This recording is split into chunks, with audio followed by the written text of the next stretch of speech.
I think we might as well get started. Good morning.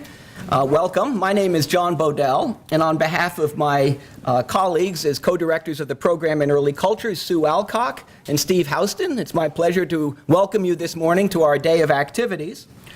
Steve is unable to be with us today. He has an unavoidable conflict, and he sends his sincere regrets along with his apologies, particularly to the speakers for his inability to be here. As you can see, we're taping today's session, so he will be able to enjoy your papers and hear the discussion afterwards, and again, sends his regrets.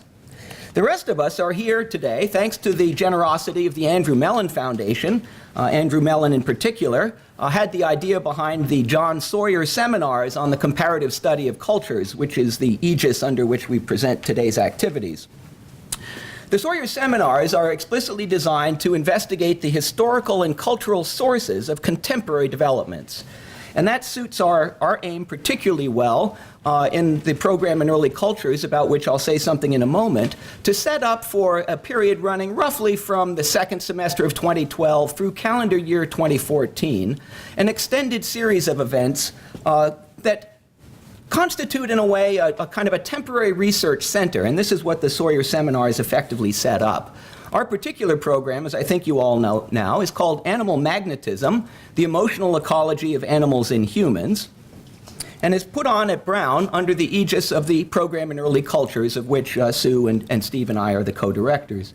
The program in Early Cultures itself was founded in 2009 out of a former program called Ancient Studies. The change in name to Early Cultures from Ancient Studies reflects a broadening of its geographical scope to include New World civilizations, as well as ancient Asia, and also its chronological range, to trying not to limit to any particular century or period the concept of what ancient or early meant.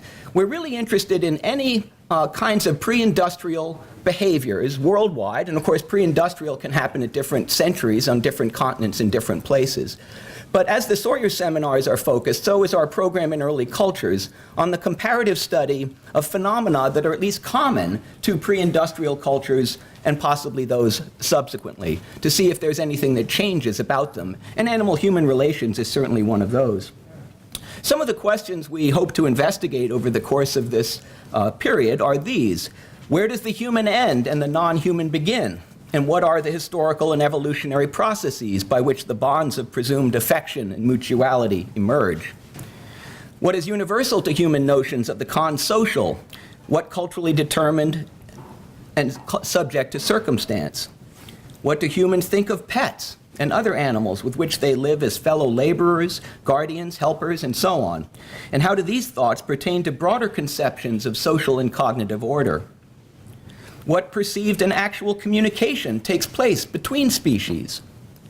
And in what cultural, social, historical, or emotional circumstances are humans thought to acquire the characteristics, both good and bad, of animals?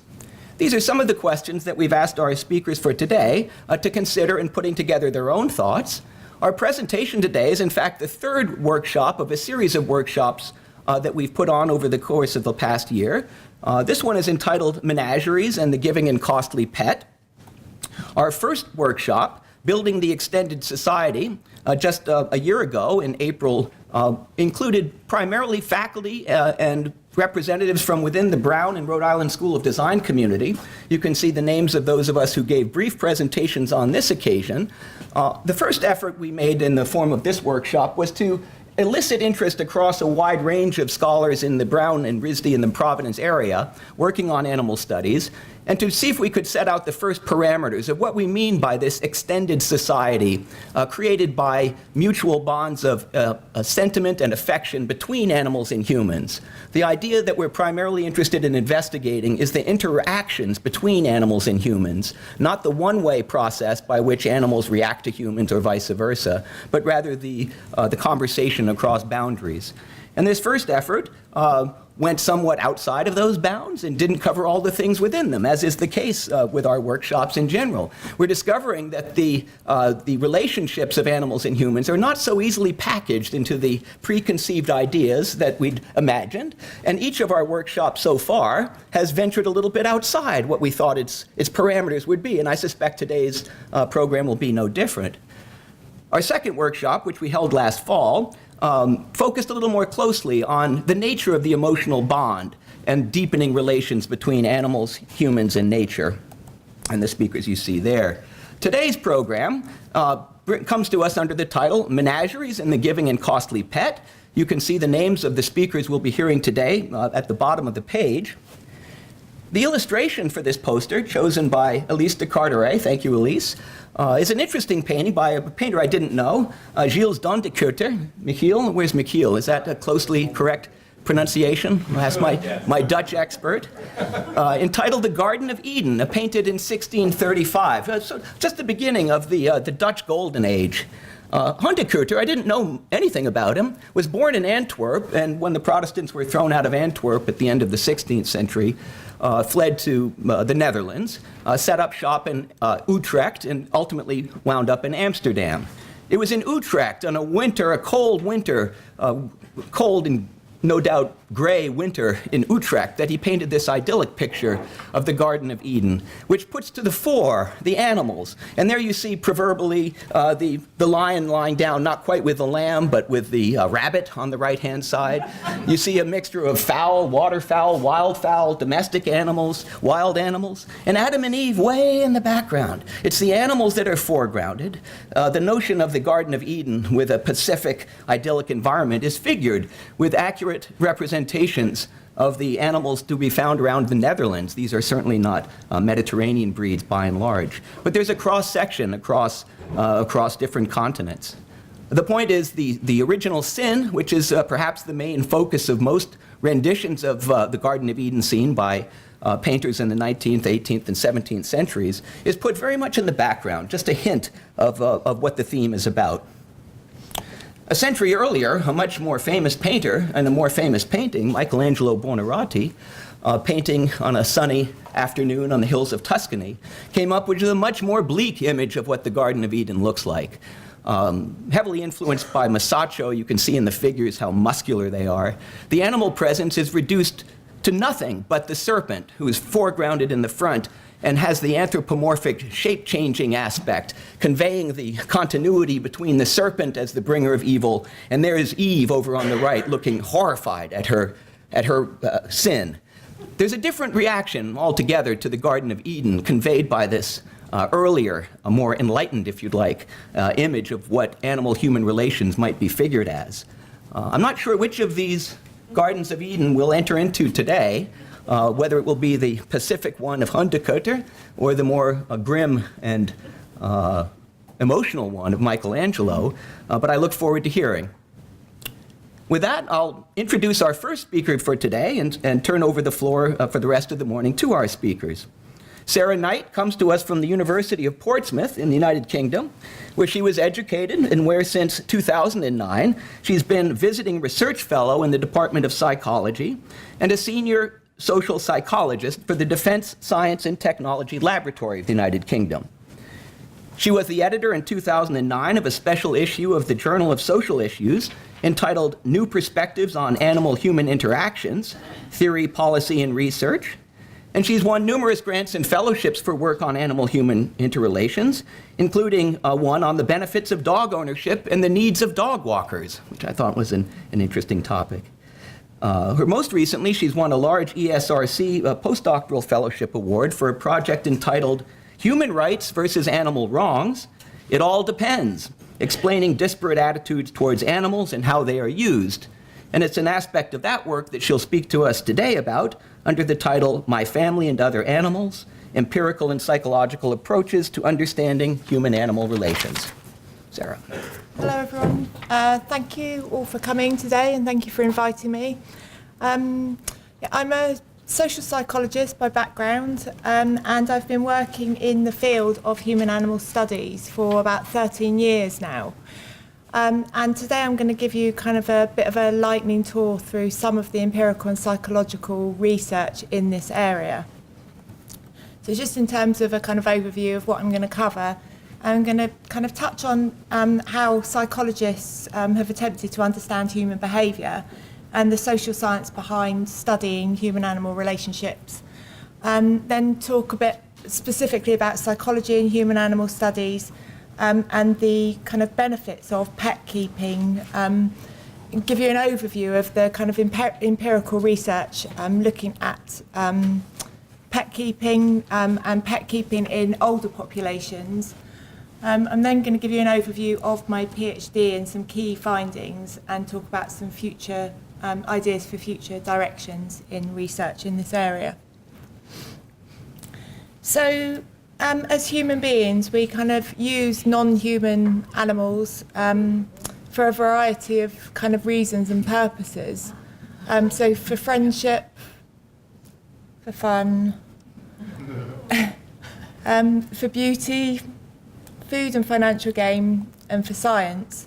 So we kind of interact and use animals in a kind of really diverse range of ways, and inevitably they all have kind of different outcomes for the animals involved.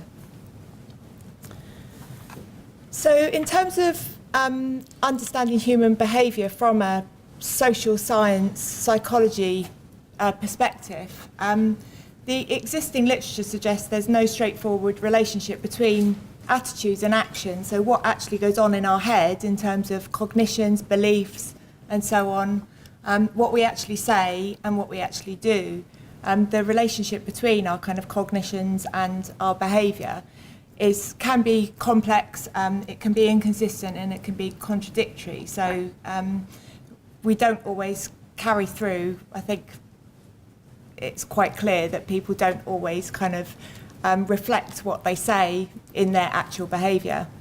And as a consequence, behaviour is difficult to understand and predict and to influence. So in terms of the kind of social science of human-animal relationships, human-animal studies, HAS, or anthrozoology, are terms used to describe the study of interaction between living things, usually humans and non-human animals. The work in this area includes a kind of diverse range of disciplines, so anthropologists, sociologists, psychologists, and so on. So it's a multidisciplinary topic for investigation. It's a relatively new area of topic for social scientists. So the boom really started in the 1990s, so it's quite a young kind of topic for social science. And there are two kind of key peer-reviewed journals if you're interested in kind of understanding where we're at within social sciences, Society and Animals and Anthrozoology. So they're kind of two key sources for human-animal studies. So in terms of psychology in human-animal studies, as a psychologist, the kind of way we think about animals and the way we interact with and treat animals is a really interesting topic. It's an interesting subject area to understand wider issues about the relationship between what goes on in our head and how we actually behave. So it gives a kind of interesting kind of lens to look at kind of our beliefs, our opinions, our values, and how these carry through into actual behaviour. It also gives an interesting subject in order to look at the kind of factors that underlie cognition and behaviour, so the kinds of variables that influence how we think and how we act. And it allows us to really investigate how different individuals and different groups can be very different in terms of their views and their behaviours, and also how the same individual can seemingly be quite contradictory in their views and behaviour. And in terms of kind of individual contradictions, there's some examples here about somebody who calls himself a vegetarian but eats fish, the dog lover who supports or participates in fox hunting, and the farmer who treats pets as part of the family.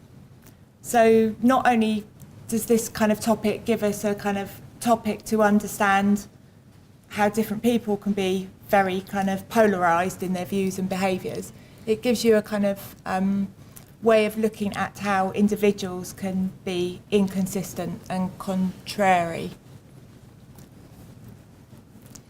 So why is human-animal studies important? Animal use evokes strong reactions emotionally, cognitively and behaviourally, and can lead to extreme behaviour. So for example, animal rights activists and the lengths that they'll go to express how they feel about how we use animals. So again, kind of examples of how we can be quite contradictory in how we interact with animals. Companion animals, so pets, are seen as family members in 2/3 of American homes.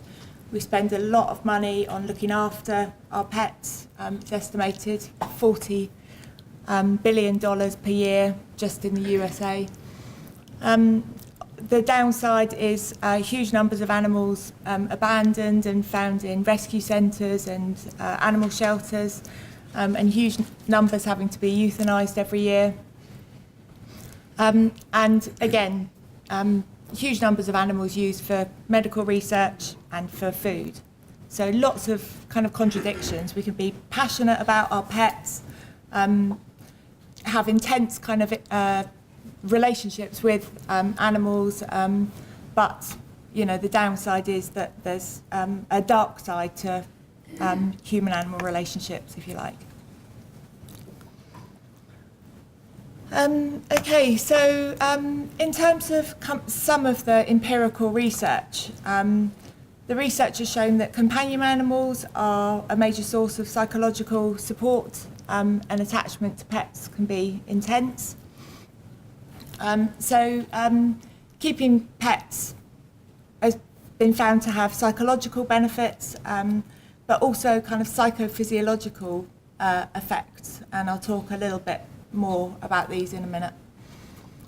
And as a consequence, for example, interactions between humans and dogs has been found to be a mechanism that can enhance our psychological and our physical health, and also act as a kind of facilitator for social support networks between dog owners.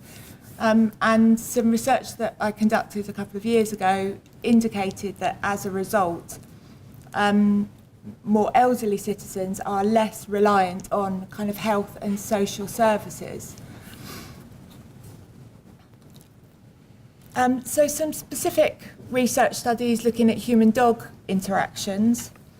Human-dog interactions have been found to be linked to a release of feel-good hormones such as serotonin, a reduction in physiological indicators of stress such as high blood pressure, and a reduction in problems related to coronary heart disease. So some measurable, objective kind of examples there of how human-dog interactions can affect our physical well-being. And then some more side effects to these kind of influences, fewer minor health problems and visits to the doctor.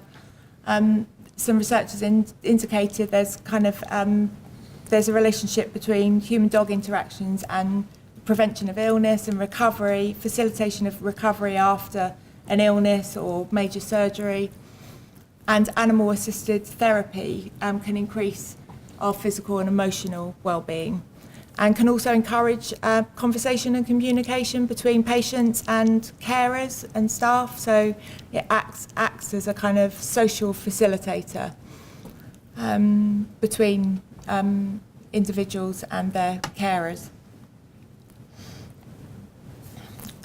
So as well as kind of interacting with animals, simply being in the presence of animals has been found to alleviate physiological and psychological reactions to stressful situations and life events, so such as illness or bereavement, loss of a partner and so on, and reduce feelings of loneliness, depression and increased self-esteem. So there's a whole body of research out there looking at kind of the physical and psychological benefits of interacting with animals and having animals around. And this is with all kind of ages, so within doctor surgeries, with children who are sick, as well as kind of more, as well as older patients. In terms of kind of how our populations are shifting, people are living longer, basically, is the kind of key message in these numbers here. In the UK alone, the sample of individuals who are 65 or more is rising dramatically, and the greatest increase is those in the kind of 85 years and older age bracket. And this kind of worldwide kind of this is pervasive and enduring, so it's seen in other kind of countries and cultures. So people are living longer, and this has kind of implications for health services, for social services, and also there's a kind of moral issue in terms of people's quality of life as they're getting older and so on. So research specifically looking at older populations and pets has found, again, benefits, psychological, physical, and social.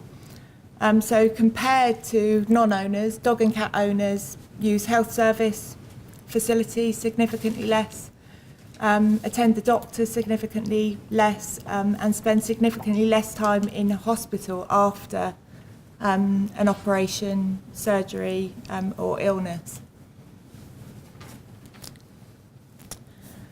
Okay, so I've kind of given you a lightning tour of some of the kind of empirical research out there from the social sciences. And I'm just now going to kind of cover some of my PhD research, which didn't focus on pets, but it focused on animal use and how people think about animal use and behave towards animals. And I basically conducted 6 interrelated studies using different methods to try and examine the psychological factors that underlie people's attitudes and behaviour. I started with a rational actor approach, which kind of the traditional psychology theory looking at understanding human behaviour describes human beings as these kind of processes, if you like, of information. So we've got information available from the media, from our parents, from our past experiences, and so on. And when we're faced with an issue or an object or a topic that we want to develop or form an opinion on, we evaluate all the information that is available to us, and we reach a rational kind of evaluation, an assessment of that topic or that person or that issue, which is basically what an attitude is. It tends to be positive, negative, or somewhere in the middle. So that was the kind of general framework that I used when I started to look at trying to understand why we think about animals the way we do, and why we treat them in terms of using animals for our benefit. And included in my studies were lay people, so the general public, but also scientists who are actively involved in conducting research on animals, and also people working in animal welfare organisations. So I took those as kind of a measure of people's actual behaviour in terms of their involvement with animals. When I started my PhD, there were some key kind of issues that I had with previous research. One was that most researchers tended to use non-representative samples, so tended to use students to measure attitudes and beliefs and so on. The second issue was that researchers had tended to treat attitudes towards animal use as unidimensional, so they tended to ask people about how they felt about using animals in general, rather than specifically about research, cosmetics testing, food, and so on. The previous research had tended to focus on kind of demographic characteristics such as gender and age and living location and so on, to try and explain why different people had different attitudes. And in general, the kind of combination of research findings indicated that demographic characteristics such as gender and age, living location, religious orientation could account for a significant but small amount of the variance. So only a small amount of people's attitudes could be explained by all of these characteristics put together. So in order to kind of address these issues, my approach was to use more representative samples, so to start asking the general population, general public, rather than students. I wanted to question whether attitudes towards animal use were unidimensional. I wanted to take a psychological approach, so start to look at people's beliefs underlying their attitudes rather than just focusing on age and gender and so on.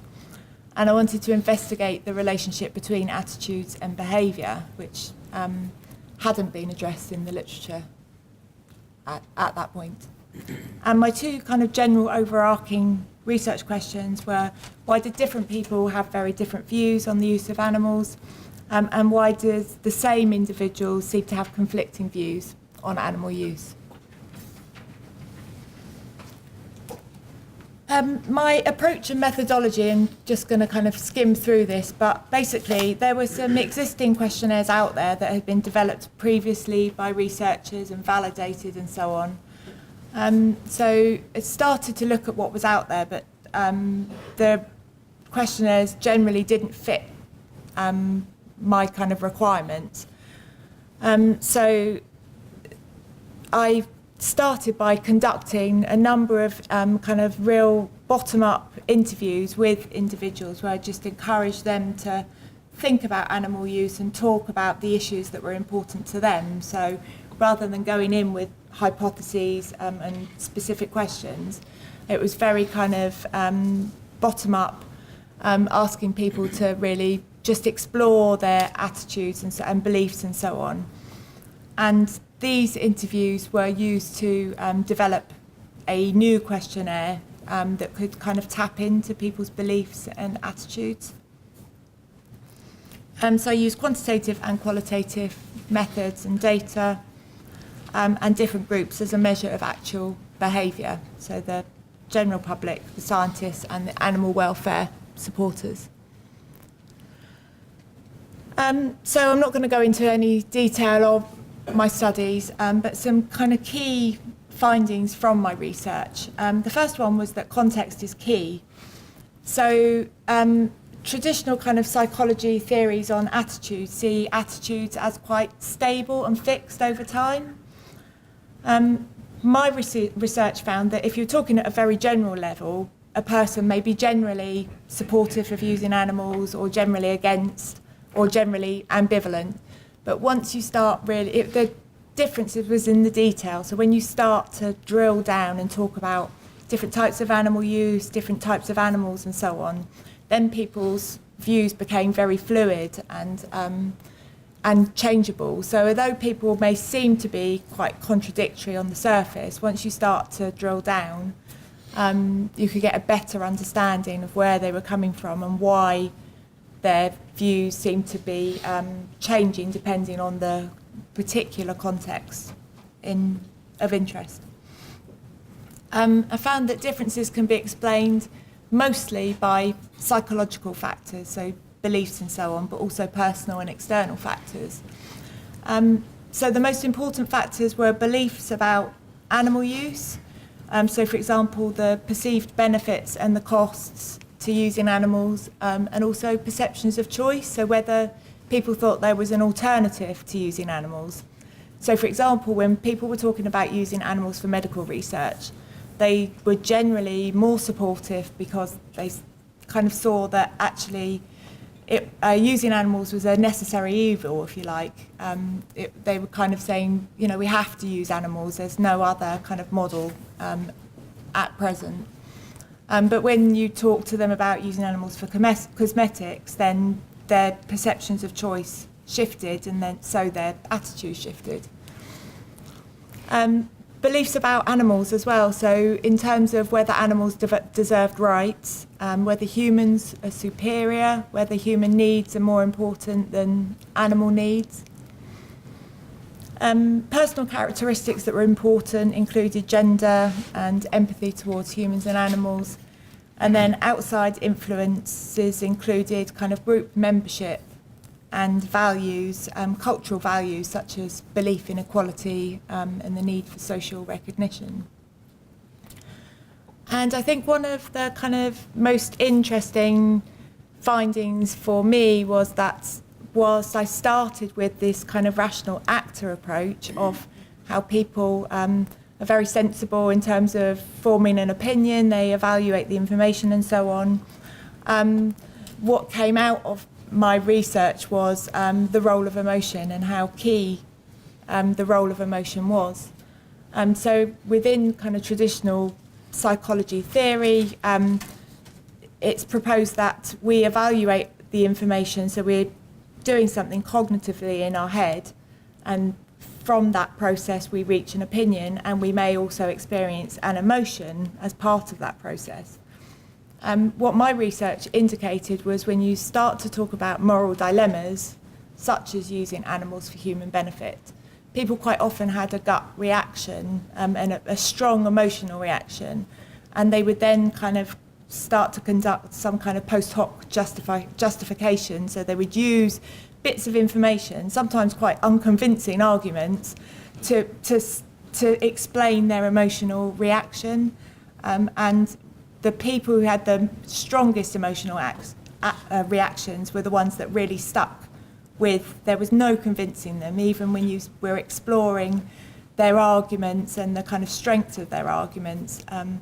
They would stick with their initial kind of gut feeling on the topic, to the extent that sometimes they would say, I can't explain why I disagree with this or I agree with this. I just feel it and I'm not going to discuss it anymore. So a kind of sensitive topic in a way, but interesting to probe.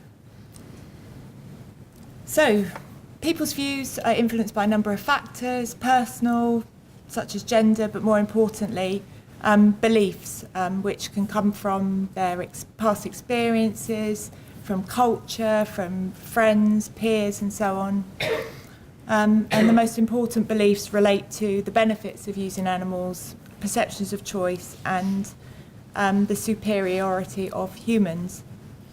And this explains how people can have such broad and contrasting views on the use of animals.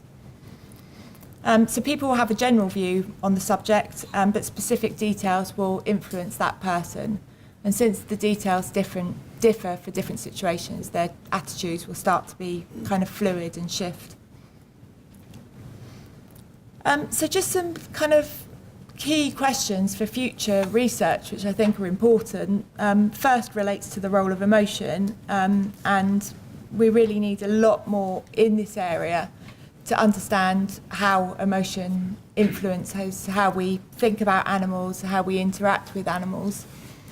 There's been some interesting research that has come out whilst I was doing my PhD by an academic called Jonathan Haidt, who has developed a new theory called moral intuition, and it really talks about how when people are faced with moral dilemmas, how they tend to have this kind of gut reaction and then follow through with kind of, okay, let's find some information that backs up how I'm feeling. Second question looks at why people abuse animals, including their own pets.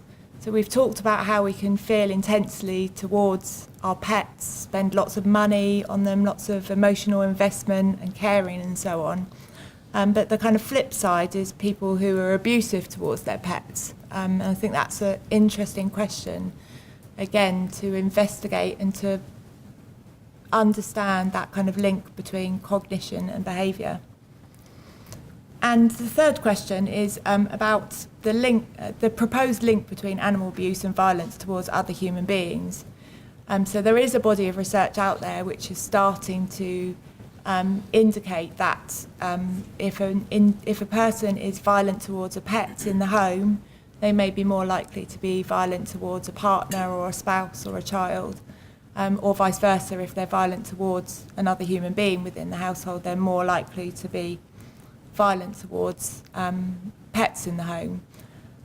But there's years and years of research in psychology trying to look at the relationship between watching violence on TV and actual conducting acts of violence, and there's still no kind of agreement in that area. So this is a new topic and needs a lot more investigation to really understand whether there is a kind of causal link or whether it's just a correlation. And finally, a quick plug really. I'm a co-investigator on a film project which has been running for about 2 years now. And the film is now in the editing stage.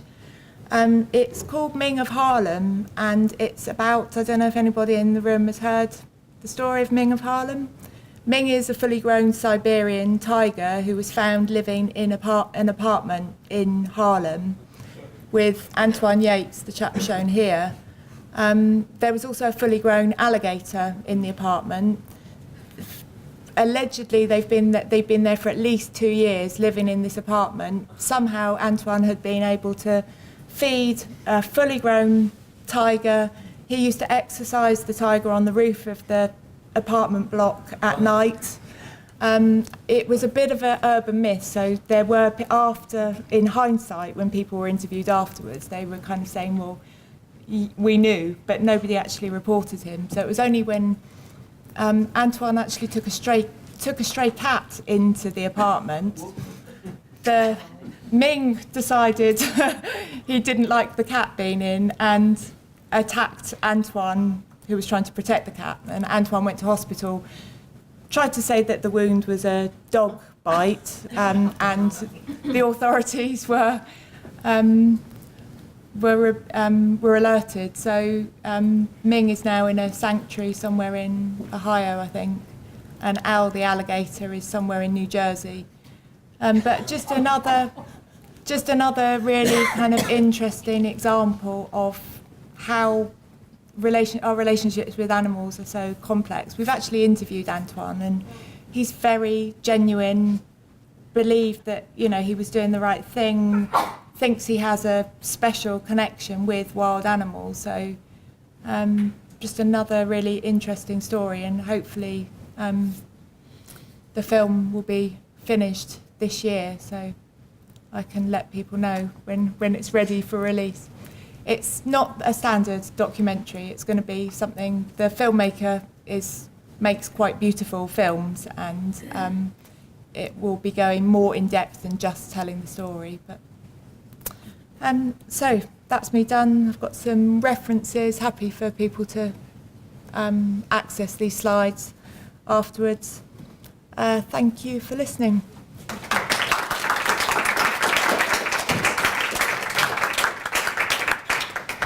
Thank you very much, Sarah. That was terrific. Are you willing to entertain some questions? Now, or I wasn't sure how you run. Now, I would be. I think if now is okay with you. Yep. Other questions, Mikhail?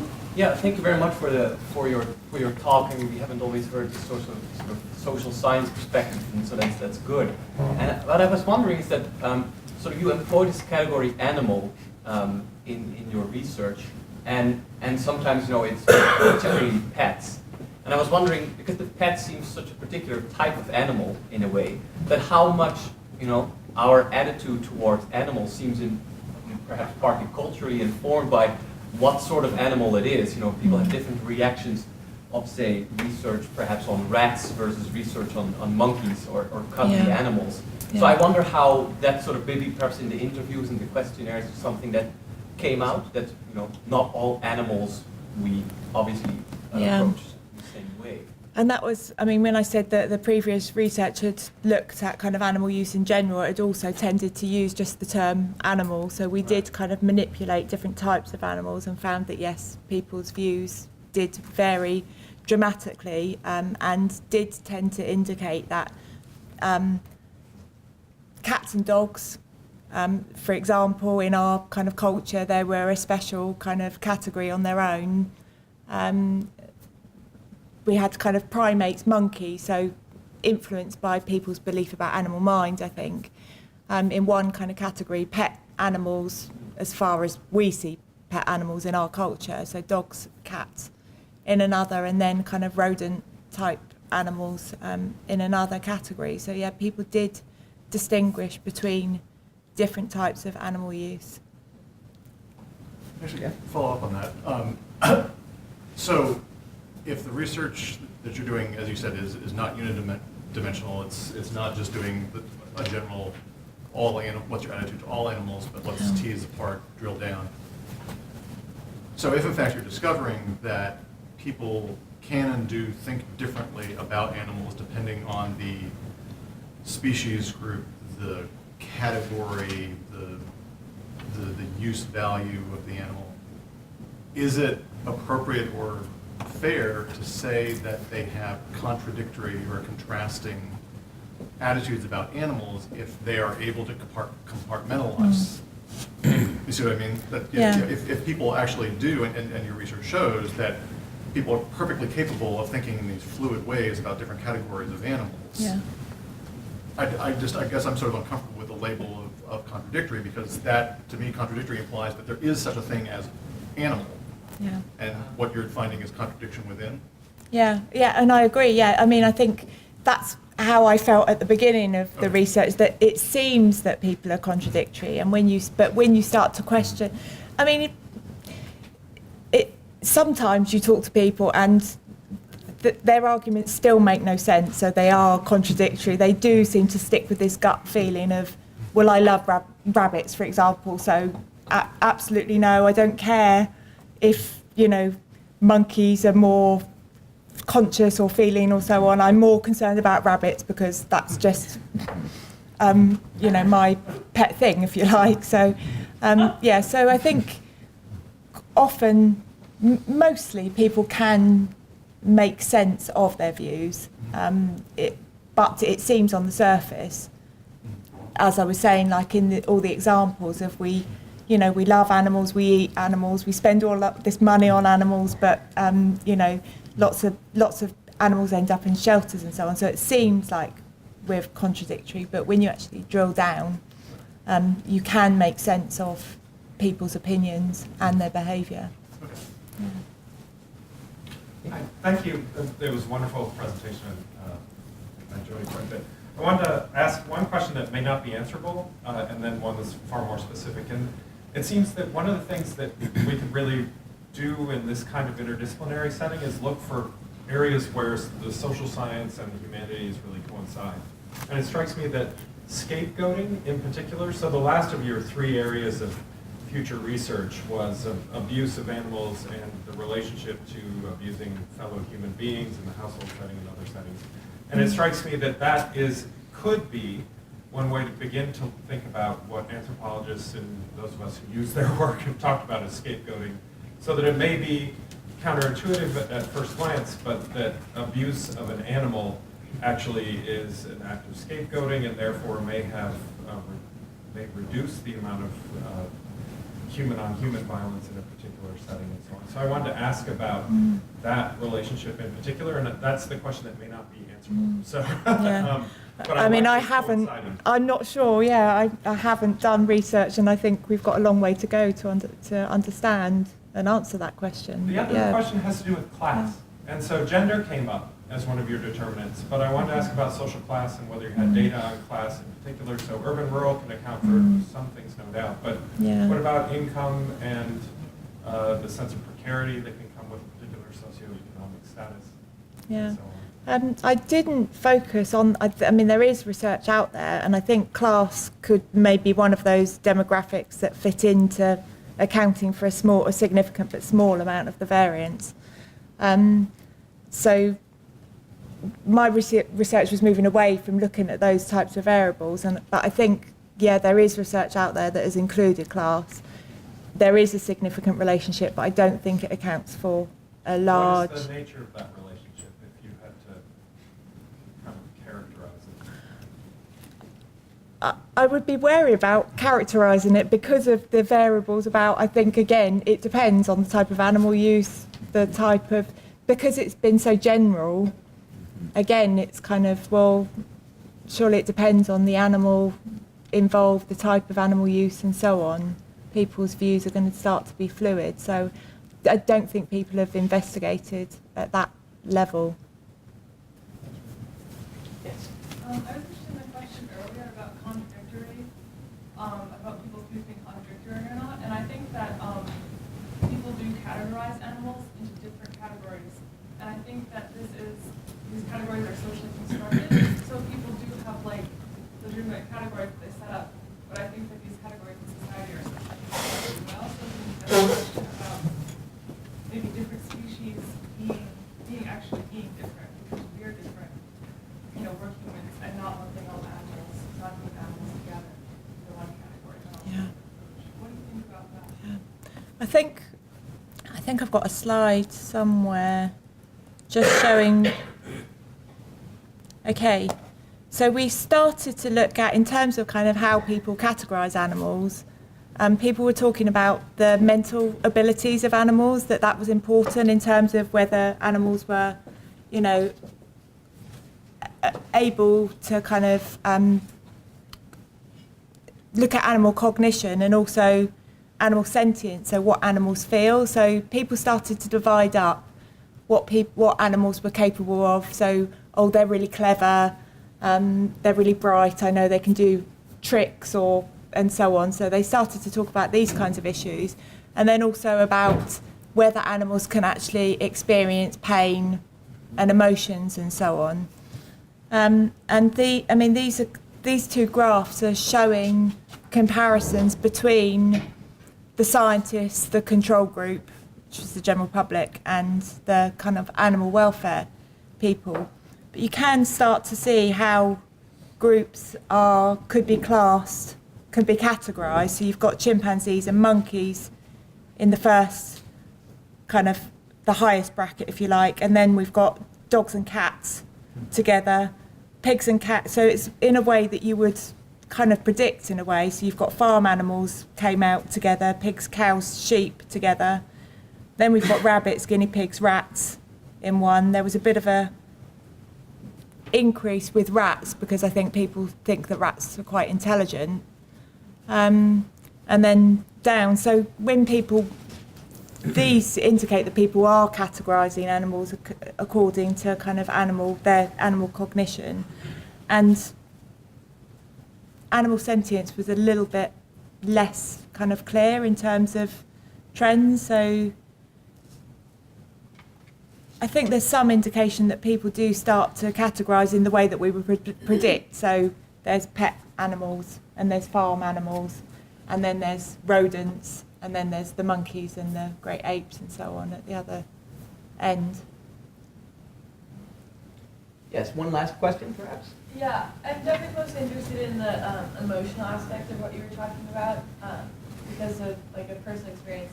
I love all animals, like I don't see any difference, and yet like neither of my parents ever seem to have cared.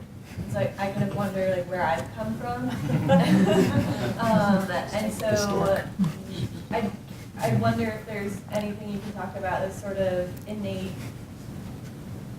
chemical makeup or anything that indicates, you know, why certain people come out with this, you know, just desire to be connected with or spend time with horses, dogs, you know, any kind of animal, or why certain people have more emotional connections or reasons to want to help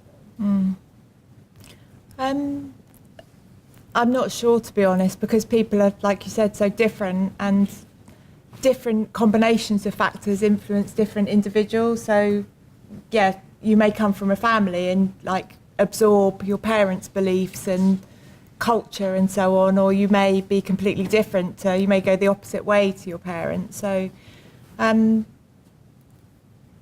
interesting question, and I think what my research showed was there's such a diverse number of variables that can influence how we think and how we feel, and each of us is different in terms of our experiences, you know. and how we kind of absorb information from friends and the media and so on, kind of explains how we can be so different. In terms of an innate, I'm not sure whether there's been any research in that area in terms of kind of biological research. Just very, very quickly, John, how many people have read the novel, or the book that the talk was named after, My Family and Other Animals? Gerald Durrell. I recommend it very strongly. Good. Yeah, including when Achilles the tortoise is lost and the family tries to be anyway. Yeah. Okay. Before I introduce our next speaker, would you join me in thanking Sarah Knight for the wonderful kickoff?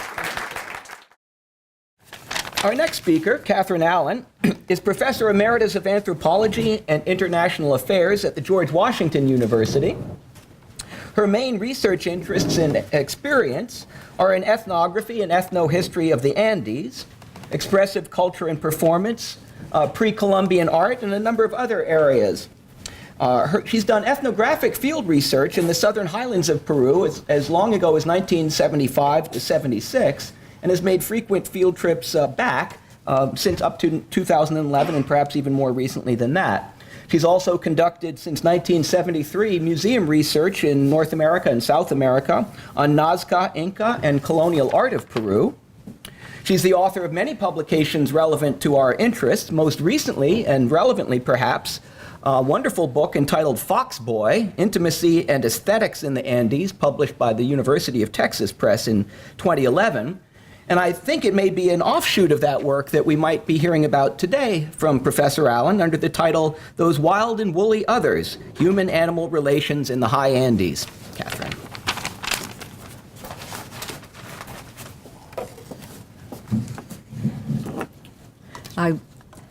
Thank you very You're much. welcome.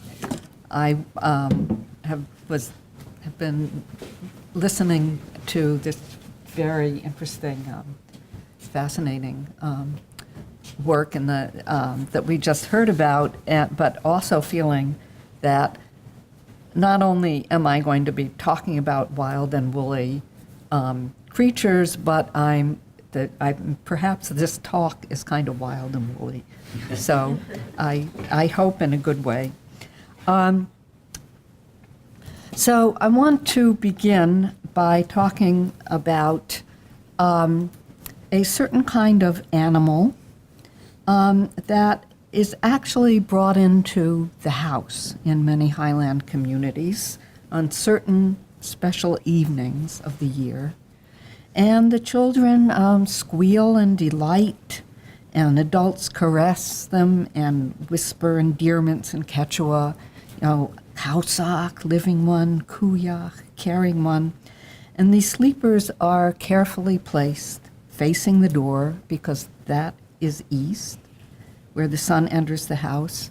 And then the little animals are awakened with alcoholic drinks and coca leaves. And I think by this time you've guessed that these animals aren't normal pets. In fact, rural Andean herders and potato farmers have no pets, strictly speaking, though they do keep dogs and occasionally cats. They certainly have no menageries. But they do maintain manifold relationships with animals, both domestic and wild. They also have important relationships with mountains, lakes, and even boulders, for they experience the cosmos, Pacha, as animate. Everything lives, and all living things are interconnected. Human relationships with animals have to be understood in this context, for everything lives, everything's interconnected. Any place that's distinct enough to have a name, for example, a rocky knoll on a mountainside, has a personhood that must be respected. And some of these have very strong and powerful personalities and abilities to affect human existence. And I refer to them here as powerful places. Now, this animistic context can be difficult for us Westerners to grasp because it runs counter to seemingly intuitive distinctions we make about mind and matter, body and soul, what's organic and inorganic, and so on. And it entails an interactive stance with the whole material world that may affect us as childish and primitive. Recently, several anthropologists have, in fact, there's a whole sort of move in anthropology to sort of rehabilitate animism and explore its ontological premises. Viveros de Castro offers the term ontological perspectivism, in which the corporeal world exists as a diversity of viewpoints. Now, going into this theme at any length would take me far beyond my time and today's theme, but I will need to return to it briefly later in the talk when I turn our attention to wild animals. In the interest of time, I'm focusing on only a few of the many Andean human-animal relationships. I'll begin with herd animals, particularly llamas and alpacas, and of course sheep, and then I'll move on to condors, foxes, and bears. Means I regretfully have to leave out lots of animals like pumas and guinea pigs and deer, and dogs. I'll say a little bit about dogs. Anyway, returning now to the dark interior of the small adobe house and to the creatures that are awakened with coca and alcohol, they look like this. Actually, this was staged on my dining room table, but and these are bay leaves, not coca leaves. But basically, this is what they look like, and some of these are brought back from Peru, given up by people who don't herd or farm anymore. Now, in Quechua, these are called, especially these little animals are called Enkaichu, and also Kuyarumi, which means loving stone, Ilia, a ray of light, and Inca. It's said that powerful places bestow them on favored individuals. The Enkaichus are beautiful animals who emerge from springs and glacial lakes at night or in dense fog. A quick-witted individual can capture the creature by touching it with his foot or throwing a coca cloth over it. And then the marvelous animal shrinks until it becomes a tiny stone to be taken home, still warm and palpitating. So there's one in the case upstairs, and you see how it started out as a beautiful animal. So it's taken home, still warm and palpitating, and bundled in fine napkins or in a coca bag, and hidden away, and brought out only on special occasions. And I won't go into what makes them special. But it has to do with, the whole annual cycle and where the sun is in that cycle. As they feed their Enkaichus with coca and alcohol, herders tell of their desires. May my alpacas be of many colors. May many females be born this year. And then, pah, go the stones. They breathe, and their breath invigorates the herd and informs it with the desired characteristics. Argatis comments that the Enkaichu is the name for the original model of every being, according to Quechua mythology. Flores calls it the generative and vital principle, the origin and source of happiness, well-being, and abundance. And it's worth noting that Enkaichus are bisexual. for they contain the potential of both sexes within themselves. At the beginning of time, llamas and alpacas emerged from inside the earth through water doors, as they call them, in springs and lakes. Now, these doors are guarded by pumas, and Gary Urton has actually, in his early article about animal metaphors, he talks in very interesting ways about the puma, so I can refer you to that. In Sonko, this Quechua-speaking community, where I keep going back to the same place since 1975, and they say that the Encaichus emerge from marshy springs on the slopes of Sonko's sacred hill, which is called Antacaca. There it is off in the snow. It actually doesn't snow very much, but in August it sometimes does. And in August, the earth is thought to be awake and sensitive, or another time is at dawn on St. John's Day, when the sun comes back dancing from the winter solstice.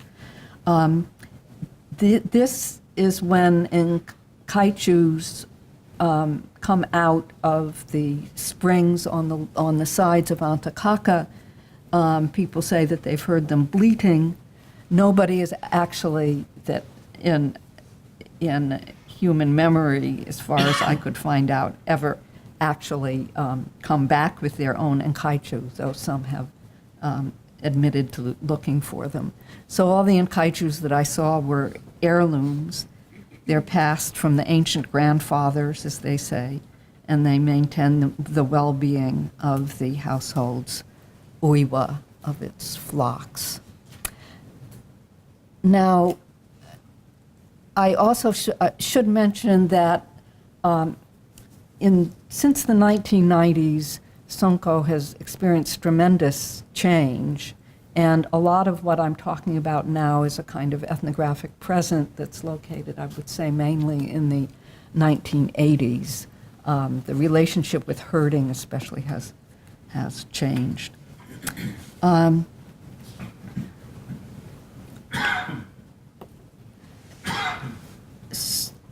And I guess I should mention that as far as where these objects actually come from, this is something that, I mean,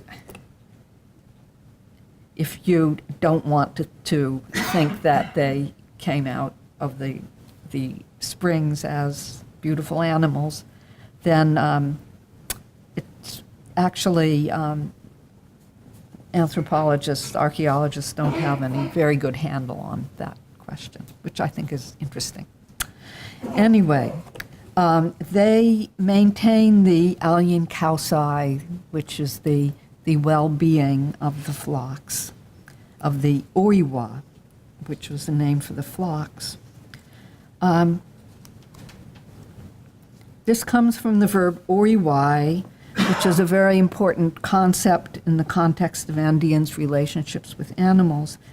It is hard to translate exactly. In Spanish, it's often translated criar. It means to bring up a creature into adulthood, to nurture, to raise, and to breed. It refers especially to herd animals, but it has broader meanings as well that I'll return to shortly.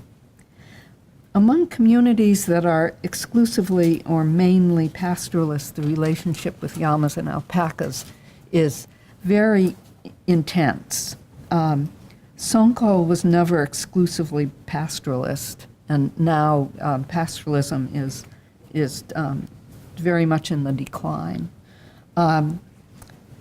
But there's a lot of very interesting work on pastoral, almost exclusively pastoral communities that I could steer you to if you're interested. And one refrain that comes up in this literature that I heard in Sonko also was about the herds that, well, we raise them, we uiwai them, and they we us, that it's a two-way relationship. And like people, herd animals have lineages. Here's another slide.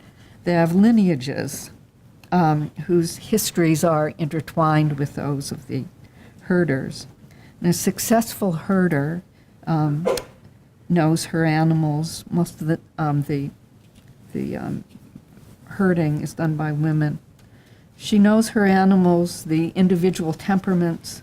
She gives them descriptive names, usually according to their colors, the brown one, the mottled one, or named after a bird that has similar markings. And some of the llamas do, and alpacas do get to recognize their names. They never become very obedient. It's a little bit like herding cats. Like you'll say the name of hey, Blackie or whatever, and Blackie will look at you and walk away the other way. But eventually they come back. One reason, actually, that the herding of llamas and alpacas was in decline in Sonco is that these camelids, unlike sheep, the camelids love to dance. And what that means is they need very big expanses of pasture land and you can kind of leave them, even for some days at a time, dancing around in the pastures, and then they'll come back. And that's especially, they'll do that with the male ones, where they'll keep a tighter sort of hold and herd the females and babies. Now, one thing that happened was in Sonco is that the sectoral farming that they had, where the community farmed certain territories together and the rest of their quite expansive territory was left fallow for the pasturage. The sectoral fallowing broke down when they got access to chemical fertilizers, and there was a lot of encouragement for them to experiment with other crops and to each go in its own way rather than move together through the sectors of the community. And when those big, expansive commons are gone, then the llamas and alpacas go and start dancing all over people's fields and making a lot of trouble. So bit by bit, the llamas and alpacas are not there dancing anymore. Anyway, that was an aside. So, herders, and this is especially in what is still these more remote, almost exclusively pastoral communities, there are beautiful song cycles that you sing to your alpacas and llamas at certain times of year. And so the animals, and sometimes they say the animals sing back. They make a kind of humming noise. And you can imagine in the situation that choosing animals to be slaughtered or for food or for sacrifice or even to be sold is a grave responsibility. And a woman will sit quietly meditating on her animals to determine which one is ready for the fate at hand. And then when it comes to slaughtering animals, and this I saw sometimes also in Sonco, the people, the family who's involved in slaughtering the animal will sit with it for a while and console it, give it coca leaves to chew and sing to it, and then very quickly cut its throat. And this coca and music brings the human and animals, of course, or they feel it brings them into a close communion. But coca and music also bring you into communion with the powerful places who have to witness this act of killing and of taking life, and have to judge whether it's carried out quickly and compassionately. And they'll not be happy with you if it's not. In some regions, though this not in Sanko, llamas are sacrificed at funerals or in times of stress or the beginning of a difficult venture, and particularly dedicated to the powerful places. And by the time I'd arrived in Sanko in 1975, this herding of camelids was already in decline, but people remembered that the grandparents had sung elaborate songs to the herds, though they just remembered little scraps of them. But they did continue rituals they deemed essential to maintaining harmony in the three-way relationship among humans, their herds, and the animate earth. And so I'll talk to you a little bit about them, these rituals. So I've told you about them awakening the Nkaichus in early August or in June. And the family also makes a kind of an offering bundle, which they're starting to do now, that's composed of coca leaves, and then you add some other seeds and fat and other ingredients to it and burn it. And then the family spends the next day in the corral with its animals. They're chewing coca and sharing corned beer and continuously playing a piece of music called sargento on flutes and drums, which aren't in this picture. And they enflower the animals by sewing colored tassels in their ears, which is what they're doing now. And they toss libations of corned beer over the herds. And then they force feed the most prized animals with what they call a medicinal brew of alcohol and herbs and barley soup. It's not an easy thing because the animals resist. Sheep have their day on the day of St. John the Baptist on June 24th. And there, the ritual consists of pairing up a ewe and ram to be married and daubing the whole herd with red dye, all the while playing sargento. In some communities, this is an occasion for making godparent relationships, compadrosco relationships, that actually this newly married pair has godparents, and this is a relationship. Sometimes the godparents are other animals from the herd, but sometimes they're human beings who maintain this relationship with the family. And then the animals are driven out of the corral, and the people follow them, singing, dancing, and playing music, and dancing very energetically. It's just kind of a stomp dancing.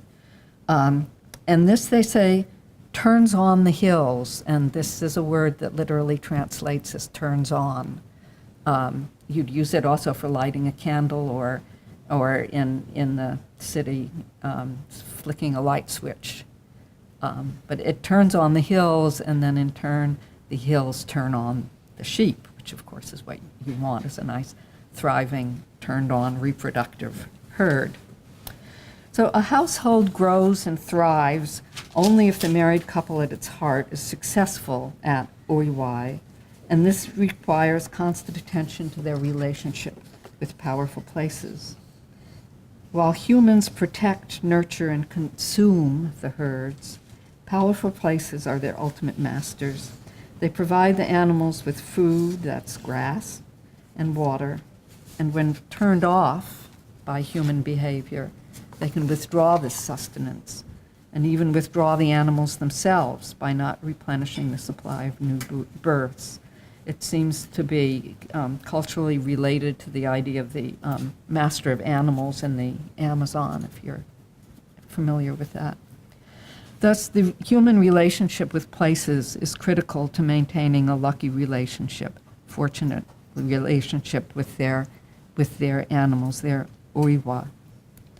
And so, in the broadest sense, oiwa can apply to raising any living creature.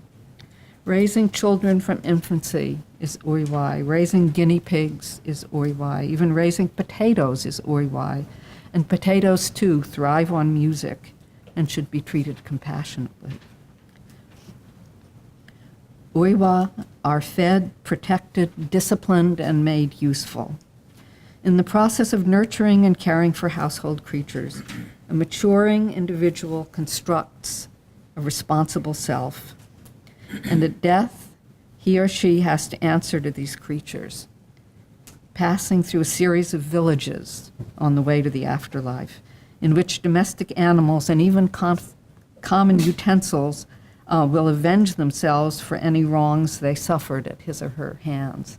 So I'm always bemused at the idea of being, attacked by all the cooking vessels that I broke or burned or whatever. But they do. They pass through a village of pots that can come after you if you're a clumsy person. Now, different kinds of animals of oiwa are systematically interrelated, and that maintains the household as a more or less self-contained whole. So, for example, herd animals defecate in the corral. It's very important to have animals in your corral because they provide manure for the crops. They refer to the manure as medicine for the crops. And then that, like the potatoes, that feed human beings who care for the animals, who provide the manure, and so on. So this is another, sort of set of systematic relationships that has been breaking down since people have turned to different kinds of fertilizer. Now, obviously, the world is full of creatures that will never be oiwa for human beings. And what of them? Those that are wild, or salka. Now, wildness is relative. Foxes, pumas, condors, bear, and deer are wild from a human perspective. But from this perspective of powerful places, they are tame, obedient creatures like dogs, cats, and livestock in human households. And each species, moreover, participates in a society of its own kind. The Andean condor provides a case in point. This is one of the world's largest and most impressive birds. And they're considered to be messengers and representatives of the mountain lords throughout the Andes. And as a figure in stories and riddles, the condor is powerfully ambiguous. It's a quintessential powerful outsider, a lawyer, priest, or a mestizo merchant. Or in one particularly well-known tale, is the intrusive son-in-law who steals a human daughter from her loving parents. Andean peasants are fascinated by condor society.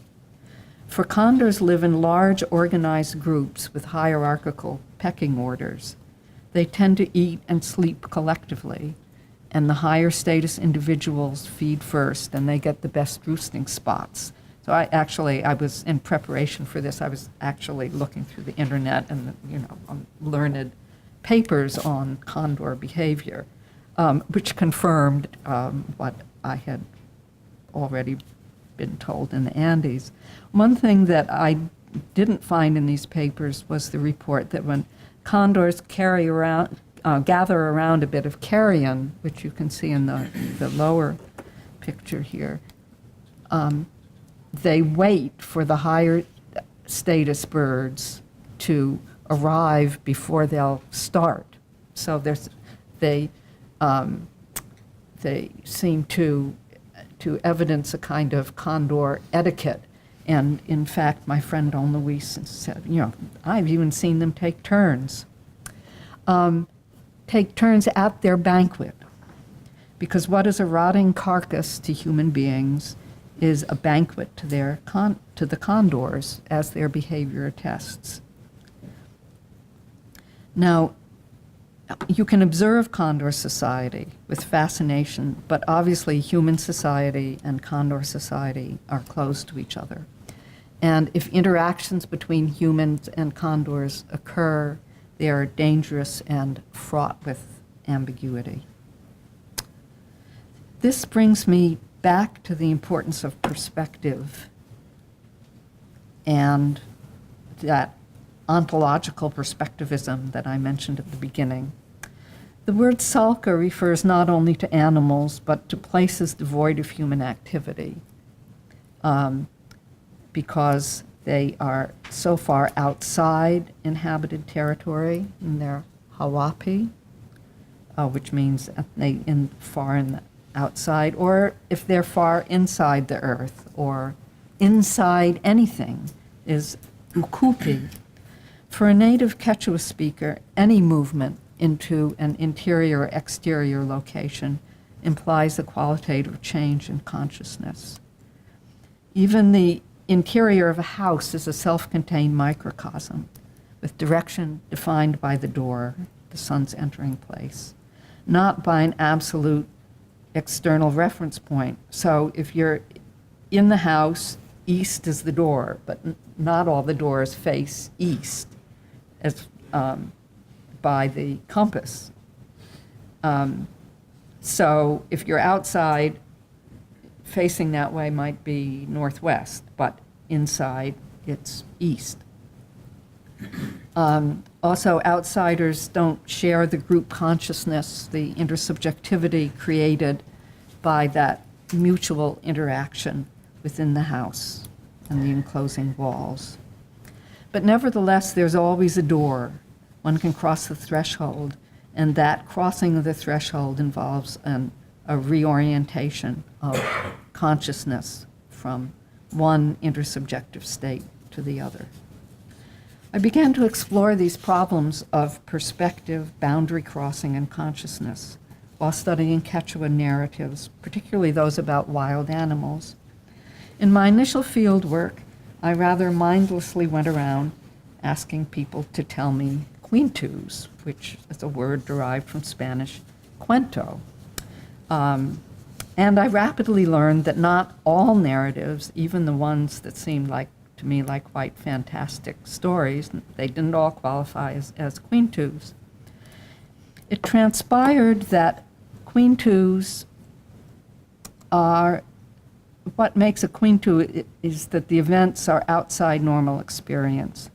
Normal events occur in the clear light of the present.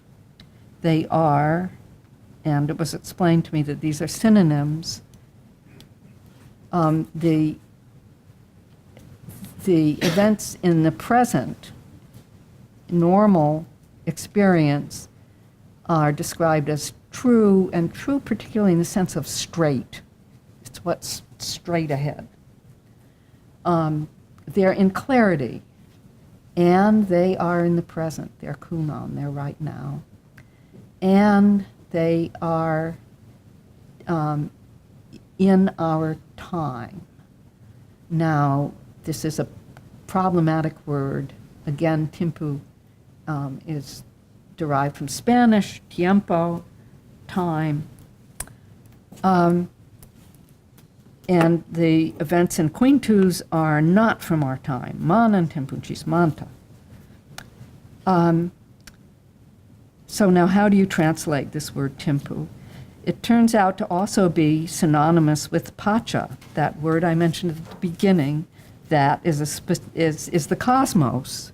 It's a configuration not only of time, but of space, manner, and subjective experience. So Quintus may tell of talking animals, a man marrying a star, the souls of the damned. This doesn't make them fictional. Rather, they're not chichach, not straight ahead of us. They're displaced to one side, as it were, and exist in the periphery of our vision. It's possible to cross over into another timpu, though this happens rarely and seldom lasts long. For example, one evening my friend Don Alcedes came home excited and shaken after a trek that took him through high uninhabited grasslands. On his journey, he and a fox had encountered each other close up and exchanged surprised glances before each hurrying on its way. He exclaimed, "I met Huayna Pascual, young Pascual," which is the fox's name in many Quintus. And then he went on to say, "I was out there in fox time, atoch timpumpi, in the time of the foxes." Now, I think any of us would be affected by the experience of meeting a wild animal face to face, but I don't think we would express it in terms of entering another time. And of course, neither did Alcides, really. He was experiencing a shift in perspective and consciousness. He wasn't trying to talk about time travel, but about a different mode of being in the world. Oh, that's a shameless plug for my book. So with this in mind, let's go on to Fox, the boundary crosser par excellence, who figures in Andean peasant life as a nocturnal predator on sheep and chicken, and occasionally llamas. These drawings are beautiful drawings by Julia Meyerson that she did for my book. So in narratives, Fox is a sneak and a show-off and a gullible trickster like Wile E. Coyote, who always ends badly.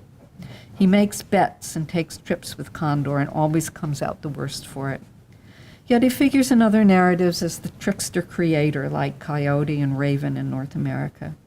He can be seen in the sky as a black spot in the Milky Way. In one tale, Condor takes him to a heavenly banquet, and after gorging himself, Fox falls to the earth, splattering the contents of his belly all over the place, and thus gives rise to food crops. Farmers say that fox droppings predict whether the harvest will be good, and fox howling predicts whether there will be good rains, how loud the howling is. Fox epitomizes, in other words, the danger, folly, and creative necessity of transgressing the bounds of normal experience. In Andean narrative, Fox is invariably cast in the role of wife's brother, and Condor and Fox address each other as sister's husband and wife's brother. Marriage, which creates in-laws, is of course one of life's great border crossings. In some Bolivian Aymara marriage celebrations, the groom dresses as a condor and playfully carries his wife's brother, called the fox, around on his shoulders. Foxes are thought to have strong sexual appetites, and in stories, Fox uses various ruses to make his way into women's beds and usually loses his penis in the process. People find these off-color quintus hilarious, yet they express a genuine concern, the stories do. As one, this isn't from my own field work, but it's reported by, in another work by Andres Chirinos, that an old man told him, "If you ever sleep in a herder's hut and the moonlight awakens you, look at the doorway. There'll be a fox watching you saying, 'Ha, ha, ha,' and licking its chops. If it's male and it sniffs out a sleeping woman, then it really wants to screw her." But if anything else is there, a dog, for example, the dog chases it off.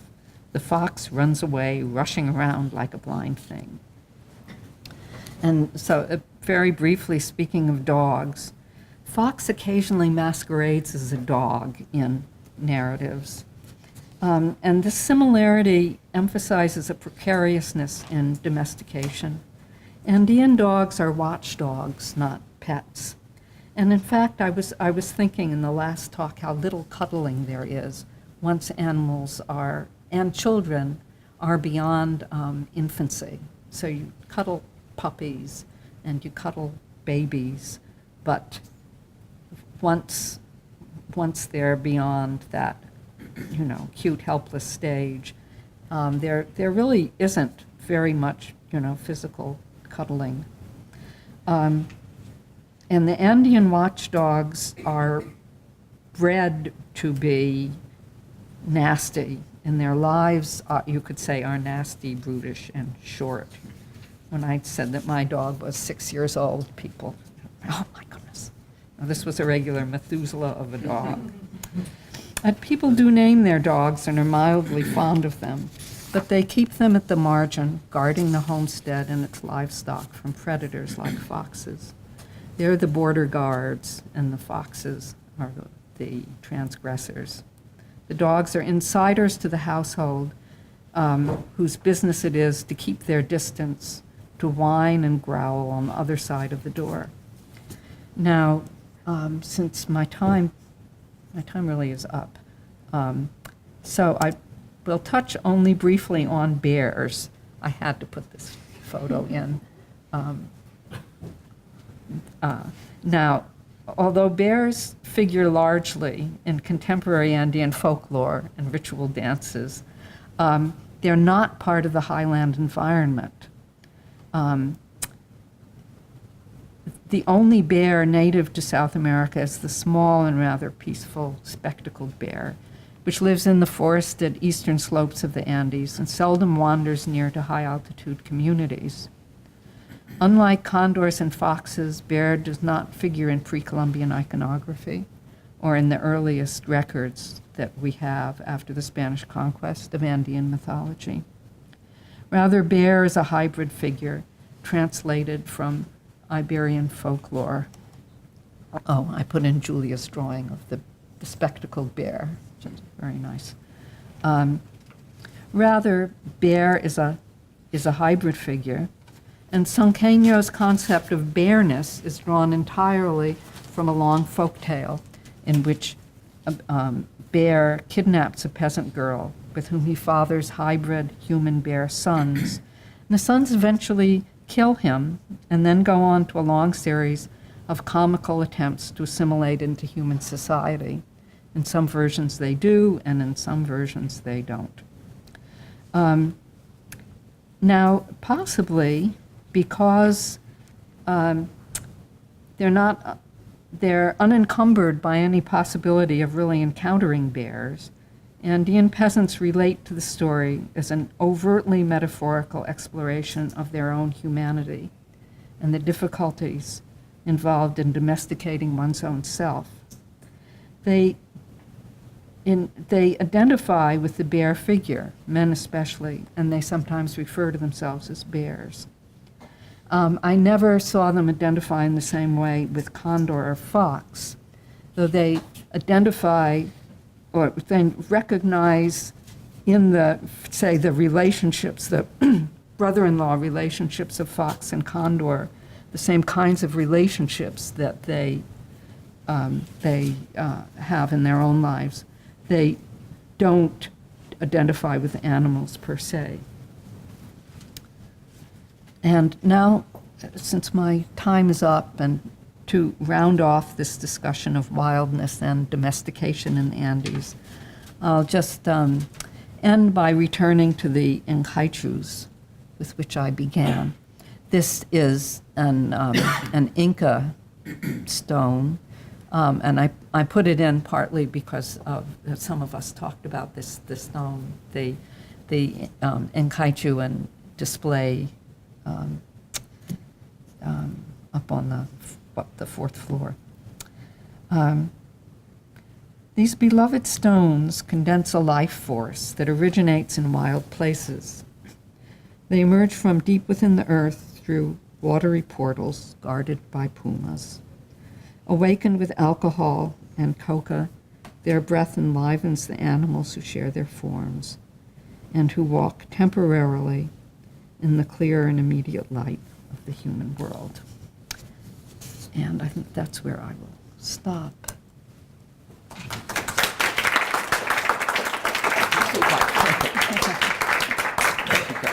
We have a couple of minutes for questions, if there are any. Rich paper? Peter? Yeah, I thank you very much. It was a fascinating paper. I wonder if you could elaborate a little bit more on the kinship relation, presupposed both in the categories of domestic and wild. You had mentioned with respect to the sheep, the godparentage that's constructed out of the ritual marriage, as it were. But more generally, in terms of the human-animal relationship, is kinship an important metaphor for figuring that relationship? Well,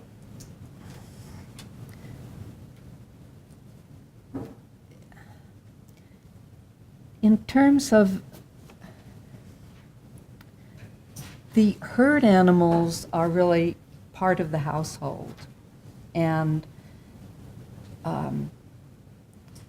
somewhat similar to the Nuer in Africa with their cattle. Individual animals are sometimes actually given to a child, a baby, at its first haircutting by a pair of godparents who is now, you know, they often give money, but originally and really properly, the godparents are supposed to give the child an animal that will be the beginning of the child's own herd. And so the herd animals have lineages that, I mean, they're their own lineages, but they in many ways reflect the human relationships of the generations, because of course young people also get animals from their parents, but they also reflect these ties of compadrazgo, godparenthood, among different households in the community. And then the wild animals, the relationship with in-laws which is probably a human universal. It's always problematic. You've got to have in-laws, and you've got to somehow make, regulate the relationship with them. And so these animals are you could say a vehicle for working out some of those issues. Sarah? Yeah, I was thinking about your talk and in relation to my talk and the question at the back about how the young lady's views could be so different to her parents. And you talk about cultural traditions and beliefs and so on, as if everybody shares Yeah, the same. yeah. And I wonder if you think that is the case. What is the variance in people's beliefs and traditions and so on within those types or societies?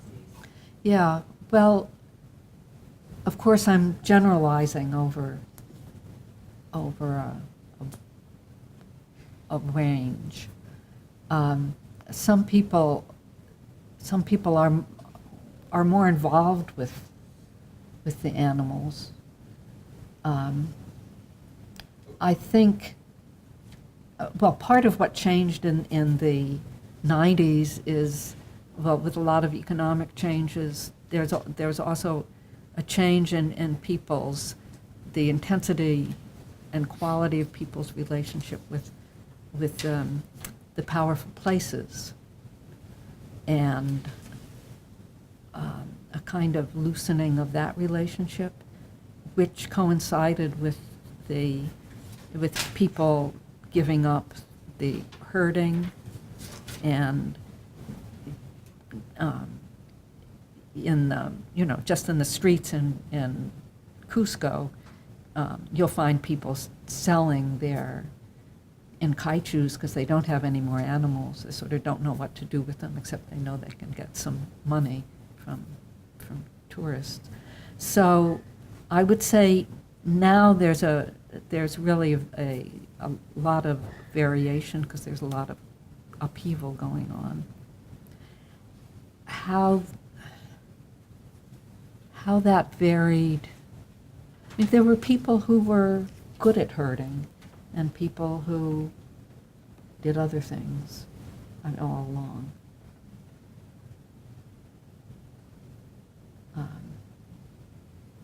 So any description like this is a generalization.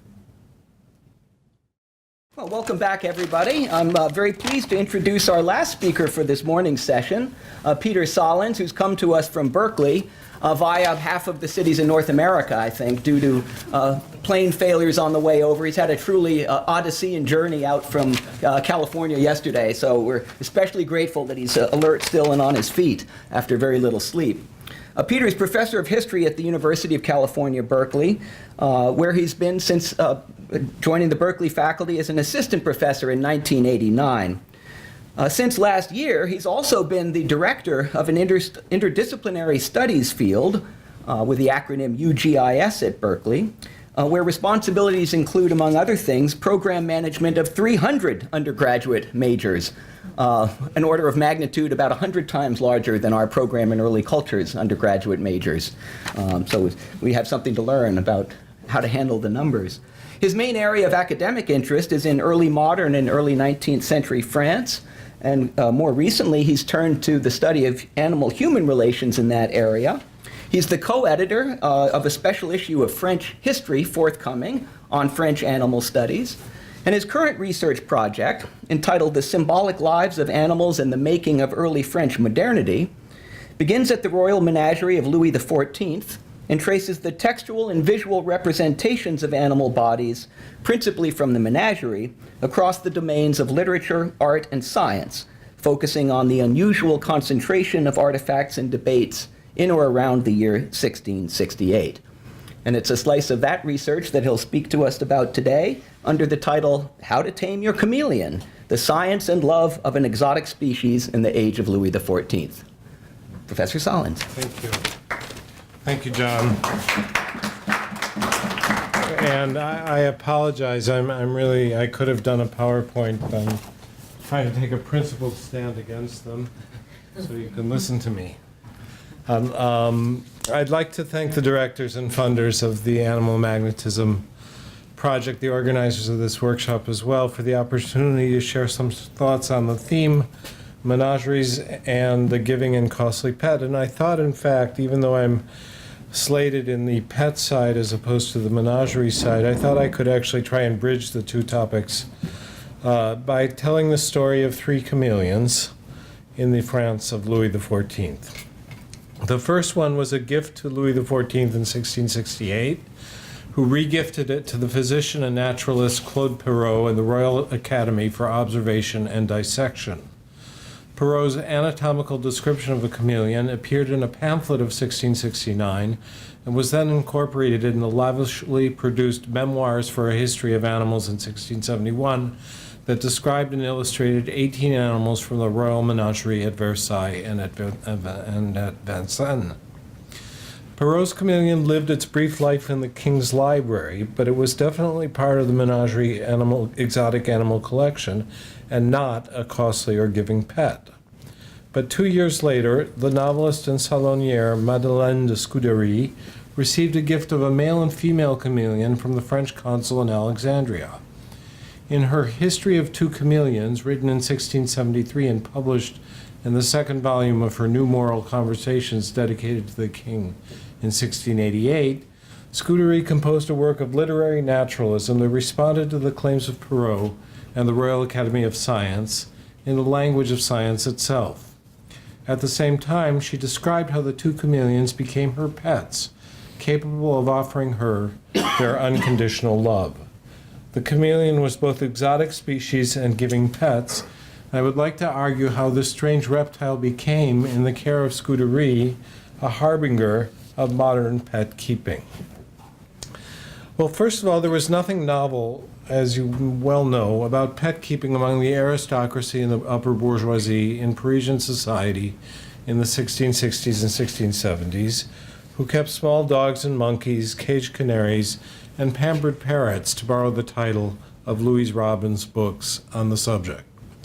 And scholars have long known that Mademoiselle de Scuderie, a literary star of Parisian society, especially in the 1650s, was famous among the precious literary salons for her poetically expressed love of her companion animals and animals more generally.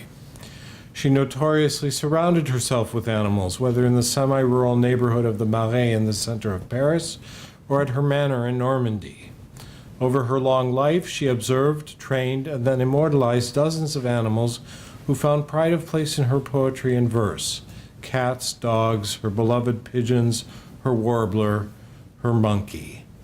On a literary philosophical level, Scuderie theorized what has been often somewhat flatly called the pro-animal tradition in her lengthy novel Clélie of 1658, where one of her characters, Clément, declared to great acclaim that, quote, the love of animals is a mark of humanity, and that there is cruelty in hurting them. As the literary critic Aronso has pointed out, Scuderie even developed in the novel an ethical justification of vegetarianism, with Clément moralizing against the cruelty and perfidiousness of killing animals and eating their meat, making Scuderie something of the Brigitte Bardot of the 17th century. But this was a work of literary fiction. In practice, the gift she received of a male and female chameleon in September 1672 followed quickly upon the publication of Claude Perrault's description of the anatomy of a chameleon, an animal then featured in the Memoir for the History of Animals in 1671. The book was not for sale, but distributed selectively among foreign dignitaries, among officials and at court, and among influential voices in the polite society of Paris. Thus it came to pass, not surprisingly, that Mademoiselle de Scuderie, who Salon Perrault was known to occasionally attend, received and read the volume, and her own history of two chameleons acknowledges and engages with, and as we shall see, politely criticizes, that, quote, very beautiful and ample treatise that is in the hands of everyone. Scuderie's interest in the new science was part of a broader development of what Geoffrey Sutton calls a science for a polite society. The sudden shift of interest in the salons and the world of Parisian letters from purely literary and gallant concerns towards an engagement with the new physics, particularly following the appearance of the comet in Paris in 1665, but also with natural history. As I have argued elsewhere, the exchanges between science and literature can be tracked in the movements of the bodies and the textual descriptions of the three chameleons between the naturalist and the salonière between 1669 and 1694. The exchanges were made possible by a shared critique of Descartes' animal automatism, but since I've told this story elsewhere, today I'd like to focus on the first part of Scuderie's history, a literary ethology deeply informed by Scuderie's concerted effort to tame her chameleons. The text was cast within the genre of literary preciosity, recounted as a fictional conversation told in the voice of Sappho, which is Scuderie's nom de précieuse. Begged by her friends Meliton, Amarinte, and Berenice, Scuderie agrees to tell the story of her chameleons in the mode of a naturalist account of their appearance and behaviors. I describe only what I see is the claim that echoes throughout the text.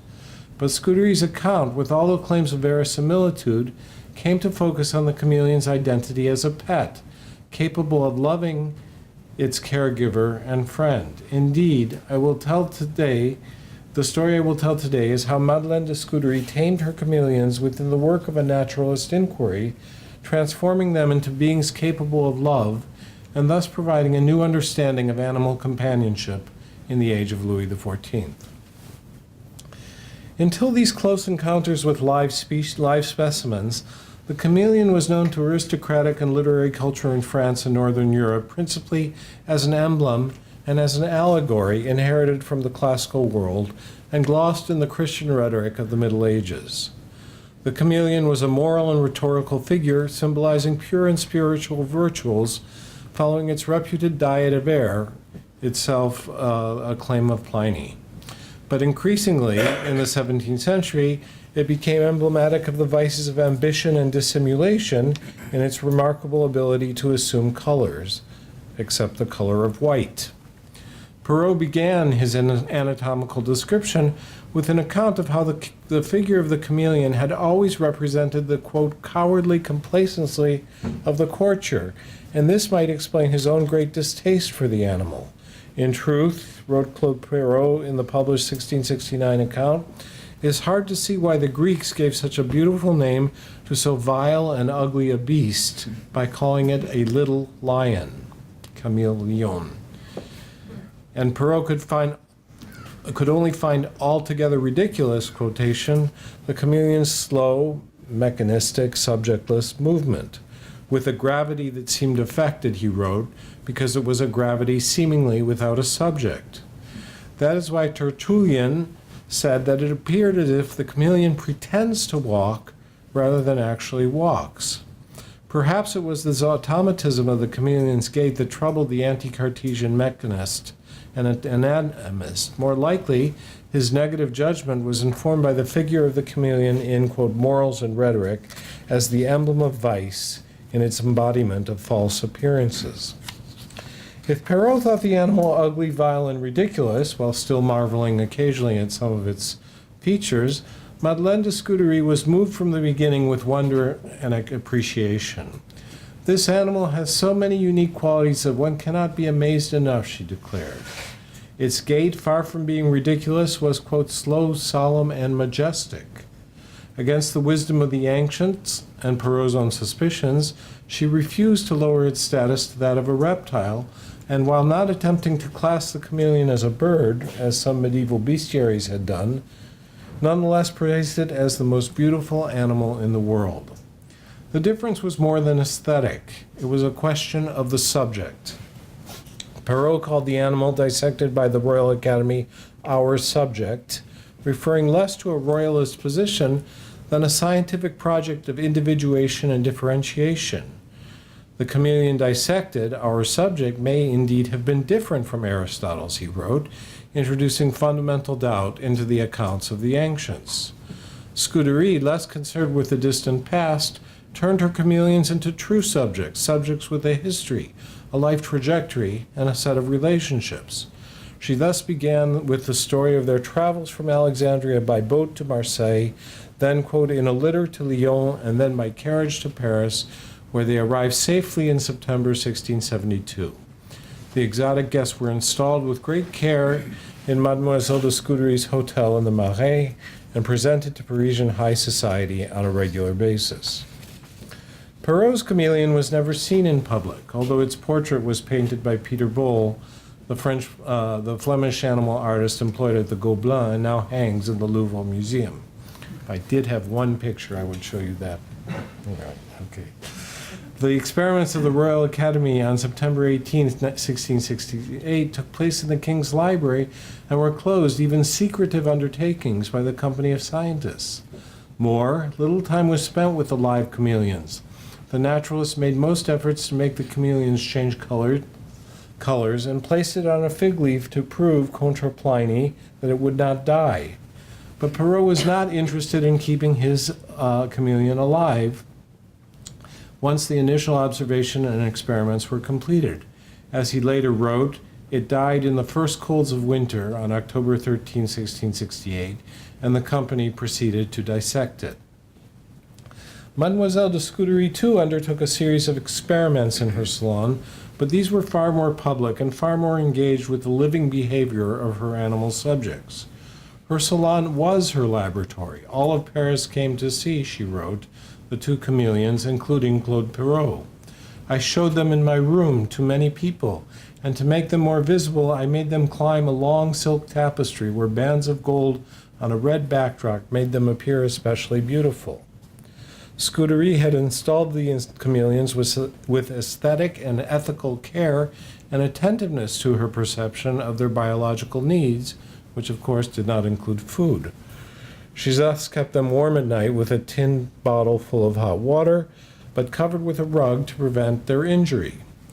Both authors then treated their chameleons as experimental subjects, but Perrault's was truly a lab animal, like those of the menagerie, while for Scudery the chameleon was a subject with a rather different fate. Scudery's interest went further than simply showing off her newly found exotic pets. She was deeply invested in the Plinian tradition that she never cited of the chameleon's ability to live only on air. Perrault had already dismissed that ancient legend along with a chorus of naturalists in the 17th century.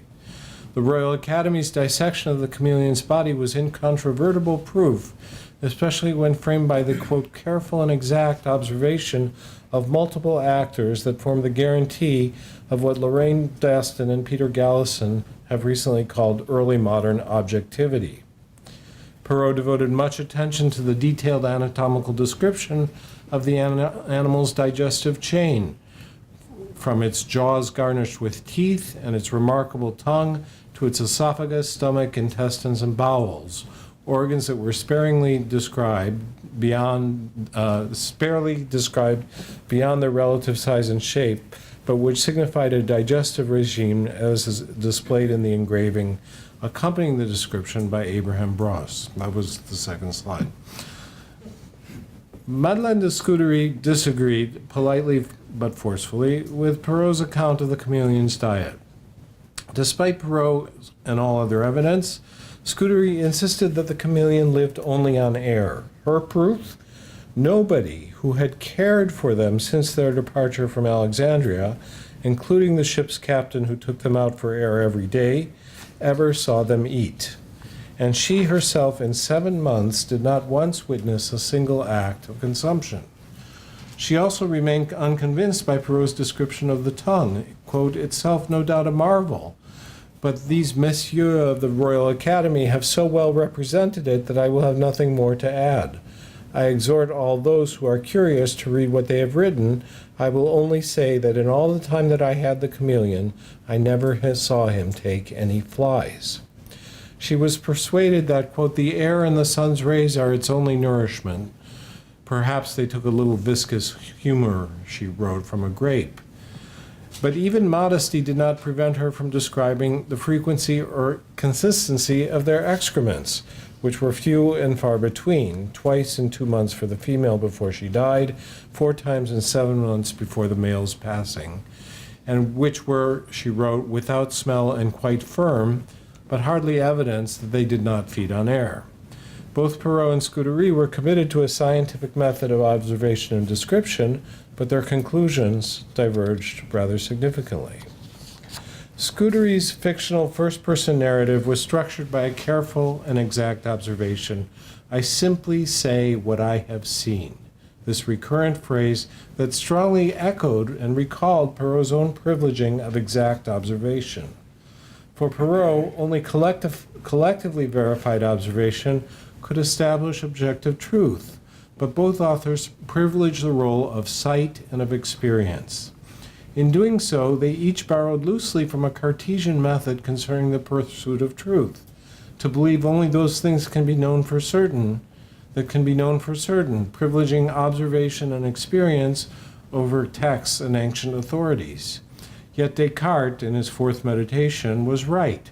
Sensations were confused and obscure, he wrote, and sight could be misleading. However carefully each observed their animals, Perrault and Scudery saw completely different chameleons.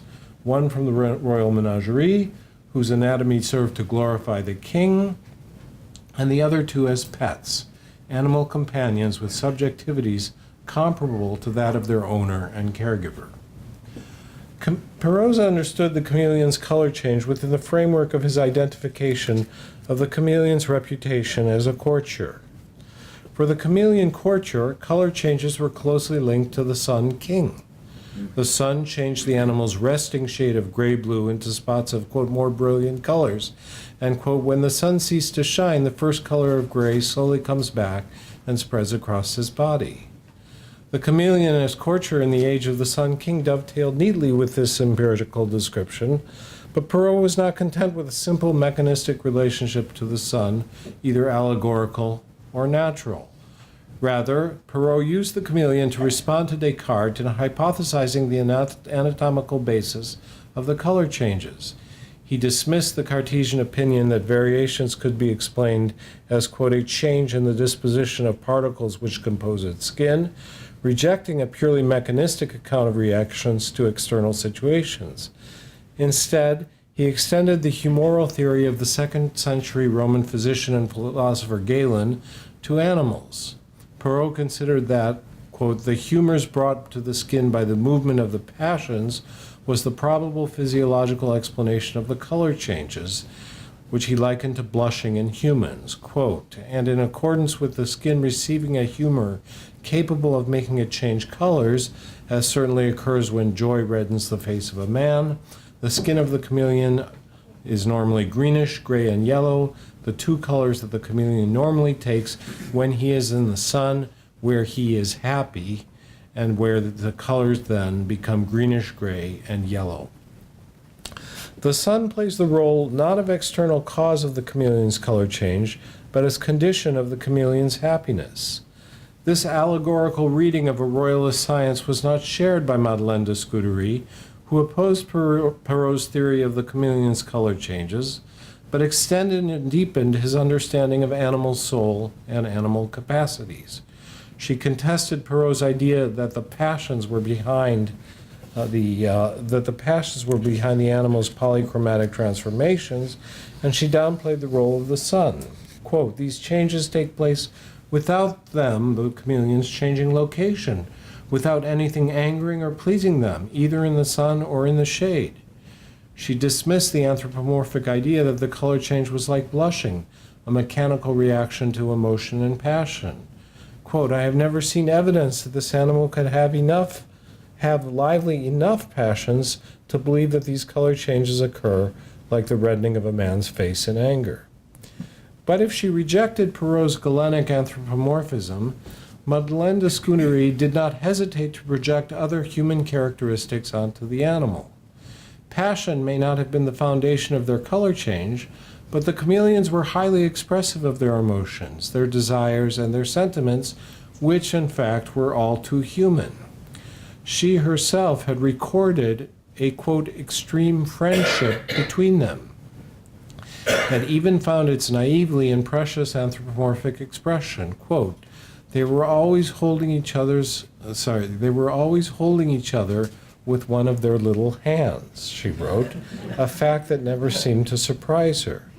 Indeed, the chameleons were capable of love itself, what her friend and anti-Cartesian scholar of animal intelligence, Marin Curot de la Chambre, described in his discourse on the friendship and hatred that can be found among animals, published in 1667, as the first of all passions. Love is the first of all passions. Alas, life ended in tragedy for the female chameleon 5 weeks after its arrival in Paris. During one of her demonstrations, Scudéry wrote laconically, if politely, a, quote, man of quality abruptly grabbed the small female chameleon and hurt her, tearing off her leg. She lived another 8 or 10 days, but finally she died. It is clear that not all of polite society in Paris thought the same way about animals, and perhaps the man in question was a Cartesian.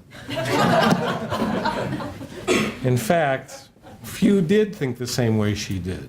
Her description of the remaining chameleon's behavior reveals a deep animism, anthropomorphism, and identification with the animal, so different from Perrault's detached judgment about the chameleon's circumspection and judgment. So afflicted with grief, according to Scudéry, the male, quote, climbed with great haste and expediency to the top of the cage, where he fell 3 different times, right? So following this suicide attempt, she redoubled her care for the sad and afflicted creature, and at that point named him Chameleon, an abbreviation of Chameleon. The proper name that abbreviated his species identification created a sentimental bond between the Sahlonier and the chameleon. He came to love me, she wrote, to know me, to hear his name, and to distinguish my voice, such that I can assure those who have said that chameleons cannot hear have made a mistake, as I have clearly seen that this one heard me, knew me, recognized my voice, and came to me when I called him. Those who have said, included of course Claude Perrault, and the observation that she made was minimally a proof that chameleons could in fact hear. But she also affirmed and extended in her own precious way Perrault's understanding of animals as sentient, even rational beings, certainly emotional ones. He sees, she declared of her surviving chameleon, in a language not far from Perrault's, with spirit and judgment, whether he walks, climbs a tree, or choosing a resting place. But beyond what Perrault could imagine, she believed unquestionably in the chameleon's capacity to love. Scudery's narrative thus moved from a claim of careful and exact observation of her chameleons, what we might call a literary ethology, to an expression, even a paean, of her own emotional attachments, her love for and by this most beautiful of animals. But this was not ostensibly about her. The narrative underscored the moral capacity of the chameleons to love Scudery. She never once invoked their metaphoric identity as courtier, and not only because she was avoiding any negative evaluation. Rather, the symbolic and human qualities of her chameleons were represented in their actual and observed behavior, their love and their grief, that informed the ethical relations that Scudery developed with her chameleons as caregiver and friend. Scudery's emotional attachment to her surviving chameleon, that she assumed was mutual, was informed in part by her opposition to Descartes. In the 1670s, with the publication of a half-dozen treatises for and against the beast machine that occasioned much discussion in polite society, Scudery's salon became openly critical of the Cartesian position, although the conversation did not engage deeply or philosophically with Descartes' ideas of animal mechanism. Unlike, for example, chez Madame de la Sablière, where men of letters and science like François Bernier invoked the theories of Gassendi against Descartes. Mademoiselle de Scudery's own literary pronouncements against Cartesianism, including her epistolary and poetic exchanges with Descartes' own niece, the fabulous Cartésie, were less philosophical inquiries than spirited and at times precious assertions against the mechanism and automatism of animals attributed to Descartes. As she wrote in an epitaph for Bodel, the recently deceased companion dog of the Duke of Roquelaure, here lies the celebrated Bodel, who is neither good nor true, but whose spirit does disprove the system of the machine. Scudery's anti-Cartesian stance was not simply a reflection of her well-known love of animals. As she wrote to Cartésie, Descartes' niece, her disagreement with the latter's uncle lay in her belief that animals had the capacity to love her. My belief in favor of my dog, she wrote, takes nothing from the esteem that I hold for Monsieur, your uncle. For it is not my friendship for animals that makes me take note of their position, but that which they have for me that persuades me of the case. For one cannot choose to love something without having some kind of reason to do so. And so with dogs, so with chameleons, both beings capable of love. What are we to make of this? Could it be so? What did it mean to imagine that reptiles could have an effective life? Was Scudery simply delusional, overtaken by her poetic imagination and extreme anthropomorphic projections, not to mention her precious emotional attachment? She did, after all, keep until her death the two stuffed chameleons on her mantelpiece and proudly showed them off, including to the English naturalist Martin Lister, as late as the 1690s. Before dismissing her claims to turn chameleons into loving subjects, it's worth considering the letters of the erudite scholar and naturalist Nicolas Claude Fabry de Peiresc from Aix, who among his many explorations in the natural and philosophical sciences observed and dissected several chameleons between 1635 and 1637. Peiresc noted at several points in his correspondence how it was entirely possible to tame chameleons. Indeed, taming them was essential to demonstrating their diet of flies and insects. To show people that they did eat flies, they had to be cared for and tamed. Quote, "They should be fed and caressed by boys like sparrows to tame them and render them more easily handled and more free to eat in front of everyone."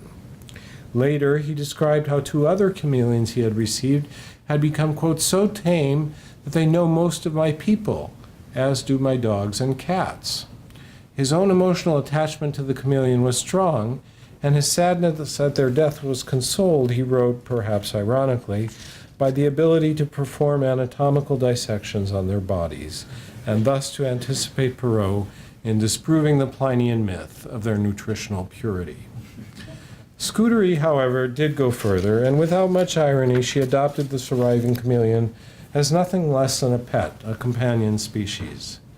In doing so, she gave new meaning to the practice of pet keeping.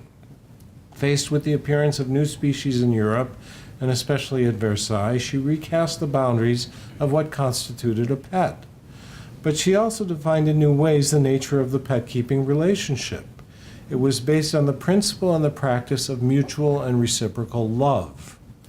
The capacity to love and be loved in turn was perhaps a precious conceit, and it was supported by the anti-Cartesian and theriophilic tradition of thinking about animal minds, as in the work of Marin Cureau de la Chambre.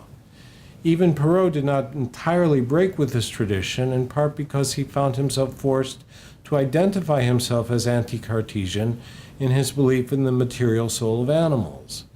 But Scudery's literary naturalism contained the possibility of its own science, equally opposed to Descartes, the science of the salon that was posed as a gendered alternative to the royal and masculine space of the laboratory and the library of the Royal Academy of Sciences and its animal subjects from the Royal Menagerie, as Erica Harth has suggested. It was a science that may have gotten some things wrong, like the chameleon's diet, while also getting some things right, like the chameleon's ability to hear. But most importantly, it was a science that revealed an idea foundational to modern practices of pet keeping, not the claim that even chameleons were capable of love, but the idea that transspecies companionship, the giving pet, was grounded in a relationship of mutual love and affection. Thank you.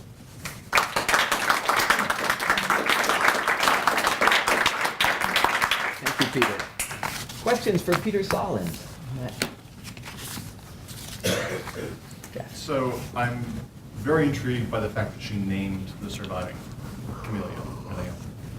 Because, I mean, I'll talk about this afternoon, but the whole concept of giving pet names to animals, deciding which animals you will name, whether it's at the zoo or in a laboratory or in your home, deciding which categories of animals deserve pet names and which ones don't, is just a really fascinating and complex process. So I was wondering if you could, if there are any further details about naming in Yeah. research that you could follow up on. Certainly. So if we contrast the exotic animal collection from the Menagerie, which was founded in a few years before, starting in 1664, and populated by 1668, and which was mostly constituted in its initial stages by aviary species, by birds, we find absolutely no evidence whatsoever that any of these animals received names.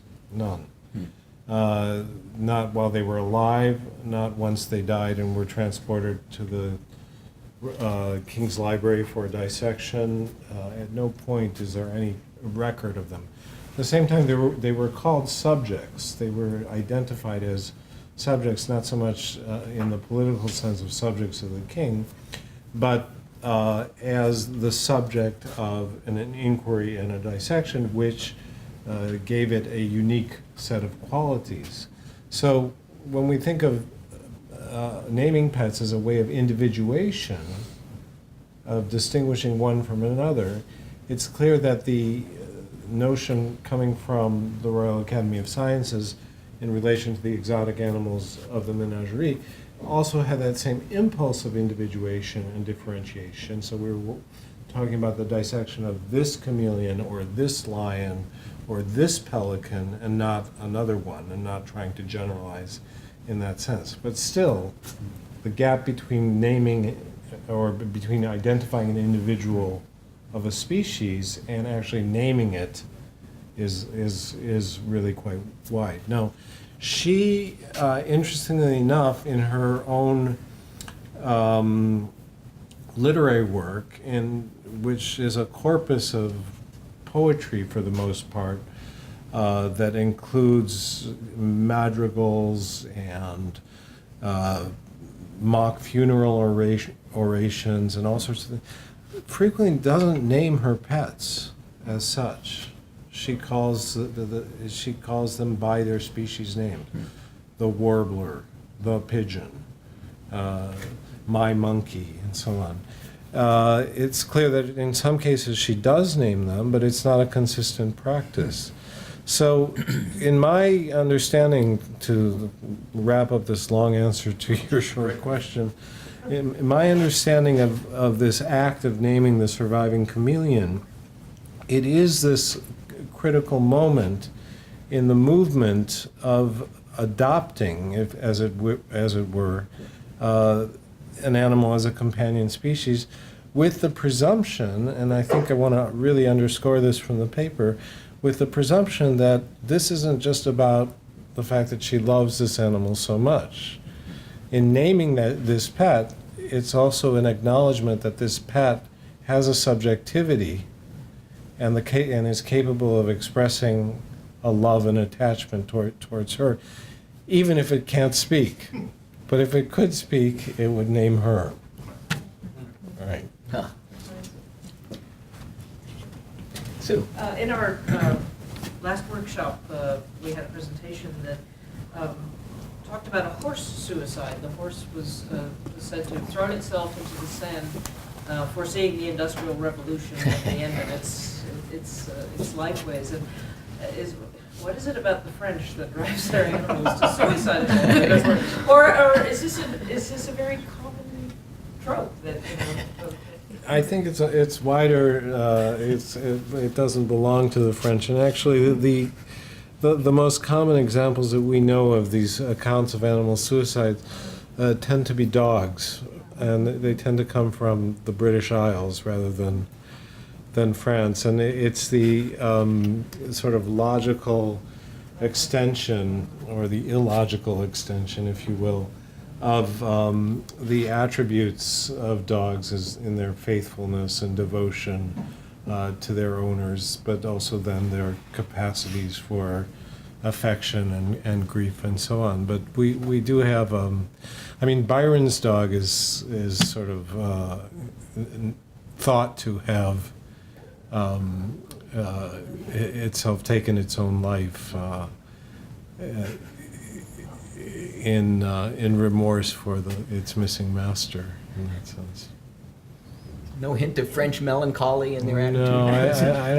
No, I don't think this is a French. in other cultures? I mean, it's, Other people can maybe speak to other cultures. I mean, the examples I know are British and French. I can't say that I can cite another Western European example of a purported suicide of a pet, but possibly there are others. Well, could you say a little bit more about stuffing animals? I mean, the two communities. Yeah. Because that again seems to be, to me, a process where either you make them a subject of inquiry in the show, Right. or else you stuff your Right. pet. And I was just wondering what the practice was. It's a good question, an interesting question. There's a book that's just been recently published by Penn State University Press in their Animalia series on the early history of taxidermy. The author's name is escaping me at this point. It was a very rare and occasional practice among the Royal Academy as part of, we might call it a scheme of decorative arts, to actually line the laboratory that the King's Library had this separate room that became the laboratory for dissection, to line them with either the skeletons or the stuffed animals. But other than that practice, this is the only reference I've seen, actually, in all of the 17th century to private individuals, as it were, taking their companion species and stuffing them. She did, she spent quite a lot of time thinking about this and doing so. And in a longer version of this paper, a chapter of the book, in fact, I do discuss the way in which the bodies of these chameleons moved back and forth, as did the textual description of them between the naturalist and the literary figure, and how when these two chameleons died, their bodies were given to Claude Perrault for dissection, and he dissected them, and then he gave the skeletons back and the skin back to her, and then she goes into fairly elaborate detail, as much detail as we probably have in the 17th century, of how you actually stuff a chameleon. With cotton is the answer, and how you try to treat the skin with oil is the answer in order to keep it. And the one description we have, she dies in her 90s, the age of 94, I think, in 1701. In her mid to late 80s, when she's visited by the English naturalist Martin Lister, who pays a courtesy call because she had been this great literary star. He has this really quite pathetic description of her with a very sharp mind, but a body that's completely failing and drooling all over, but how she kind of drags herself and drags him to her mantelpiece where there are these two stuffed chameleons, and then proceeds to tell a story which suggests that her mind is not perhaps as sharp as all that, and where she claims to have kept the chameleon alive for 4 years as opposed to 4 months. And it's clear that this kind of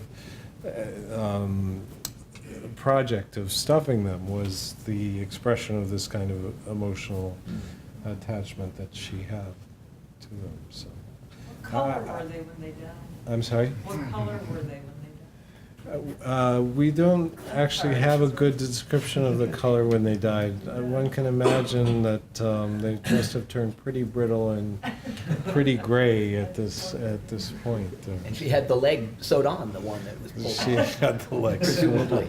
Presumably, that's Yeah. right. So, Well, we need to kill the conversation from that.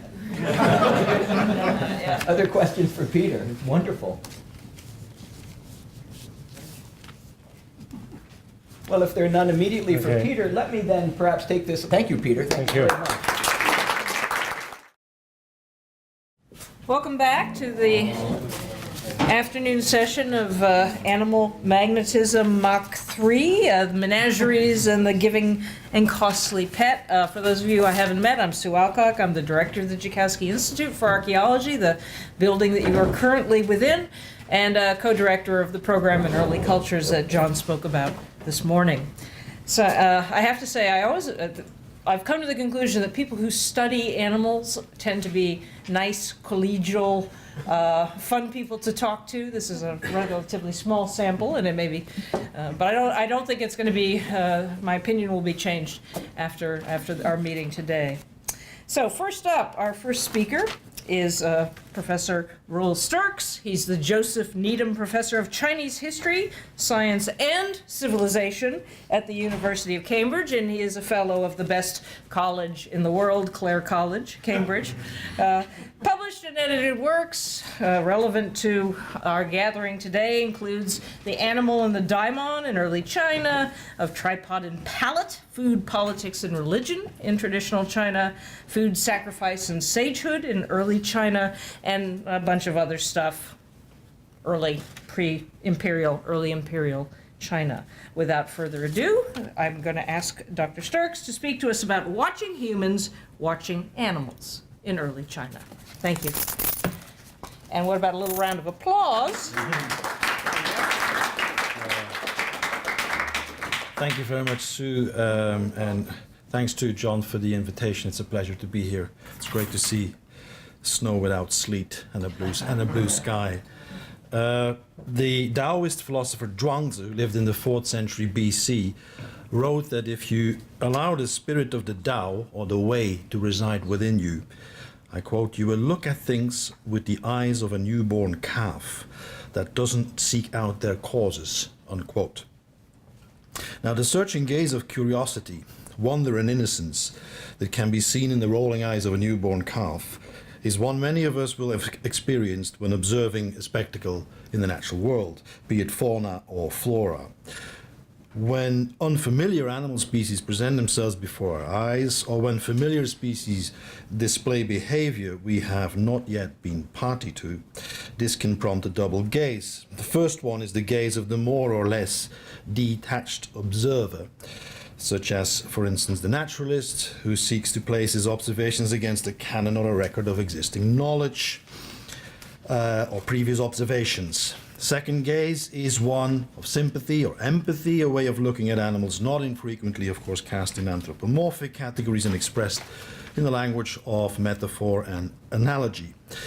The first observer might look at the animal as an object or try to identify it against homologies and familiar species. She or he can conceive of it as a creature to be hunted, caged, or displayed. Or even more basic, the observer may simply wish to reduce the animal to edible, not insignificant in the Chinese case. Second observer takes animals as exponents of a world of mirabilia, as significant messengers or embodiments of greater virtues or deeper meanings, such as portents or even divine revelation. She or he may project human characteristics onto the animal behavior observed, might turn it into a companion, that is, petify it, or feel that the creature concerned is that much less of an animal or a different animal altogether. Now, Chinese texts from the classical period indicate that more or less all gradations in this human-animal binary that I've just briefly described were present in China. In China, as indeed in most cultures, attitudes towards animals swung between the poles of objectified and commodified otherness, if you like, on the one hand, and, to use a term actually that John put in his mission statement, the consocial appropriation on the other.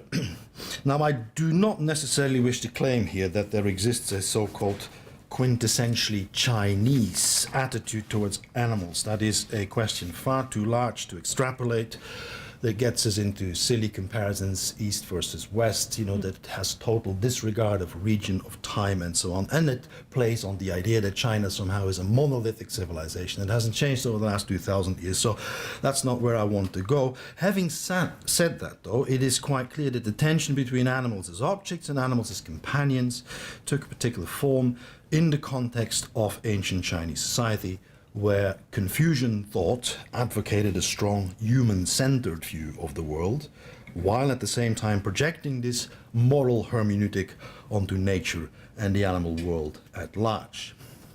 Now, before I proceed, just a little bit of context. So I'll be drawing on sources from the classical age of Confucius, up to the period of the First Empire. So roughly we're dealing here with textual sources, with some images on tomb murals and so on from 6th century, 5th century BC, running into the Qin and Han period. You see the map of China changing in front of you. So we're not really talking about anything that coincides with the borders of the People's Republic, as you can see. But it's the formative period, in Chinese history. It's when our masters of philosophy composed their main works. It's when anecdotal literature, administrative literature, Chinese bureaucracy emerges, and so on. So for the classicists among you, we're roughly running parallel with the classical age of Plato, Aristotle, and Alexander the Great, and we end roughly around the time of the late Republic, also to the dawn of the Augustan period, if you like. Okay, let me now zoom in on 3 moments of this human-animal binary that roughly take us from sentiment to utility. I'm going to say something about animals as pets, animals as signifiers, and animals as hunted creatures and objects of display. Now, the classical Chinese language does not have a word entirely equivalent or congruent, to English. Pet, in the sense of a domesticated animal cherished as a companion. Modern Mandarin gets close. It either paraphrases, it will say something, an animal one likes to admire or one likes to play with, or there is a generic term, 宠物, a creature that one finds favor or kindness in. The character 宠, which you see on the right side of the slide here, which by the way etymologically is a dragon under a roof, that particular character in classical Chinese means intimate love or feeling passionate for someone, for example, a concubine. But it does not occur in classical times to refer to a companion animal. Classical Chinese has the generic term liu chu, the 6 domestic animals, which you see at the bottom there, horse, cow, dog, pig, sheep, and chicken, origins of which we are uncertain about, but it does refer to creatures living in the domestic sphere, for example, a farmstead, creatures tamed through husbandry, or creatures domesticated for consumption, including dogs. We do not have texts of this particular period that treat of animal companions as a main subject matter. In other words, we don't have texts that solely focus on descriptions of animals as companions or as pets. We have anecdotal evidence, and we have some literary pieces that touch on the topic. So basically, we need to puzzle things together from a variety of sources. Among the animals kept as companions by members of the elites in early China were, of course, the dog. For cats, we have no firm evidence prior to the 9th century AD. The most famous case, perhaps, was a dog allegedly kept by Confucius. We have no information on their relationship while alive, but we do have a story in which Confucius insists that his disciple Tzu Kung should provide it with a burial using the master's straw seating mat. We are to interpret this as a modest expression of condolence against references that suggest the use of more expensive cloth curtains with which some aristocrats interred their favorite horses. Now, wrapping up and or burying meritorious animals such as dogs, horses, and oxen is acknowledged as an acceptable thing to do and a way of thanking them for the labor they supplied for their human companions while alive. The first emperor, or someone at least in his entourage, clearly felt it right to have a favorite dog buried in a coffin, which you see here. But this type of petification, if you like, was also very controversial, especially when too much resources were spent on it. So what we find in our corpus of texts are a long series of criticisms of the idea that one should put pet before person or animal before human. And one standard theme is that of someone in power being criticized for spending resources on animals rather than humans. Yenze, a spokesperson, a kind of advisor to Lord Jing of Qi, 6th century BC, he persuades his lord not to bury his favorite racing dog with sacrifices, and as a result, Lord Jing changes his mind and he has the dog cooked and served up to his ministers. The philosopher Mencius condemns rulers emptying their granaries to feed their animals, and the expressions that dogs, or dogs eat food that humans should eat, which you have on the slide here in front of you, expresses the same kind of sentiment. Here you have another example. You have a famous tomb here in which a dog was actually buried here. This is a dog coffin, and here we have 8 sort of companion ladies of the tomb holder in question. So there is a fair bit of evidence of this practice. Now, another way of petrifying animals clearly was also by giving them significant names. The names do not in all cases impart a sense of companionship necessarily. I mean, in cases of names of famous horses, of course, they impart a certain characteristic or feature on the horse. I mean, blossom red, green ears, tall yellow or outstripper are some of the names translated in English of famous horses. But of course, they do reveal, a kind of sentiment of intimacy. However, and this is, I think, quite important. One can't get away from the impression that even when certain animals are extolled over others as being closer to humans, a kind of sphere of utility lurks behind the corner. And you can see this, for instance, in numerous references to a practice which we do have documented a great deal, which is animal physiognomy. In other words, manuals that tell you how to detect certain signs on the pelt or the shape of the face, significant features of the animal that say something about its character.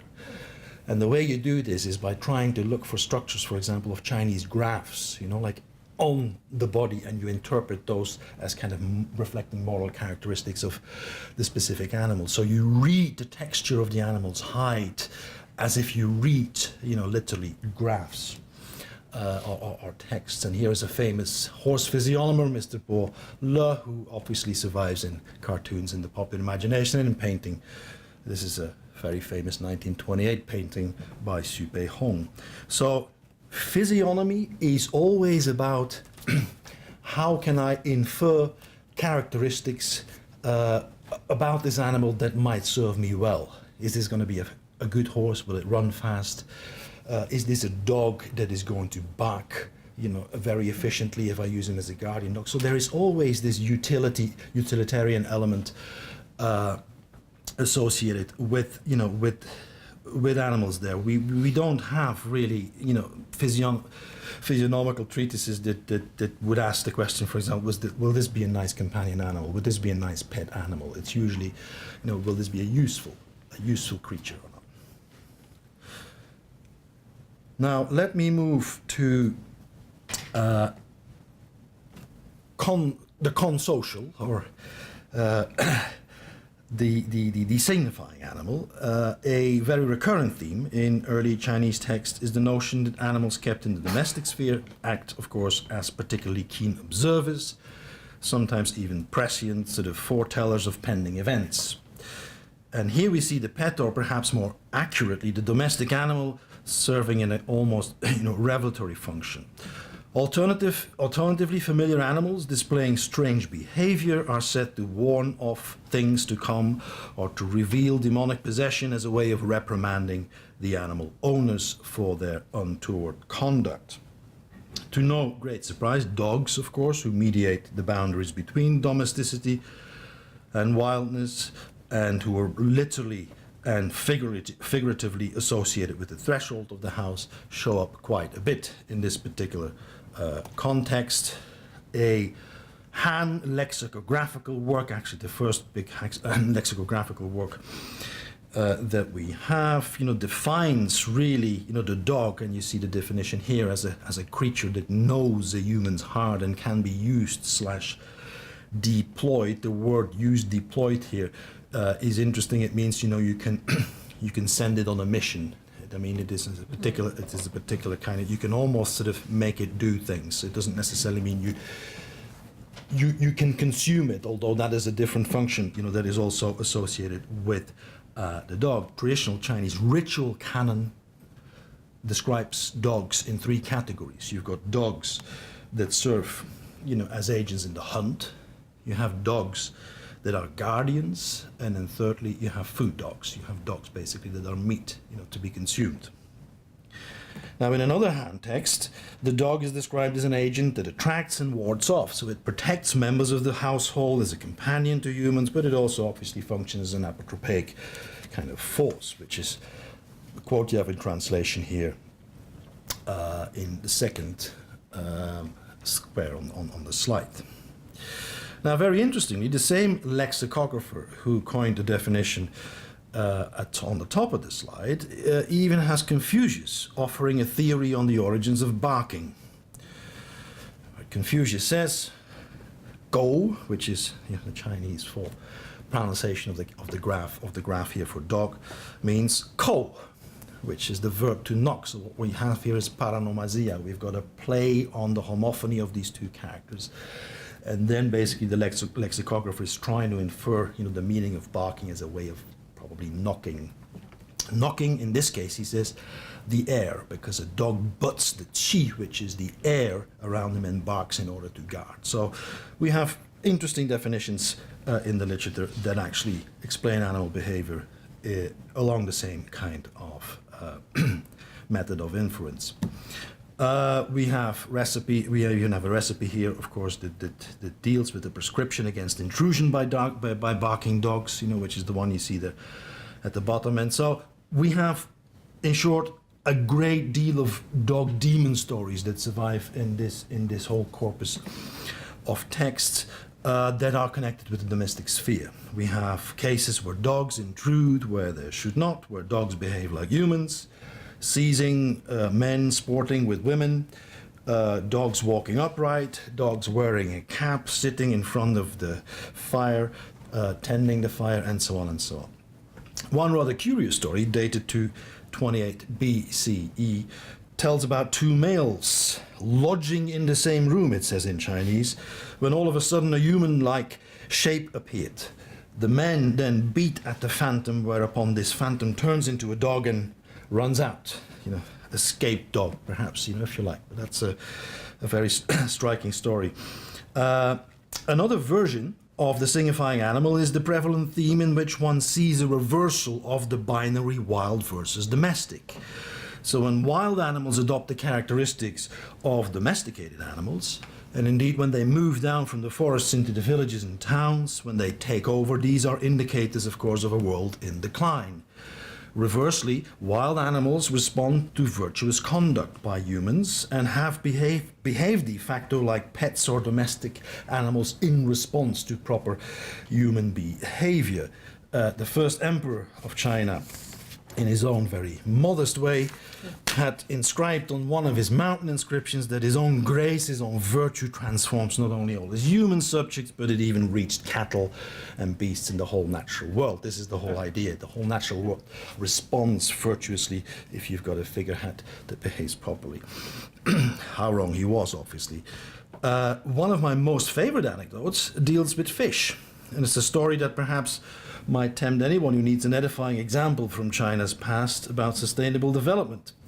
In the late 1st century BC, a grand secretary by the name of Xiao Wangzhi reports that in the past, in his commandery, in Donglai in the east, fish would refuse to show themselves whenever additional duty was placed on seafood.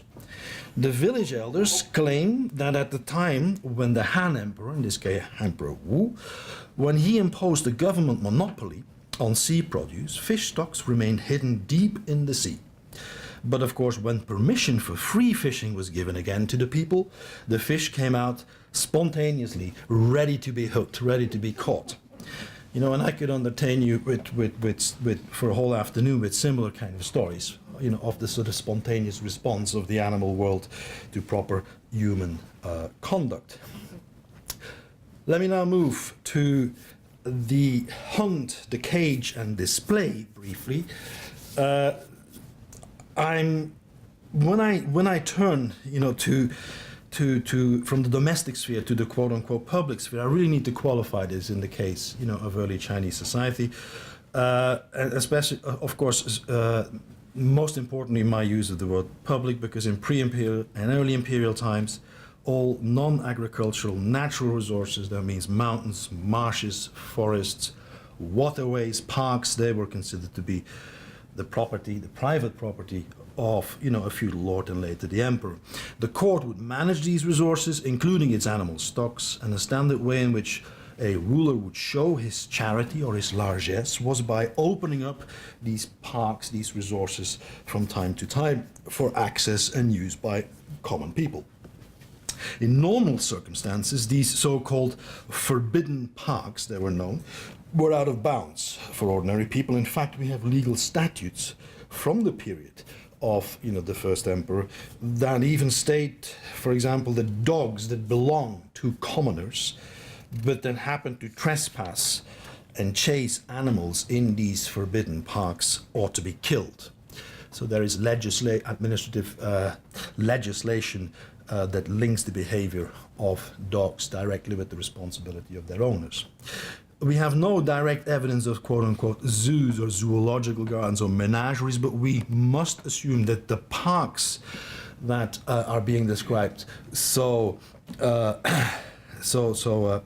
flourishingly in the literature of the time, must have contained exotic species, valuable species. We are on more solid ground when we, sort of, when it comes to identifying these parks primarily as enclosures in which rulers were hunting, which was of course also a form of military training. And we have also evidence of games in which one watched animals and humans fight or compete with each other. But let me first turn to the park here. Accounts of royal hunts within parks come to us mostly through a number of long prose poems that describe them, and that suggest that game animals may have been symbolically, may have thought to be symbolically representing, of course, all animals in, the ruler's realm. And the idea, of course, is by roaming through the park, by watching or hunting exotic beasts, sometimes in artificial landscapes, the ruler would symbolically pace through his realm, and collecting exotic animals provides, of course, what Harriet Reaver calls the sort of this vivid rhetorical means, right? Reenacting, extending the work of empire. Now, inside the parks, a sense of cosmic and geographic order prevailed. Animals seem to have been distributed geographically inside the park according to their region of origin. So you'd have people coming from the north of the empire being put in the north of the park, and so on and so on. This kind of symbolical function of the hunt as a human conquest of nature was largely staged, of course. It happens in a controlled environment. Parks were fenced off. It's a bit like ecotourism, I suppose, safari trips, extreme fishing, as you find them today, really.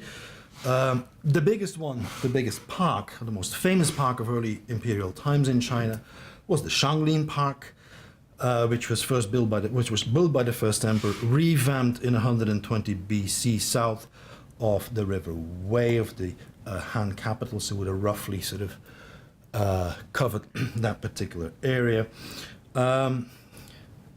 We have it here in a later painting, a 16th century representation.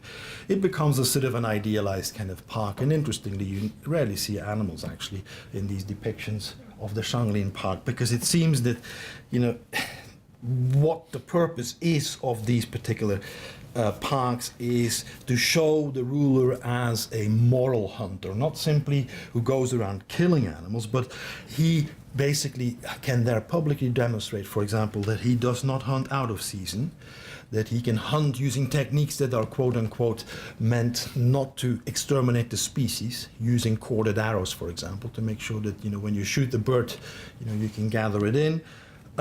You avoid killing young animals, and you also set free animals, or a specific number of animals of a species, in order to make sure that they don't sort of get exterminated. Here you have a nice description, right, that sort of exemplifies this kind of thing. The hunter must cast his nets in an area between where birds are numerous and where there are none, and only then will you be a successful hunter. You don't catch where there are too many of them, and you don't catch in parts where you see almost no animal. And here you have a graphic sort of illustration of a theme that is very, very recurrent in early texts, namely that is King Tang, famous king associated with with Shang dynasty, who is presented as a moral hunter. What he does here is,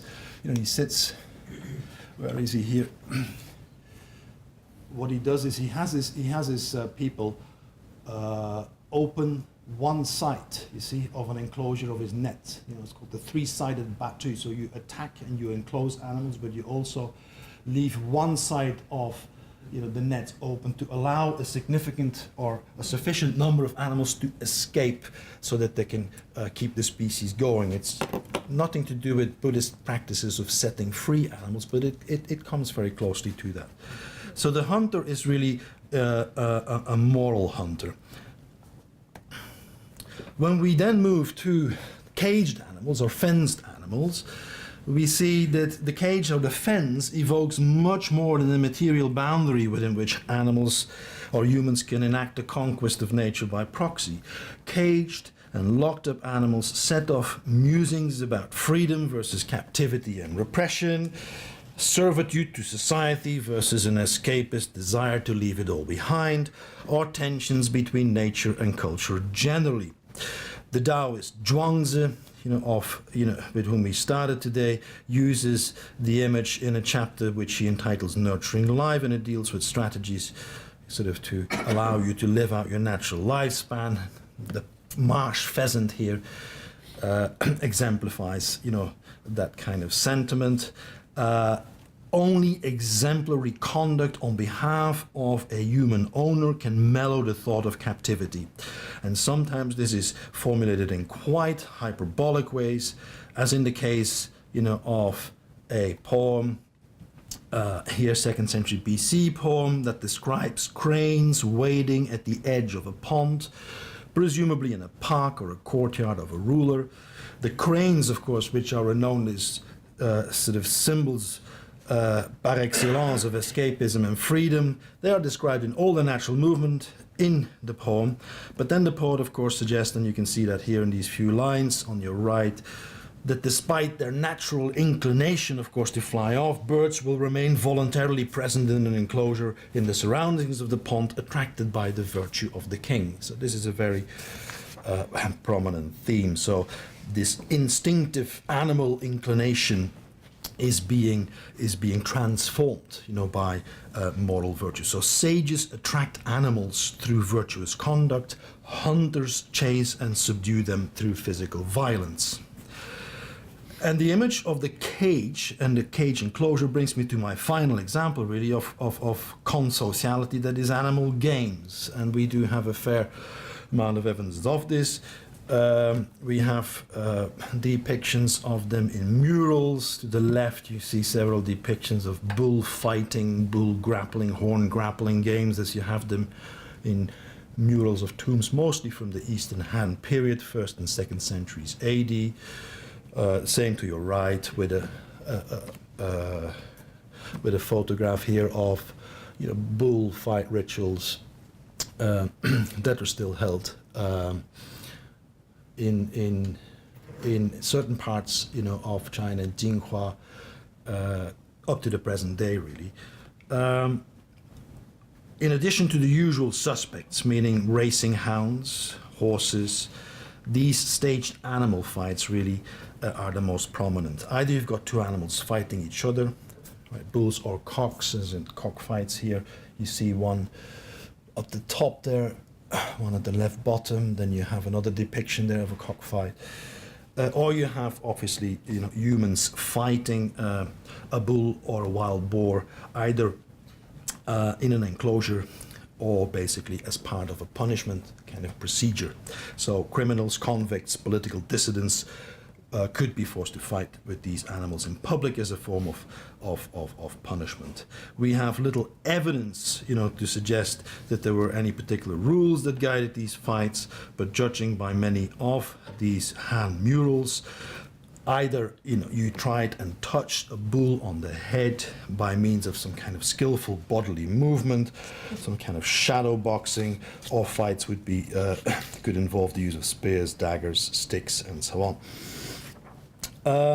In all of this, however, and this is quite important, as you can see another sort of example of a cockfight at the top there, and again here at the bottom to the left, the left bottom there underneath the little roof.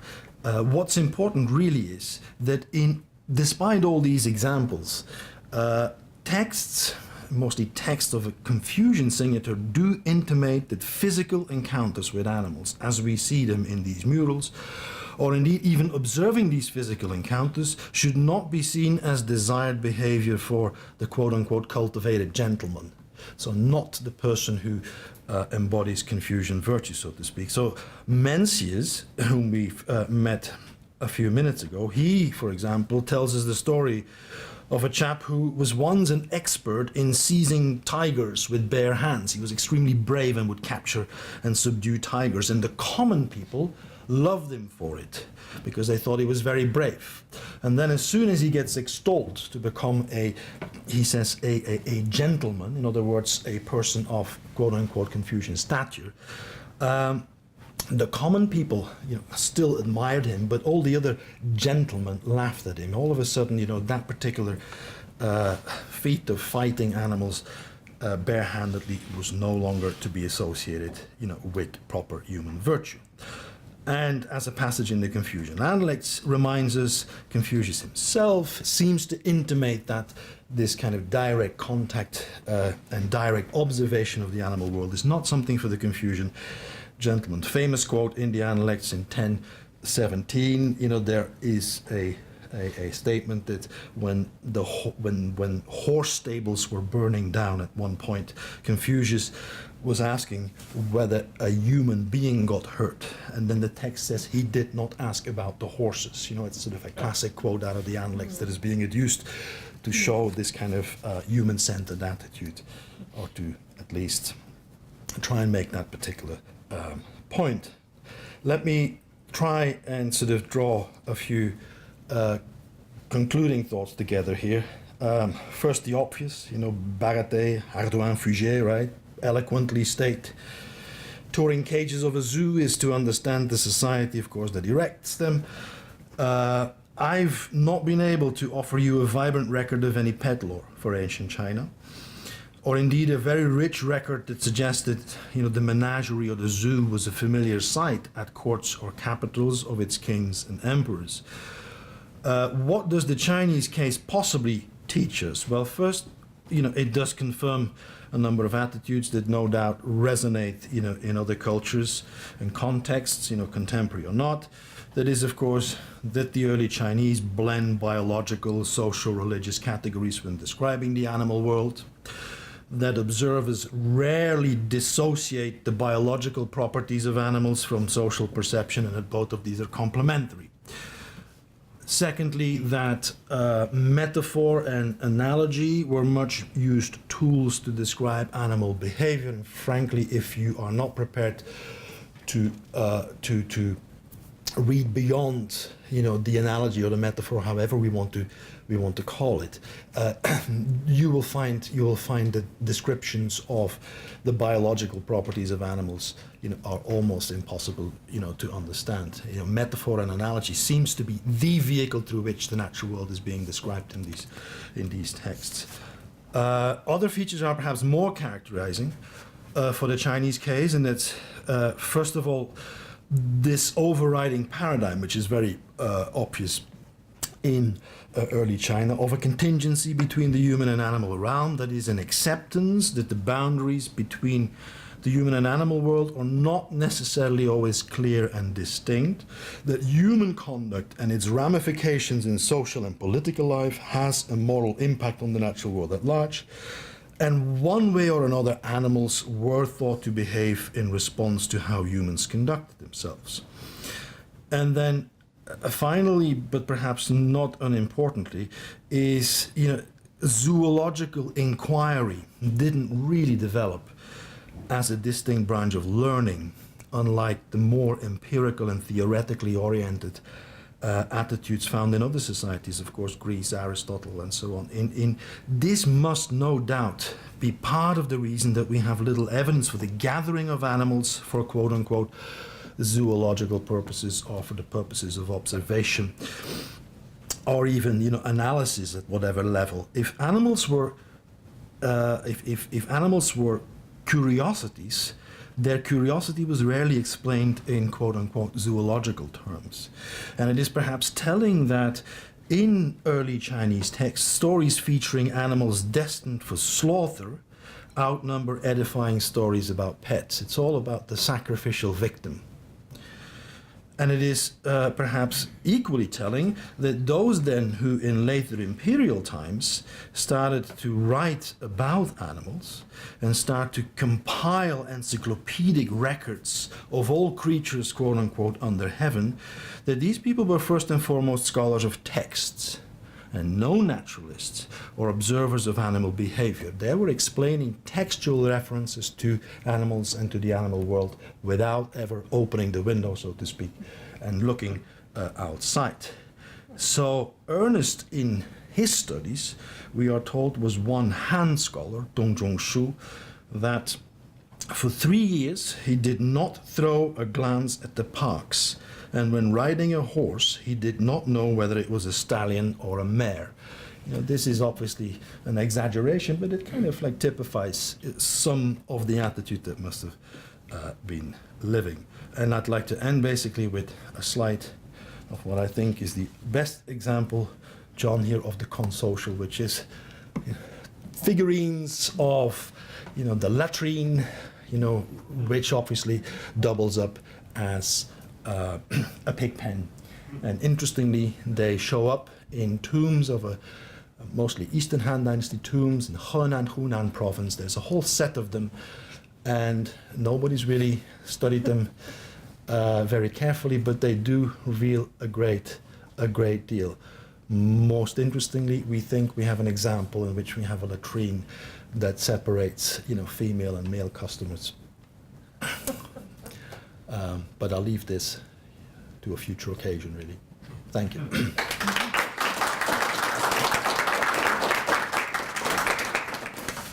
Oh, that was wonderful, and it was funny because every time I said, "Oh, that sort of sounds something Roman," that just slid away from me. So, questions, reactions, sir. Absolutely terrific material. Amazing. Completely subverting everything that I know or learned from the classical histories of menageries, like Charles Loisel, who talks about the Chinese case extensively. A couple of unrelated questions, and then maybe one larger one.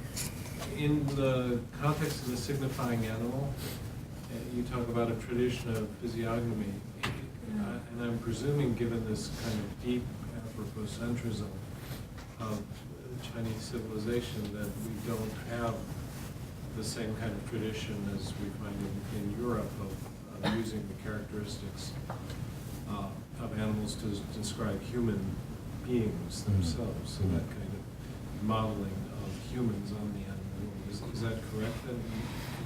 It'd be the other way around very often in the Chinese. It's only the other way around. Secondly, then, on this, these animal parks, which are conventionally described by outsiders as menageries, you're disowning that title in that sense for both the evocation of any kind of zoological interest, but also for the more, what should we say, conventional idea of animals as a kind of signifier of celestial empire, as the sort of collection of the exotic realm under the direct gaze of the emperor, and thinking of them instead as these sort of privileged places where the ruler is exercising a particular kind of governance or something. Is that a fair characteristic? Well, they're not mutually exclusive. Of course, these parks, the problem is we don't have... The evidence we have is hyperbolic poetry, in which you have the description, of animal species, that a lot of them actually put down, with new words and new names we've never heard of. And the whole idea is actually that the poet reconstructs the empire by using, extraordinary language to extol how big the empire is and how, how all the species in the world are actually sort of under heaven. But this is by no means, a kind of a realistic description of what these particular parks must have been like. This is... And in terms of that kind of investment, is there any either literary or other kinds of texts that describe in list form, say, the species that are contained in these parks? To my knowledge, for this period, no. We don't have a practical... We have a certain number of anecdotes in which, for example, an official would be reprimanded for getting the count wrong on a number of species that he had to. What legal texts of the period suggest too is that the reporting of, for example, animals that die in these parks was taken very seriously.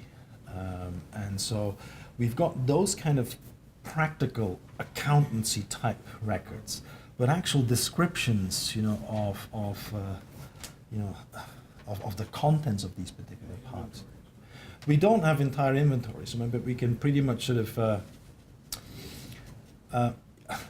It is very difficult, to even use the word, whatever, exotic in that particular context, because the whole point, of the park is that it is assumed to include all species in the empire, and therefore it cannot be exotic. These are all creatures that are part of this overarching whole. So why would you want to, study them and consider them, curious? What is very important, what is very prominent though, and that gets us back to naming. There is a sense in these texts that naming is about much more, that naming is about gaining control over unknown species. So you may not understand what a specific creature does and why it eats this and why it behaves in that way, but if you can give it a name, you master it. It's about the control of knowledge over the natural world rather than actually describing the natural world as such.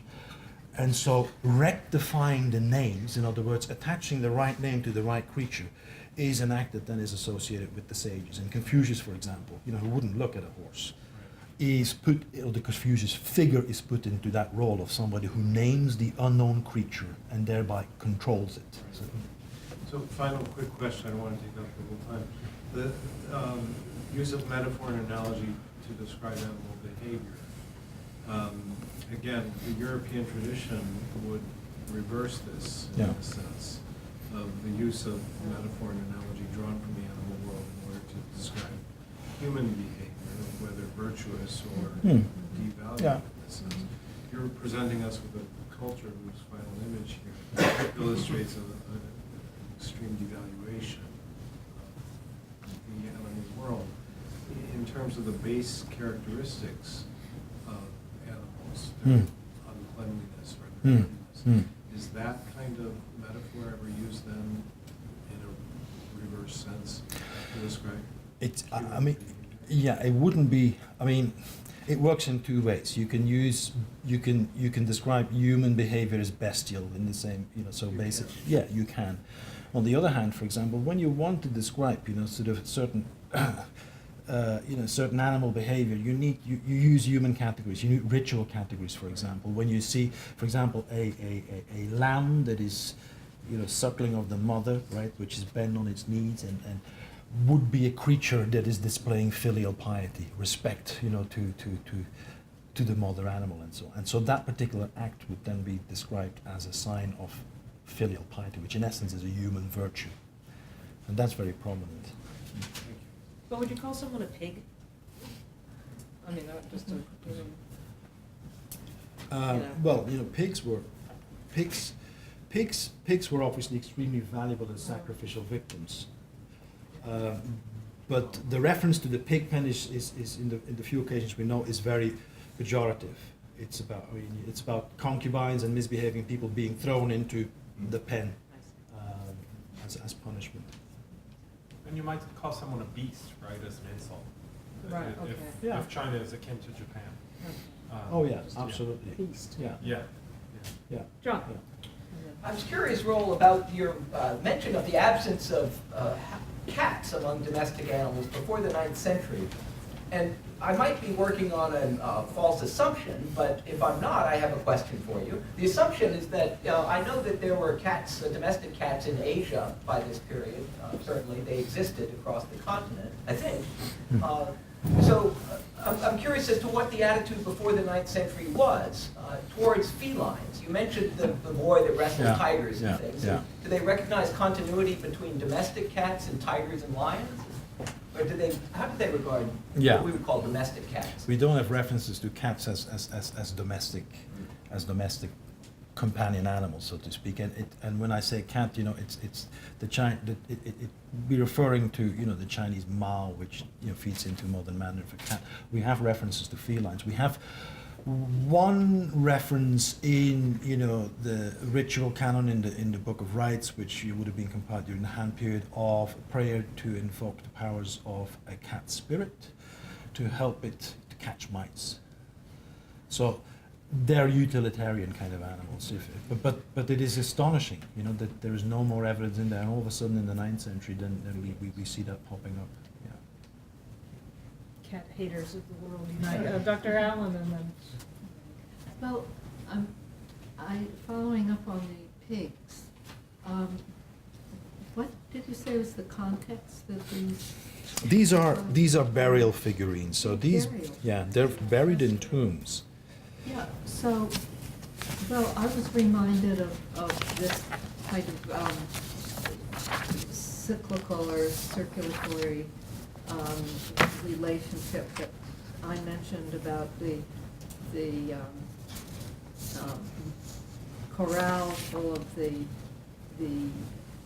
herd animals' manure, which is then used to fertilize the crops, which then feed people and so forth. And so I was wondering, since pigs were sacrificed, and I assume they were eaten also, or?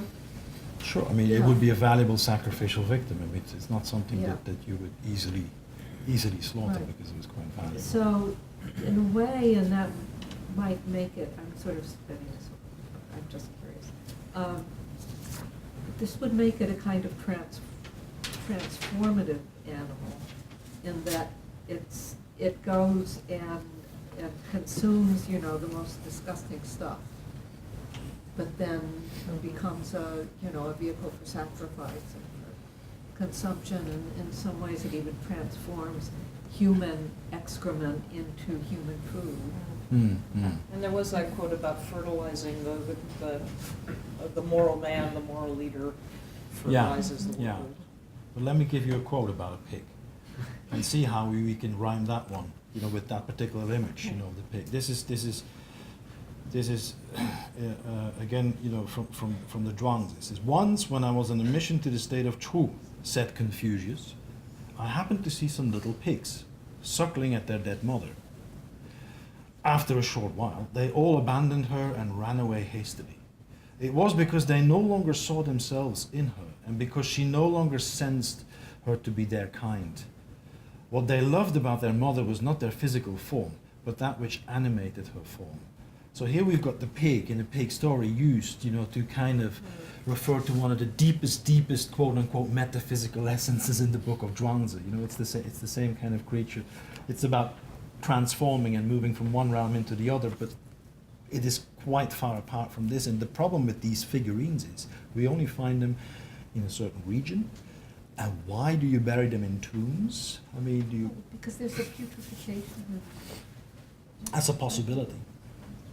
It's a possibility, but it's as difficult as interpreting why do people bury food in tombs. Is it to placate the death? Is it to keep spirits out? Is it to it's not straightforward, and unless we have sort of textual descriptions telling us why they were made and who was, it's very difficult to pinpoint. Those fighting words for an archaeologist. I know you have a question, but maybe we can run your own page. Hang on to it. I have a million about this paper too, so another round of applause, please. Thank you. Ian Miller is an associate professor at a certain university to our north, where he teaches in the famed Department of History. His teaching revolves around the history, the historiography of Japan and of Asia more generally. He has ties to various Japanese institutions, spent last year apparently at the University of Tokyo.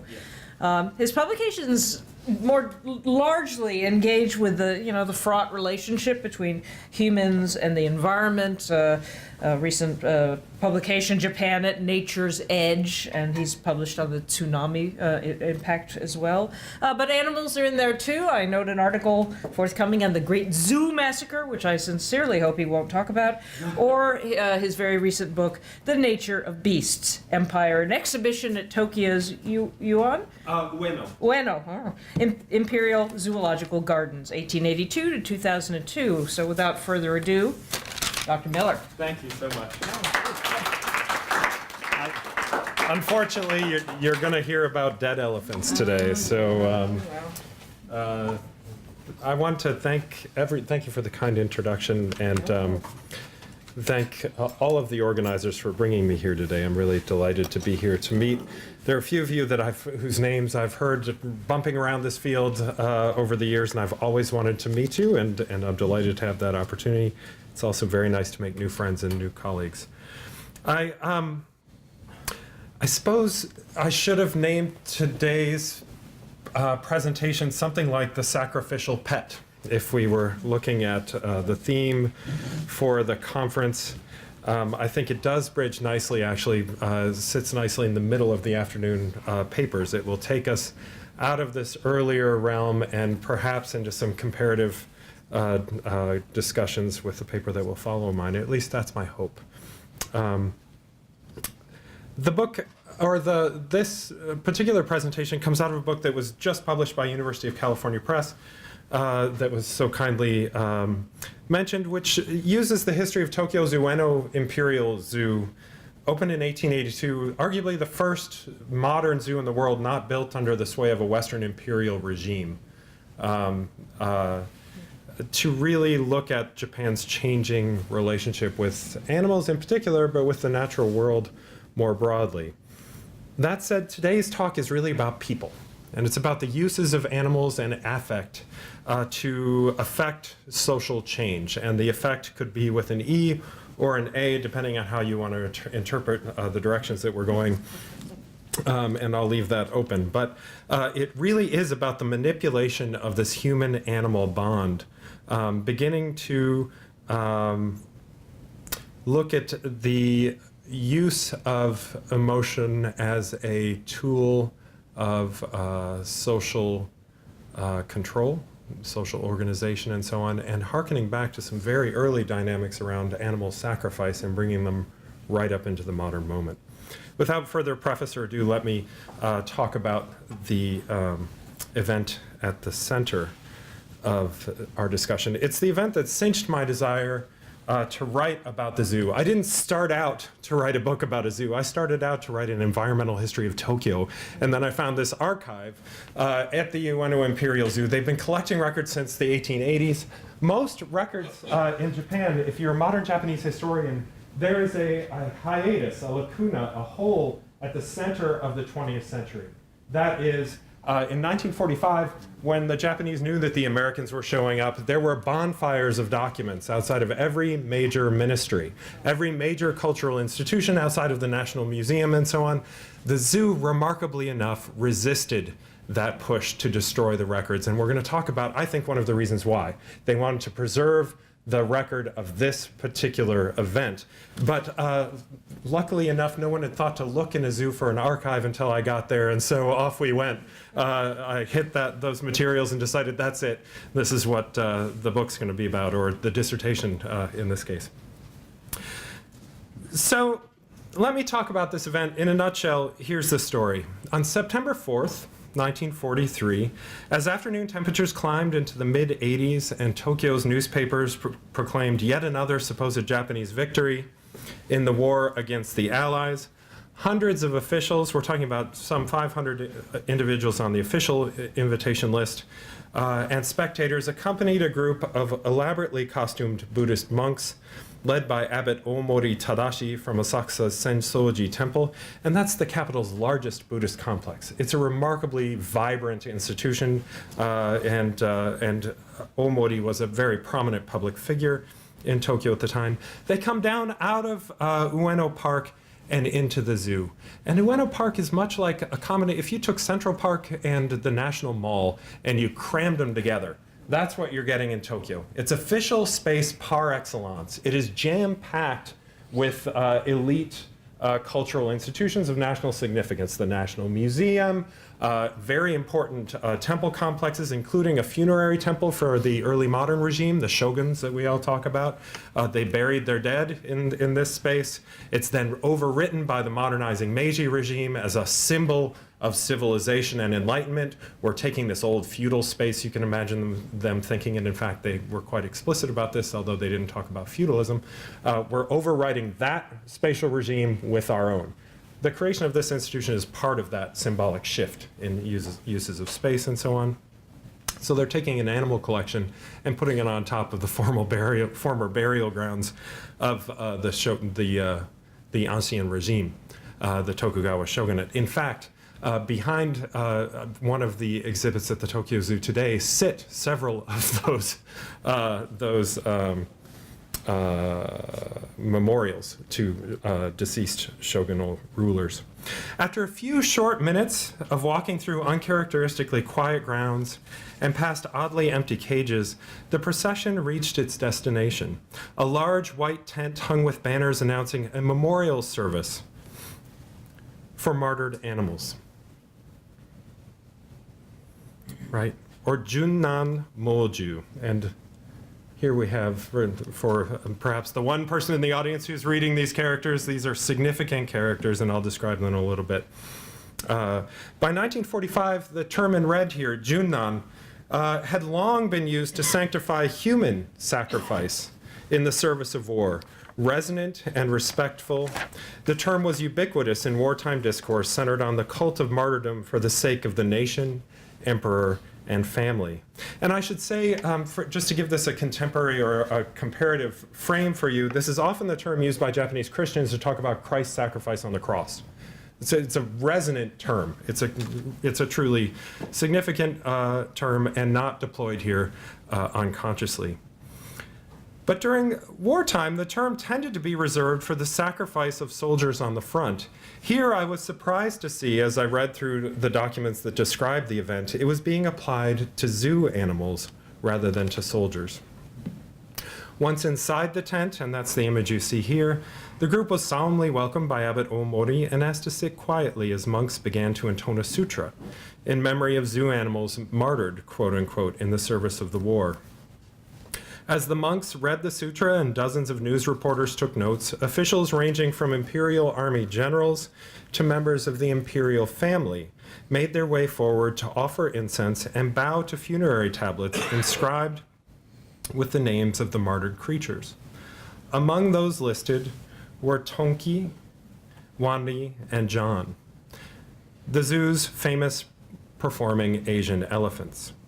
The three were animal superstars in pre-war Japan, making appearances in everything from state-sponsored school textbooks to women's magazines. And I'm going to come back to this a little bit, but I want to underline the mass media nature of this space in particular.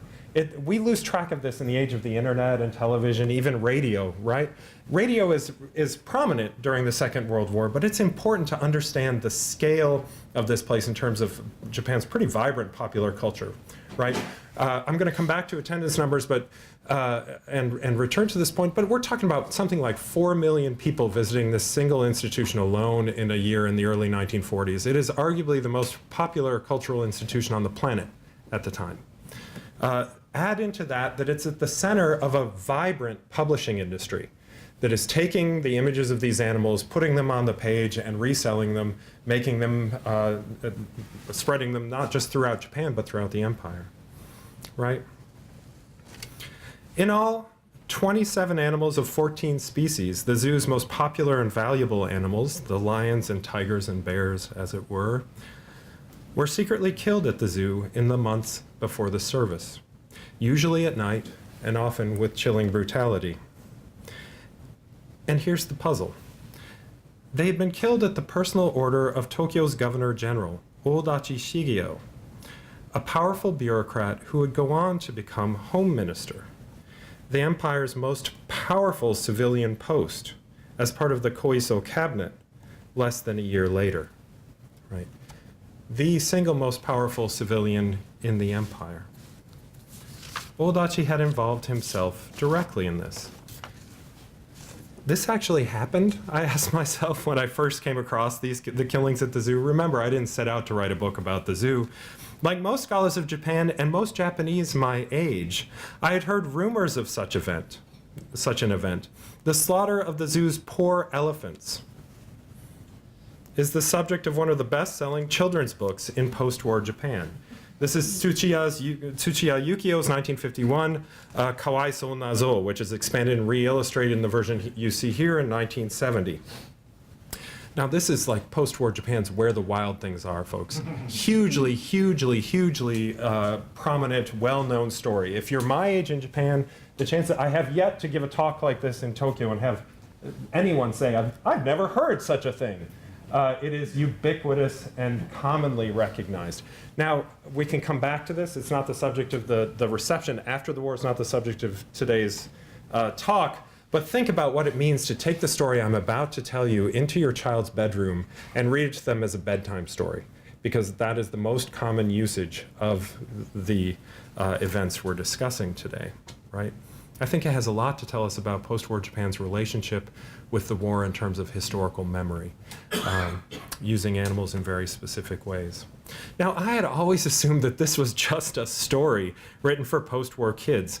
Why on earth, I found myself asking as I read through wartime documents housed in the zoo's extensive archive, did Odachi Shigeo, one of the period's most influential men, an elite technocrat working at the heart of a modern empire on the verge of collapse, why would someone like Odachi choreograph the slaughter of zoo elephants?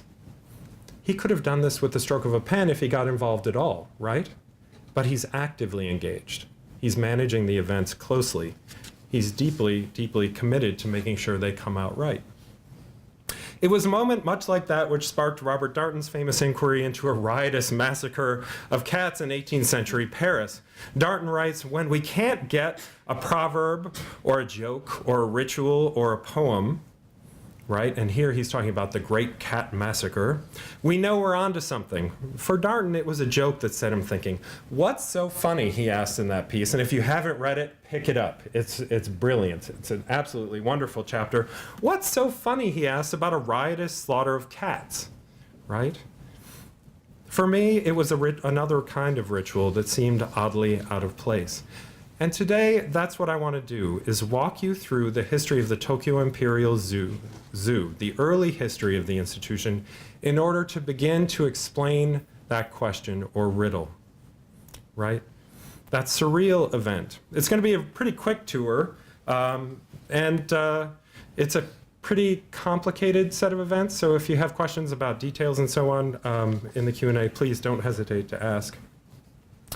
So let me tell you how we're going to move forward from here. It's going to be 3 short sections, and they really are quite short. I apologize for that. First, we're going to look at the institution's early history, placing it in the context of a wider project of nation building, perhaps as a way of gesturing to the talk that will follow this one.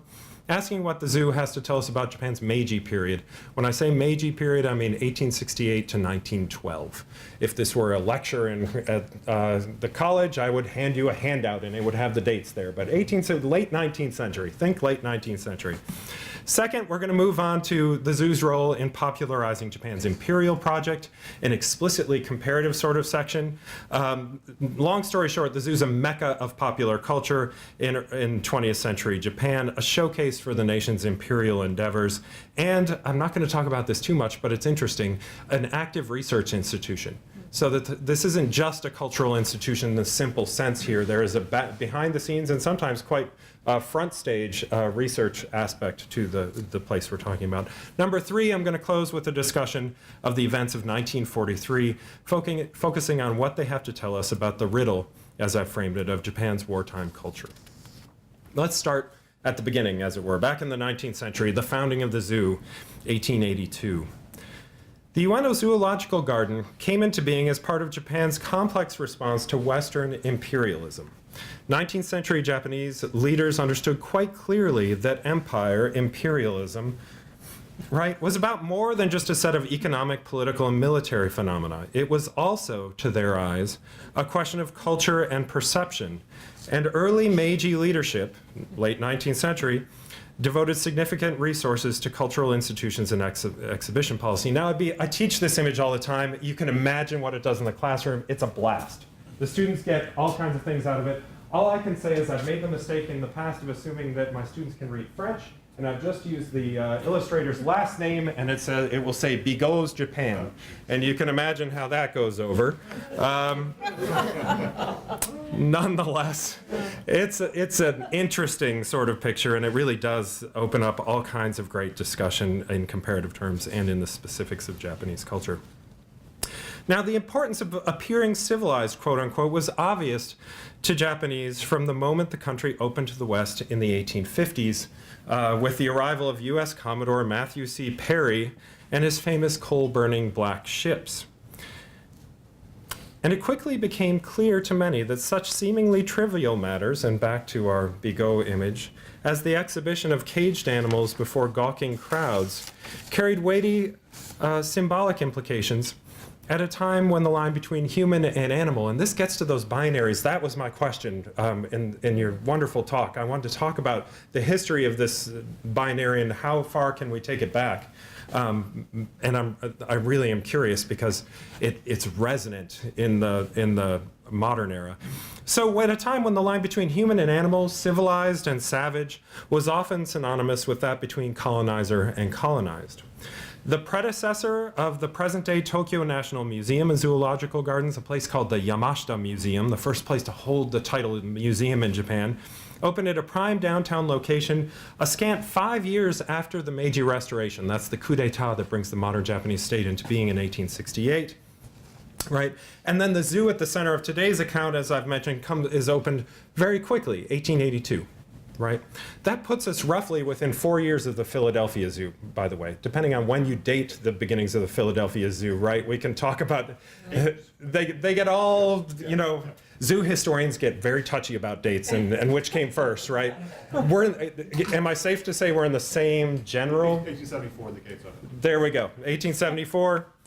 Central Park might be earlier. 1861. Yep, so there we go. Now, as from the U.S. comparative case to the British comparative case, as anyone who's interested in Victorian Britain can tell you, and here I'm referencing Harriet Ripfo's work explicitly, the hunting, collection, and display of wild animals was an integral part of imperial culture in 19th century Europe and in the colonies. And the zoological garden arguably was the most popular institutional expression of those concerns. The zoo, one could argue, and many have, was a technology of imperialism in the 19th century, arising out of Europe's encounter with the stunning biodiversity of the colonial world. As metropolitan natural historians and scientists sought to come to terms with the flood of foreign wildlife, zoological gardens began to be opened in cities and capitals throughout Europe, and here in the United States as well. Now let me give you a sense of the scale of this influx, this kind of flood of species, specimens, and information. The number of new species discovered between the publication of John Ray's, the English naturalist, catalog of mammals in the 17th century and the publication of that of Linnaeus roughly half century later is somewhere in the range of 150 to 300, depending on how we count and so on. By the late 19th century, we're looking at 1,000 new species being identified each and every year, and the number just seems to do little more than amplify and amp up. Right now, we're looking at 10,000 plus, right? Even in the midst of rampant human-driven exploitation of the natural world, reducing biodiversity, nonetheless, we are identifying species at an unprecedented rate, 10,000 per year. Stunning. Now, Japan opens its doors to the West in the midst of this transformation and the accompanying taxonomic frenzy. By the mid-19th century, when Japanese began to travel abroad, zoos were widely recognized gauges of national strength, commercial reach, and scientific prowess. And Japanese leaders quickly understood that these institutions were meant to do more than simply exhibit unusual wildlife to gawking crowds, right? They served national interests. We've lost track of this, I think, right? This might be a distinctly early, phenomenon of the early portion of the modern era.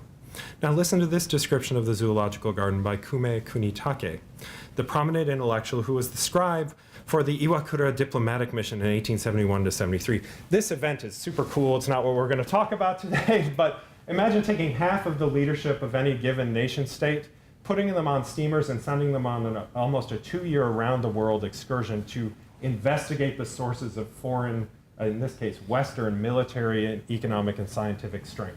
That's what the Japanese state did in 1871, right? Now, we all might want to get rid of our politicians, but I don't think we would put them all on a boat and let them go off and do this. It's a remarkable event. And, of course, they tour all sorts of different places. not surprisingly, they go to zoos and botanical gardens. Here's a quote from the text, and I'll try to get the excitement of Kume's quotation because it's evident in the text. He puts emphasis next to his writing, that is, he dots. It's the equivalent of underlining in English. He dots next to the characters he's writing. In the West, he says there are botanical gardens and zoological gardens in every city. Really? I don't know. That seems to be a bit much. Nonetheless, it seemed to them like they were everywhere. These gardens are intended to attract people's eyes and ears so that they can actually see things for themselves and discriminate, in order to promote industry and to promulgate knowledge and learning. These institutions promote the material sciences and encourage the discovery of advances in agriculture, industry, and commerce. Such projects are expensive, but the cost is not a worry because eventually there is great profit from them, right? The zoo was imagined then as a didactic institution capable of influencing the behavior and perception of its patrons. And its construction in Japan was funded as part of the Meiji state's efforts to institutionalize the new ways of seeing encountered by Kume and his fellow travelers. In the words of one official, the purpose of Japan's exhibitionary complex, that is this complex of institutions, the museum, various kinds of museums, the zoological garden, and so on, was, quote, to develop people's knowledge and technical skill through the education of the eye, unquote. I love that. The education of the eye, right? Here's the early zoo. This is the earliest extant illustration of the institution we're talking about. This comes from the 1890s, actually. They flattened space quite a bit here so that you can see things very clearly. Here's the early elephant house. I can walk you through the grounds on a kind of mini tour if you'd like. But since we're talking about the education of the eye, there we go. They had school trips with in the archives, amongst other things, are the guide for teachers as you walk through. Here's what you're supposed to say in this setting, here's what you're supposed to say in that setting, and so on. Now, leaders of the Meiji state believed that these kinds of institutions could increase productivity via what they called the power of the gaze, or ganmoku no chikara. Ordered presentation, they argued, in requests for funding, would yield ordered perception, which would help to transform Japan's workers into the equals of their European counterparts. Educated workers meant improved productivity. And they understood this as a way of accelerating development. One of the kind of distinctive aspects of Japanese history is the role of the state in industrial development, right? The developmentalist state is one of the lessons that many economists take away from the study of Japanese history. Here we're seeing the application of those principles in the realm of cultural institutions and so on. That is, they're trying to train workers more broadly. It's not simply we're going to put them in front of machines and so on. There's another dimension to that education. Now, the 19th century zoo, to make an obvious point in this context, laid the animal world at the feet of their patrons, right? It offered visitors a series of commanding views and afforded them an opportunity to play, at least temporarily, one might say, at dominion. The zoo was, and still is, literally an object lesson in power, providing spectators with a highly contextualized kind of taste of mastery. Now, we can go into how explicit this was in the institution and so on. I'd be very happy to talk about that. Here's an image from London's Regent's Park, right? This doesn't look like a highly contextualized taste of mastery in a simple sense anyway, so maybe we look at the iconography of things and move forward, but it does get quite explicit in the chapter we're looking at next, which is the role of the Ueno institution that I've been talking about in popularizing Japan's own imperial culture. Now, the zoo's early stance was quickly inverted in the 1890s as the institution was remade into a showcase for Japan's own imperialist activities. The drama of the nation's imperial expansion first came alive at the Ueno Zoo in 1897 when the Imperial Household Ministry formally approved the construction of a series of exhibits for living, quote, military trophy animals, unquote, senrihin dobutsu. That is, animals captured, purchased, or purloined during the Sino-Japanese War of 1894-1895. The most popular of these were camels. I can tell you all about the camels if you want. Long story short, consumer fascination converges with war fever in these displays, and the institution's attendance skyrockets. empire and war are good for zoos in the Japanese case. I don't know about the US case, but in Japan, they're good for the zoo, right? This in turn generates increased official interest in the institution as a means of popularizing the nation's overseas expansion. And the war trophy exhibits offer the public an opportunity to witness the fruits of newly acquired colonies at first hand, right? Urging patrons to associate the orderly and amusing world of the zoo with the project of empire and shaping the abstract realities of imperial expansion into compelling stories of heroism and adventure. There's a very neat kind of history of pop culture masculinity, imperial masculinity running through this institution in particular. There are displays that are aimed at young girls, young women, but really men are put at the center of the culture of consumption for most of the time we're talking about. The Ueno Zoo maintained close ties, indeed, with the imperial military itself, and it was the center of the nation's celebration of so-called military animals, or creatures that actually served the Japanese military in the field, and that's what you see here. A war hero horse, a large placard over here on the right. This is a decommissioned himself, injured soldier, back from the field, leading a horse that has performed meritoriously on the battlefield, back at the center of the empire. Here's a large, long description of this particular animal's heroism on the field of battle and so on. Here's the actual commendation from the emperor himself, and so on. So you get these kinds of things. They're fairly ubiquitous and they're very popular, right? Now, this practice is meant to popularize the war with the nation's youth, especially the young men, and by extension, their families. Beginning in the 1890s, the zoo was home to elaborate festivals that awarded medals to meritorious war horses, and here, this continues right up through the Second World War. Here's an advertisement for a poster for a similar sort of ceremony. There were more than a dozen of these highly publicized festivals between 1937 and 1943. And they often drew as many as 100,000 people into the gardens in a single day. This is not a large space. Tokyo is a crowded place, as we all know. This is not the Bronx Zoo, for example, right? So it's bringing 100,000 people. It's like being on the Tokyo subway. You see, actually, on many newspapers, they'll have a photo. You know, it was Animal Hero Day at the zoo yesterday, and the picture will not be of the animal heroes or something. It'll be of people standing like this, jam-packed into the space of the zoo. The crowd itself becomes a source of spectacle. And so in here, you have a similar sort of event. What's going on here is that eventually in the 1930s, these festivals begin to evolve in memorial services for animals that have lost their lives in the pursuit of imperial expansion and endeavors. An elephant paying homage to its lost comrades, as it were. And in fact, elephants are military technologies for the Japanese in Southeast Asia, but that's a separate question. Now, the festivals are mostly, elephants aside, focused on the three animals that are most used by the military: war horses, dogs, and homing pigeons. And they are ubiquitous, right? Most information that's being delivered and conveyed on the front, the Japanese front that is, it's not being sent by radio, especially in the China theater. It's being sent by dogs and pigeons. Radios are undependable. Likewise, if you want to move ordnance, you don't do it with a Jeep, because it won't get through that Chinese terrain that you're trying to get across, or Manchuria, northeast China, and so on. You're going to pull it with horses, probably, right? So these animals, there's a material dimension to this. It's not all symbolism and pomp and circumstance. That horse really was mucking through rice paddies in pursuit of military maneuvers. Now, as the Japanese Empire expanded, so did the zoo's collection, offering patrons an increasingly elaborate figuration of the nation's imperial project.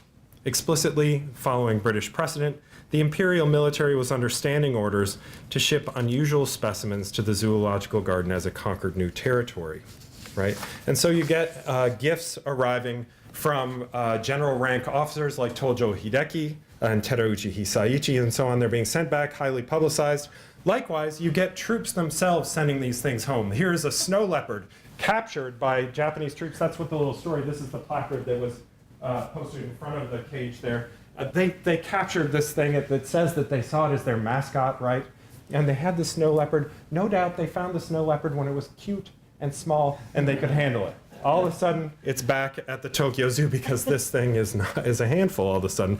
But it does, and this archive is incredible, has instructions for the keepers about what it likes to eat, and that it likes to be scratched behind its left ear, quite seriously. So this snow leopard is called Hakko, named after the wartime slogan Hakko Ichu, or the 8 corners of the world under one roof, one of the great slogans of Japanese wartime imperialism. So again, explicit connections to empire. This expansion is accompanied by the creation of a vast institutional network dedicated to the identification, extraction, and exhibition of the Greater East Asia co-prosperity sphere's natural wealth. By 1945, you're looking at something like 50 institutions of various kinds, and I can talk about that network in detail. Suffice it to say that they include large metropolitan institutions like this one in the city that we now call Seoul, which they called Keijo in the Japanese imperial era. 300,000 Koreans are going through these gates in a single year. There's a similar institution in Taipei with similarly large attendance numbers. And it's an extensive network, in other words. This place is very controversial to this day in Korea. Them's fighting words, you might say, if you bring this up, because that gate is a gate to an imperial palace. They've taken over the imperial palace and put the zoo inside it. Now, this network is put to a somewhat darker use in 1943 and 1944. Then, as the Japanese Empire starts its truly catastrophic collapse, the animal sacrifices ordered by Governor General Odachi are replicated in each of the empire's major zoological gardens and circuses. Records in the zoo's archives tell us that killings were carried out in at least 15 institutions at home and in the colonies. And this brings us back to my original question. Why did one of the most influential bureaucrats in the Japanese Empire involve himself in the slaughter of zoo elephants, of all things? And at a time when the empire itself is on the verge of collapse. And here I'm going to paraphrase a character in the novelist Murakami Haruki's 1995 novel, The Wind-Up Bird Chronicle, and I'm going to paraphrase because if I quoted, I'd be swearing in a very nice building, so I won't do it. It uses these events a retelling of these events that I'm talking about to really blur the lines between historical fact and present-day fiction. And he asks, one of the characters there says, the entire world is falling apart, and you're asking me about a goddamn zoo? Right? Think about the context surrounding this event in 43. Empire is collapsing at an incredibly rapid rate. The answer to this riddle I've come to discover lies first explicitly in this feeling of disbelief and shock. Feelings which Odachi sought to mobilize in an attempt to shake Tokyo's populace out of their ideological slumber. Prior to being posted to Tokyo in 1943, Odachi had in fact been Governor General of occupied Singapore. And in that capacity, he had watched as the Japanese Empire expanded with remarkable speed and success, and then with equally terrifying rapidity began to contract as the weight of American industrial power swung behind the war effort. Already by 1942, the Japanese Navy had suffered its first defeats at the Coral Sea and Midway, and Odachi, as the man responsible for mobilizing Tokyo's population to resist a probable Allied invasion, was looking for a way to shock the populace on the home front into a higher level of compliance. The anonymous mass death and brutal hardships of the front lines would soon be visited upon the capital's women and children, he believed. And the triumphalist narratives of Japanese victory that filled those newspapers I talked about at the beginning of the talk had left them woefully out of touch with what he called the real war situation.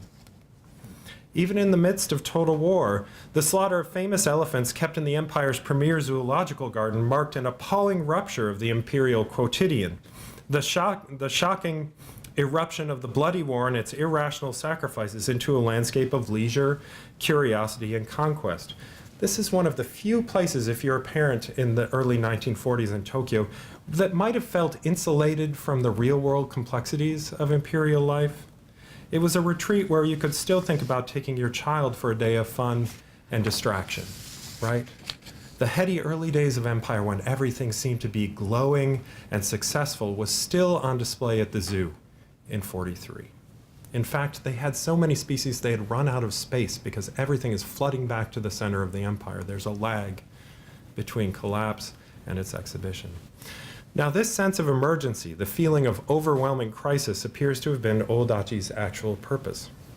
He chose the zoo for at least two reasons, and I've talked about both of them a little bit already. First, it was hugely popular.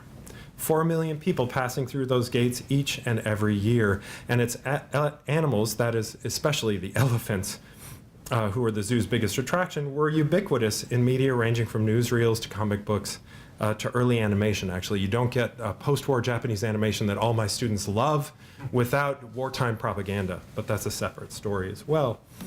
The zoological garden thus provided Odachi with a powerful amplifier through which to broadcast his message. But it's the nature of that message that's the real riddle, and that's my second point here. The Governor General understood the usefulness of animals in particular. He used the sacrifice of elephants, lions, tigers, and bears, totems of empire, not only to spur the population to resistance, but also to address the taboo subject of imperial collapse and military defeat. Odachi needed to prepare the capital for invasion, but it was dangerous to publicly discuss defeat in 1943, even for an elite bureaucrat such as the Governor General. People have been talking about this stuff in private forever. Japanese are not somehow immune to these things. The idea that they're somehow robots marching off to sacrifice for the emperor is hogwash, utter hogwash. People at home, if we were having a small meeting, a few of us might have gone out to lunch and said, oh my God, can you imagine how badly things are going? But in public, to say such things was to come up against the propaganda coming out of the Imperial Army and Navy, who had promised after the famous Doolittle raids that not a single enemy plane would darken the capital's skies again, right? Confronted with the question of how to say something that could not be said, even for an elite civilian, underline civilian, bureaucrat, Odachi chose to speak, so to speak, I guess, through the zoo's animals. It's important to note, and I want to emphasize this, that Odachi did more than simply order the animals killed. His real concern was the public, mass-mediated ceremony that celebrated the animal's sacrifice. In choreographing the slaughter of the zoo's animals, right, here we have the events that we're discussing, right?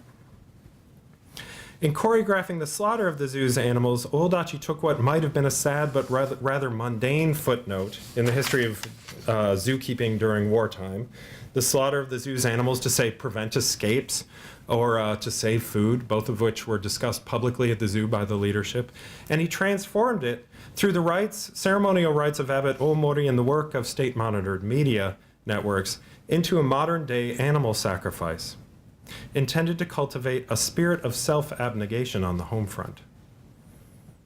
A culture of total sacrifice, we might talk about in the context of a total war.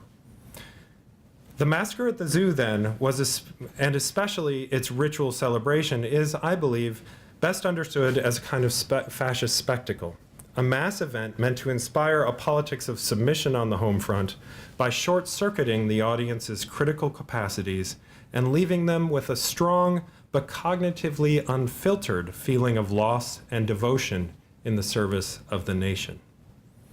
Odachi was not using the killings to protect Tokyo's women and children, the explicit audience of this event, but rather to inculcate in them a spirit of self-sacrifice, to prime the capital's populace to offer their lives for emperor and nation when the time came. Here you have members of the Greater Japan Women's Association in 1945 preparing to meet American GIs with bamboo spears. You can imagine how that might have gone, right? The strange slaughter at the zoo in 1943, then, was the thin, unexpected edge of a far broader transformation in Japanese wartime ideology and practice. A transformation that saw the ideological field transposed from a chorus of imperial victory into a dirge of self-sacrifice. Henceforth, not only soldiers on the front lines, but also women and children on the home front would be asked to sacrifice their lives for nation and empire. There could be no haven from the demands of the conflict, no private life exempted from the needs of a nation threatened by imperial collapse, and no escape from mobilization, no matter how temporary or seemingly inconsequential. Martyrdom, we might say, was elevated as the highest form of living. And with that, I want to bring things to a close. There we go.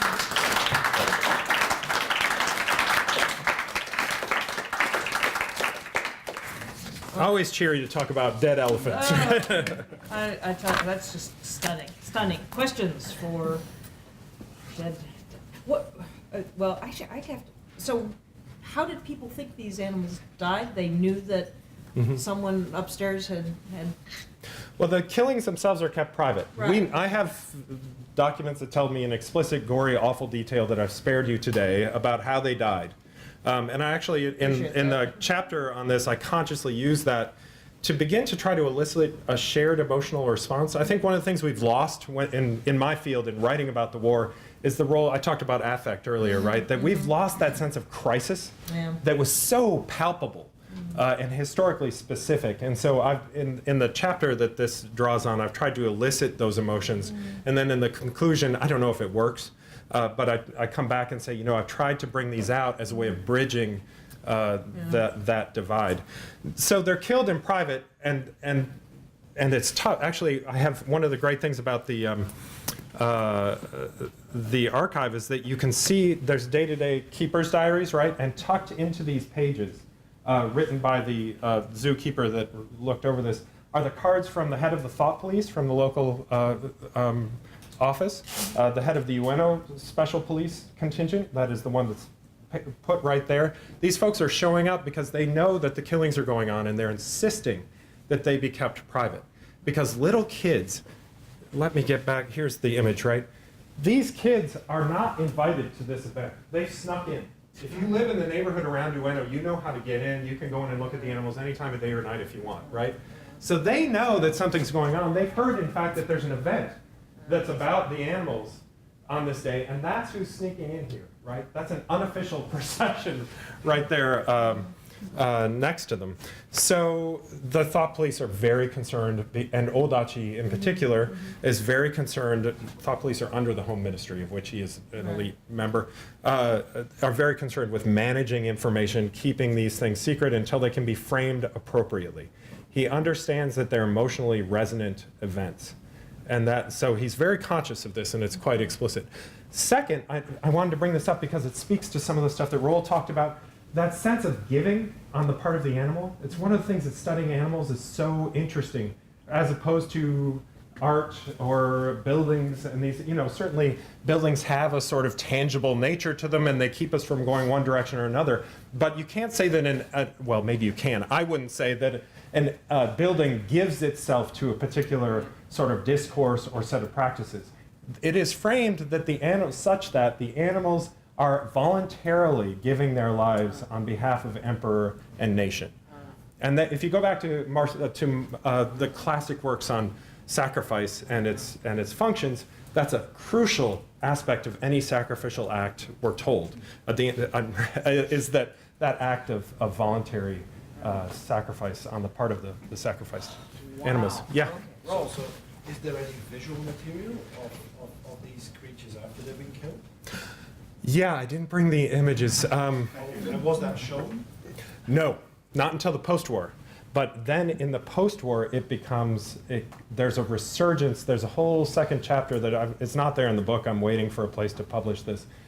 It comes back not just in those children's stories, but this event becomes a way of trying to come to terms with the trauma of the war for a large number of people. I know this kind of seems crazy. I thought it was crazy, but I'm convinced after doing the research that in fact that's the case. And the replacement of elephants, so you have this mass movement of children in post-war occupied Japan to replace the elephants that have been killed here. We're talking about 70,000 kids getting involved in a protest around the replacement of elephants at the zoo. I can go into those details in all kinds of different ways, but there is visual material out there. I have images of, I have images. the elephants themselves are dissected by the research team from Tokyo Imperial University, which is about half a mile away from, not even, quarter of a mile. They come over and they dissect it. You can still go to Tokyo University today, and I have, and you can see one of these elephants' brains in a large container. But you also get it coming back in post-war pop culture. Here's actually this, I didn't think about using it this way, but I just had this image at the end of the slideshow. This is a kamishibai, a storytelling, kind of illustrated story that in occupied Japan, storytellers would be paid. They go out with big illustrations. This is a selection from one of those illustrations, and tell a story with pictures, right? It's story time. So the story is already coming back visually in that way too. Long story short, actually, these elephants at the time of this event, behind these curtains, those elephants, 2 of them are still alive there. They're being kept quiet by their trainers. They're being slowly starved to death, actually. They can't figure out how to kill them. There's a long, gruesome story there. So their deaths are being sanctified and ritualized, and so on, even as they're actually slowly starving to death. And it takes quite a while. It's a horrific story, and this is part of why the Oda or Omori and the abbot can't quite capture the surreal brutality of these events, and that becomes public knowledge in the post-war, and it's part of why it's such a palpable event, and it becomes so resonant because the facts are so awful that it becomes an appropriate place for the feelings about wartime and defeat to reside. So there's a displacement of human loss and so on onto the elephants there. I'll let you choose. Sue. Along the same lines, so you mentioned the Murakami Wind-Up Bird Chronicle, and there's that horrendous scene in that novel where a human war captive is being skinned alive. So it seems like you've said that the brutality was not part of the message, and in fact there was this real attempt to control information getting out about the brutality. But I'm thinking about that skinning alive scene that's so horrific, and I'm pretty sure that was a World War II event that he is recounting. And then if it's not part of the message, if it's not saying to the women of Tokyo, not only prepare to die for your nation, but be prepared to die horrendously or possibly be tortured for your nation, then why was there brutality utilized in the killing of these animals, especially if they weren't going to make use of it in a propaganda sort of way? Do you have an idea about why they were killed so? It's hard to kill an elephant. It's very hard to kill an elephant. And further, the keepers, to get to this question of a Japanese marching off to war, the keepers are actively, that's what this picture depicts, they're actively resisting the orders from Odachi. So there's no like mindless bowing to the emperor here. These people are saying, that guy's crazy. He wants us to, further, they make the argument that elephants are embodied labor. They could, and they are. If you take them out of the context, they're highly trained, these elephants, right? At a time when you don't have petrol, these elephants can pick up a downed tree and move it, right? So they're labor-embodied animals are often labor-embodied, but they're creating all kinds of justifications, writing letters, and even as they're told you must, the elephants are reframed as military property. They're military property, you cannot feed them. They are still slipping them potatoes and carrots as they can. It takes them forever to finally die. Because there's, the keepers just can't, they're totally, one of these poor guys just becomes, he's destroyed by this in the post-war. His life falls apart and so on. The key part of the answer to the first part of your question is that all of that brutality is closely guarded secret in the wartime. Okay. Likewise, the story that I think you're talking about Oe Kenzaburo's story, The Catch, probably. When you talk about the downed flyer and so on, those, again, it's that line between what's publicly permissible and what actually happens behind the scenes, and that gap. So in the post-war, all of that stuff suddenly under U.S. occupation becomes, under freedom of the press, actually, becomes in some ways publicly, you can talk about it. But not at this point. Right. What you can't talk about is actually, rah, rah, go emperor. All of a sudden, you get school textbooks that have all of the fascist propaganda blacked out. So you'll have a whole thing that says, our ships go off to conquer the 7 seas, and in the immediate post-war, the U.S. occupation censors come in, and the only word that'll be left in that sentence is ships. So there's a shift, an inversion of what can be said and what can't in the post-war. Ian, thank you very much. That was terrific. And I'm going to make an attempt at what the whole purpose is of our program in early cultures and this broad seminar by citing what I think might be a partial parallel for the phenomenon you've recently identified here. And I mean only partial, because much of what you've said in the last 3 minutes, I'm thinking, is entirely opposite of my, as you might expect, going to be an ancient Roman parallel. Cool. Rome, in the period of the last 3 centuries BCE, was a warrior state, and half to 3/4 of the adult male population went to war every year for 300 years straight. So, 10 generations, if you like, of humans. Wow. Periodically, at least we have 3 occasions in that long 300-plus year stretch when we hear of an event called a sacred spring. And a ware sacrum was an occasion of acute military distress. They had plague and famine and other problems throughout that period. But at times of acute military distress, it was decided by the religious authorities at Rome that all of the firstborn of the domestic animals in a particular spring would be sacrificed and killed. Wow. And it had, of course, this is a kind of suicide pact. You're killing your lifeblood, you're killing your food supply. There's no excuse to stay at home and care for the young. You go off and fight, there are no young. Right. It was packaged as a religious ceremony. But in light of what you're saying, and others have speculated this, it seems clear that part of it too was the shock value. That it's easy when you're sitting at Rome and the grain keeps coming in from Alexandria to forget now the frontier through most of these periods is no longer local. It's distant. And you can lose track of the state of the war, the progress. You don't know that it's going badly. Yeah. When you're told that all of the animals are going to be killed, it certainly had that shock value at home. And in light of your talk, I'm now thinking I see another valence to the Roman practice. Well, that's absolutely fascinating. And this is that gap between public perception and realities. Vietnam, Iraq, these are contemporary issues as well. I'm not suggesting that we sacrifice animals to do this, but exactly. And there's something about death, in particular, animal death in particular, and its certainty.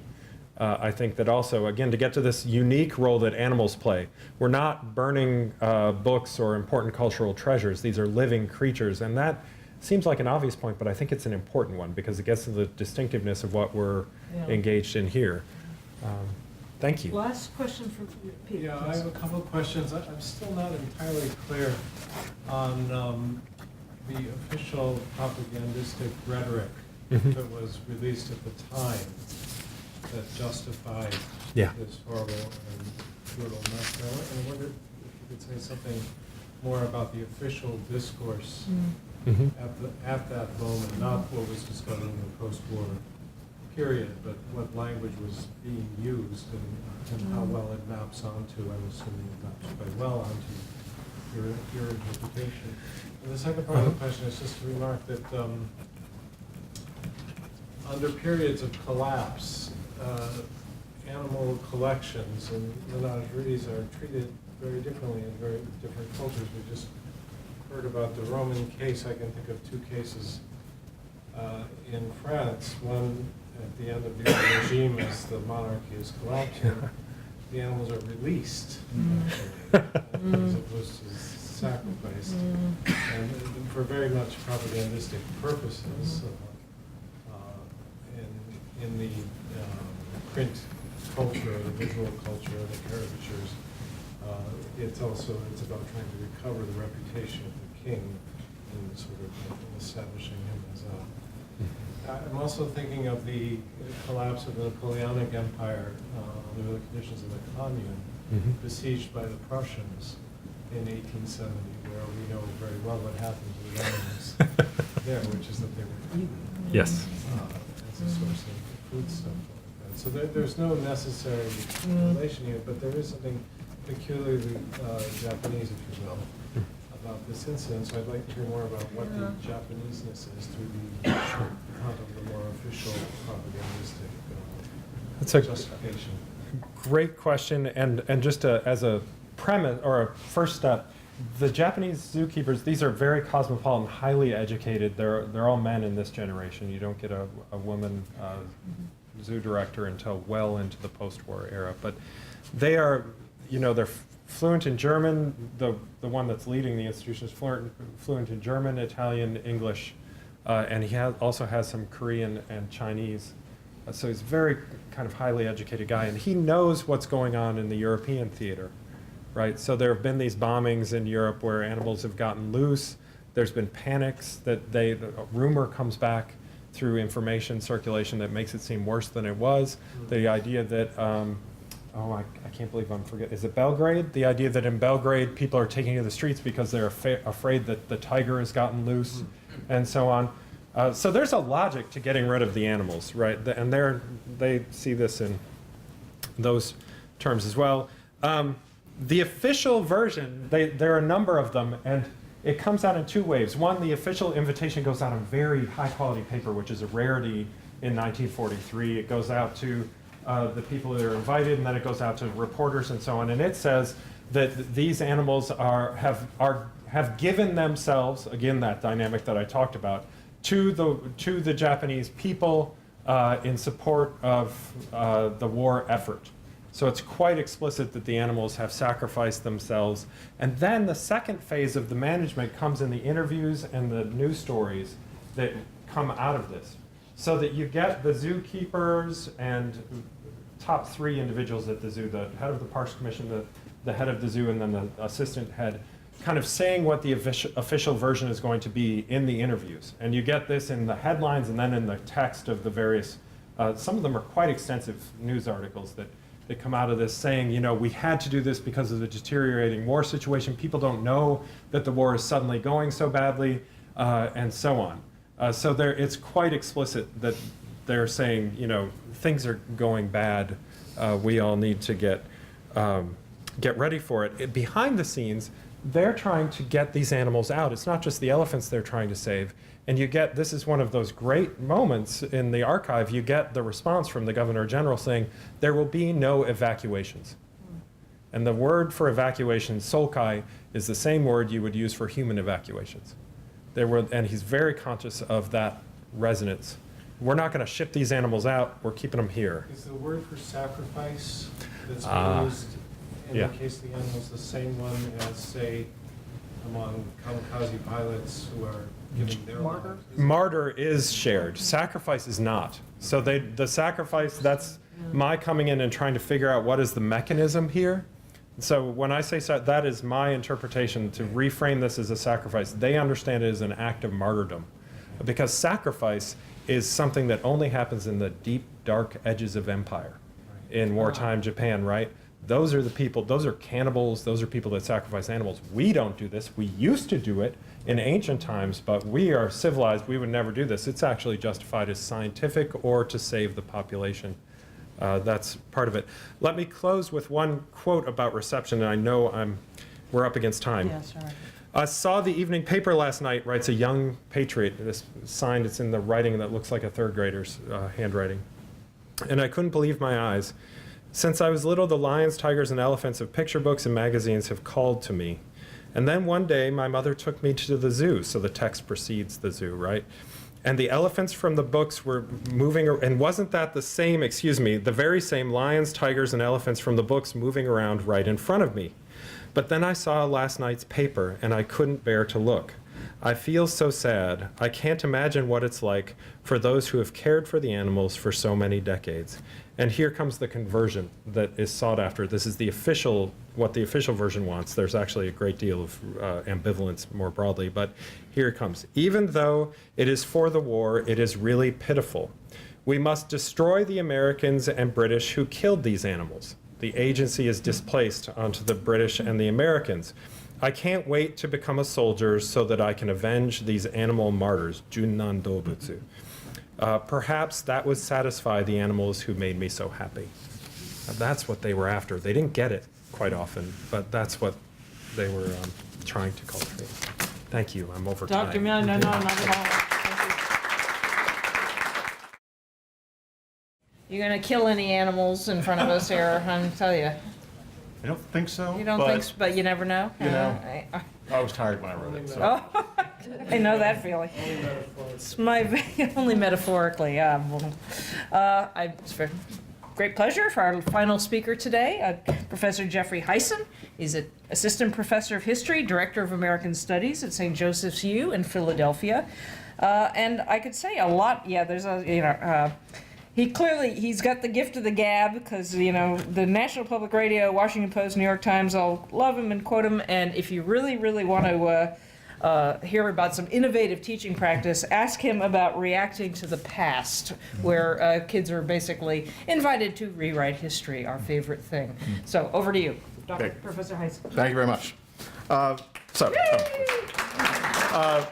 So, yet again, thank you to the organizers, and particularly thanks for inviting me, because this was the kick in the butt that I needed to get back on track, get back on the horse, as it were, with this project. As Sue mentioned, I've been very involved with this innovative teaching method, as well as some administrative responsibilities, and this project has kind of lingered in the back burner for a little bit too long. And so when I was invited, I really wanted to take the opportunity to sit back and actually look at the whole project, which is a cultural history of American zoos, but rethink it in a way to maybe approach it from a slightly different angle than the more institutional history that the original manuscript examined. And so, particularly given the theme of the workshop, domestication is an ongoing motif throughout the manuscript, particularly in this chapter on children's zoos. But the more I began to think about it, the more I realized that investigating pet making at American zoos throughout the 150 years of their history might be a very useful strategy for me to rethink the project, but also an opportunity for us to think about these themes together. So I say all that as preface to, this is so much a work in progress, and this is so much kind of skating across the surface and dropping down here and there into little moments within this century and a half that I'm covering. So I'm really eager to get feedback to help me figure out if this is a lens that might be useful going forward. Benjamin Hale's 2011 novel, The Evolution of Bruno Littlemore, tells the epic tale of its title character, a brilliant chimpanzee who develops the ability to read and speak. Indeed, he's the hyperarticulate narrator of his own epic tale. Born in Chicago's Lincoln Park Zoo, Bruno soon moves to a university research lab, and at one point during his stay there, he meets his first domesticated animal, a pet dog belonging to one of the lab employees. Though initially puzzled and startled by this strange new creature, Bruno quickly realizes the significance of their meeting, for it provides, as he puts it, my introduction to the concept of pet. At first, Bruno maintains a certain distance from the dog, identifying himself more with his human companions. Quote, "What a strange thing it is for us to keep animals for primarily emotional reasons. The social contract we seem to have with our pets is that we continue to keep them alive and safe and fed in exchange for the amusement and emotional satisfaction they provide us." Yet Bruno also recognizes his kinship with the dog, and not just in their non-humanity. "I suppose, in a way," Bruno admits, "I myself have personal experience with being a pet. For what is a zoo animal but a public pet?" So what exactly is a zoo animal? Is it wild, tame, domesticated? Might it, as Bruno Littlemore suggests, even be a pet?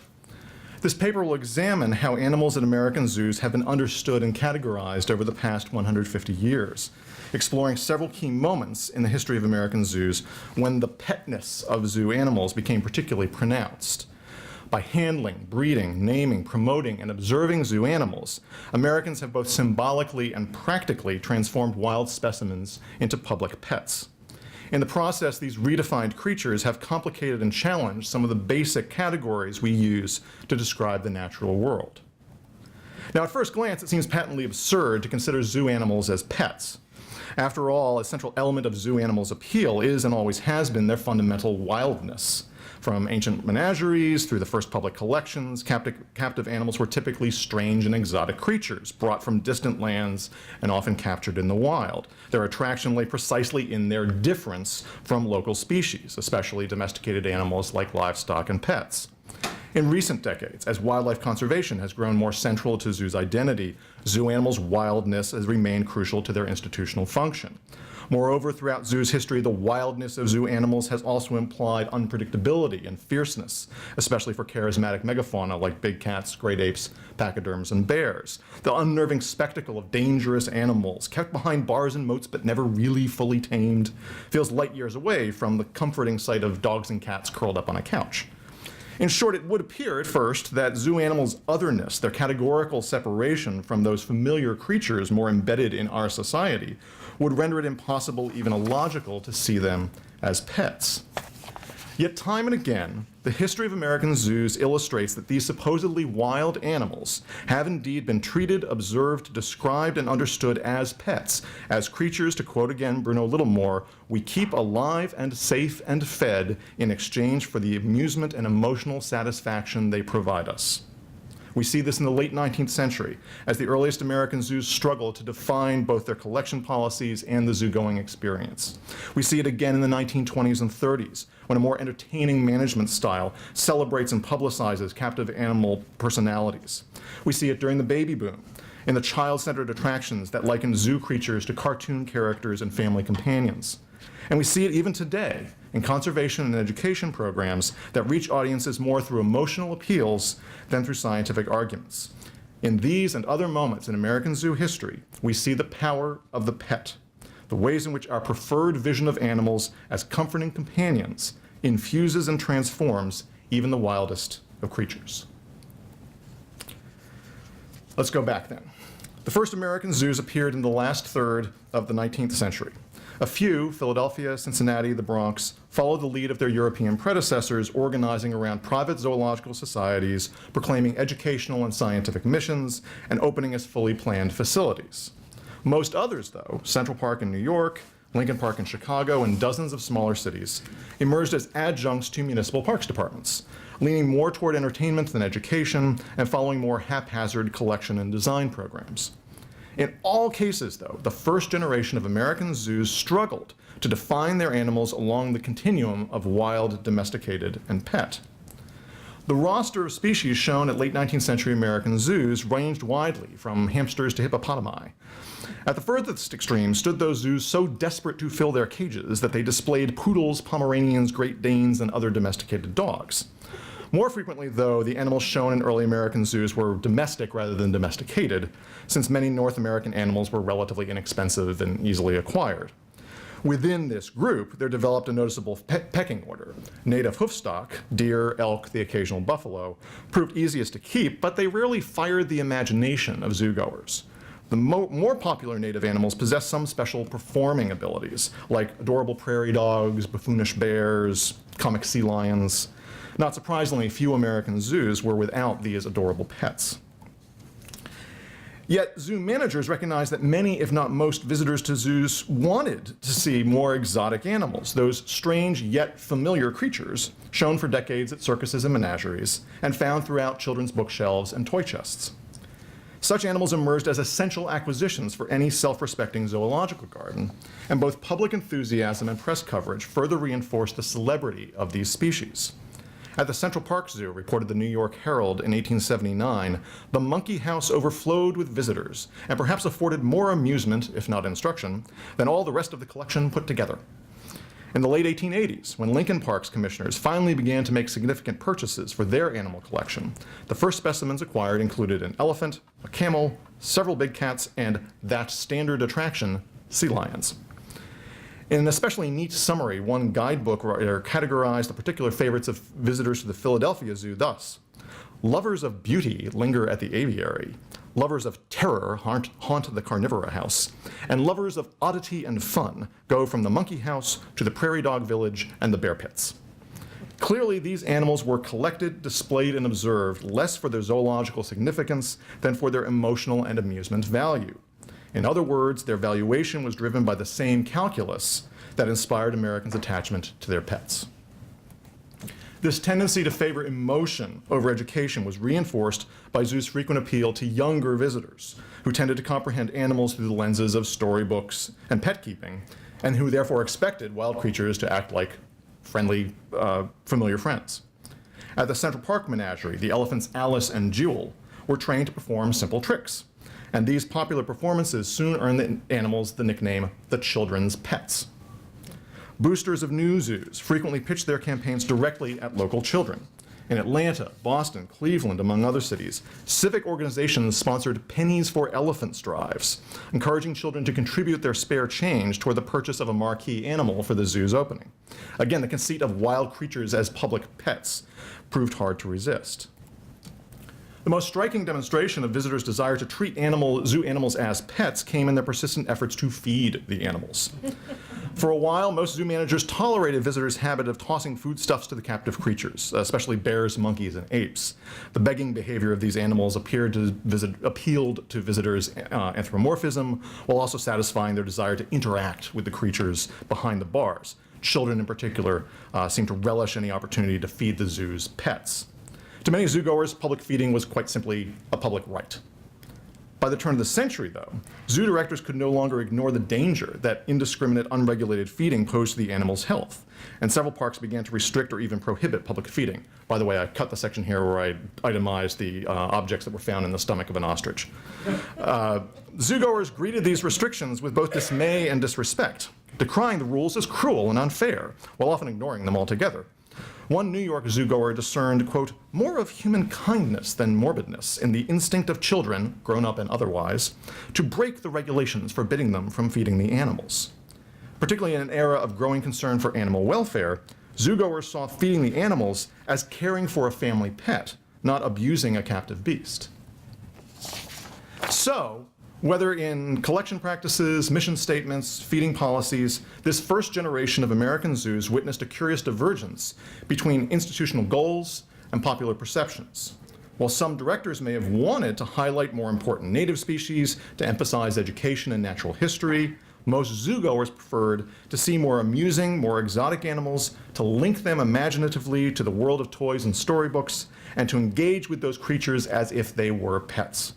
Although some managers fought to resist this trend, the momentum was clearly in favor of those who viewed zoo animals as friendly companions and colorful personalities. In fact, by the interwar years, most American zoos had embraced this more popular vision. Populist, indeed.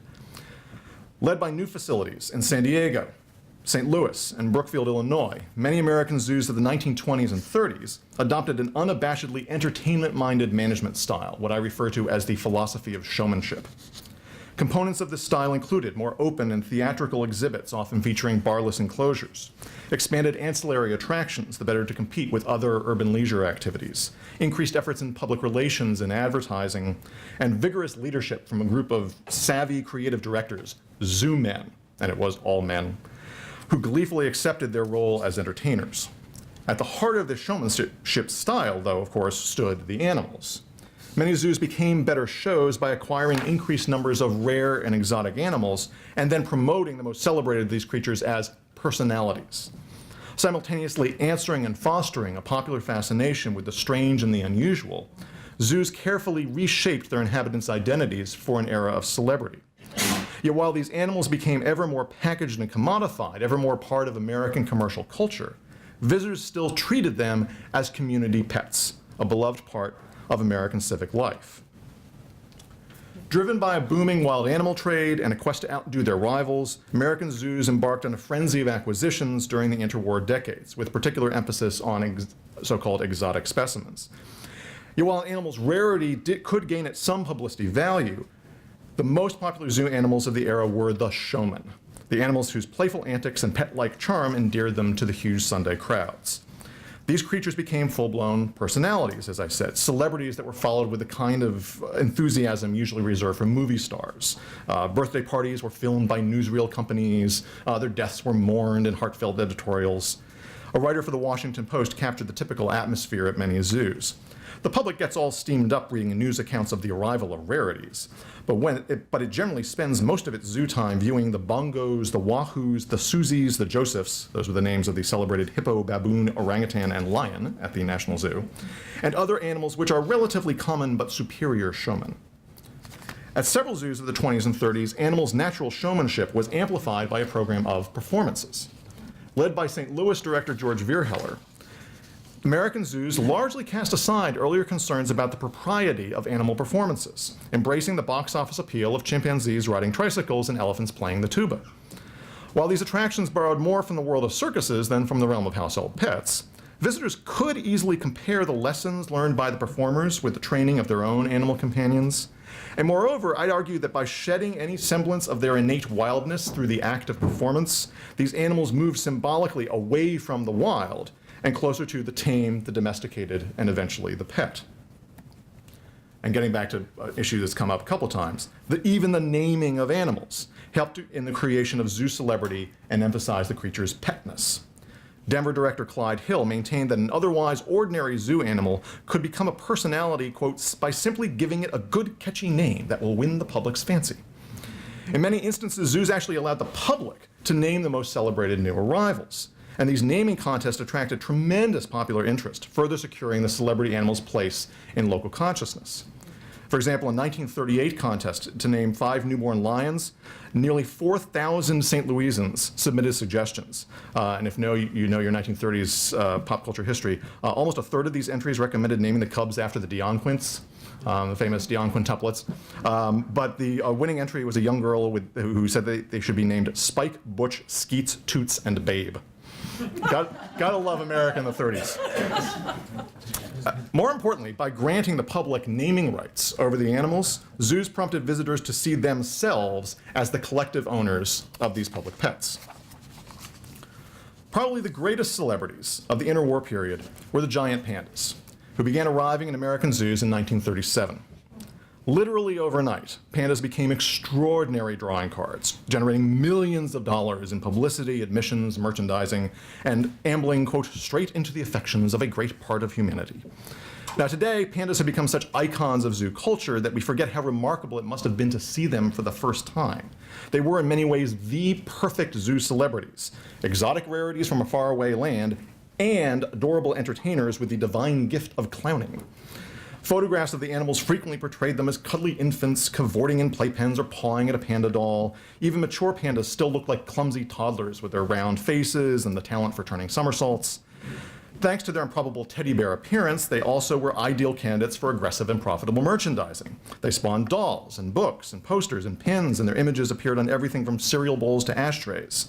Most significantly, they inspired a wave of popular affection from people who wanted nothing more than to take a fuzzy panda bear home with them.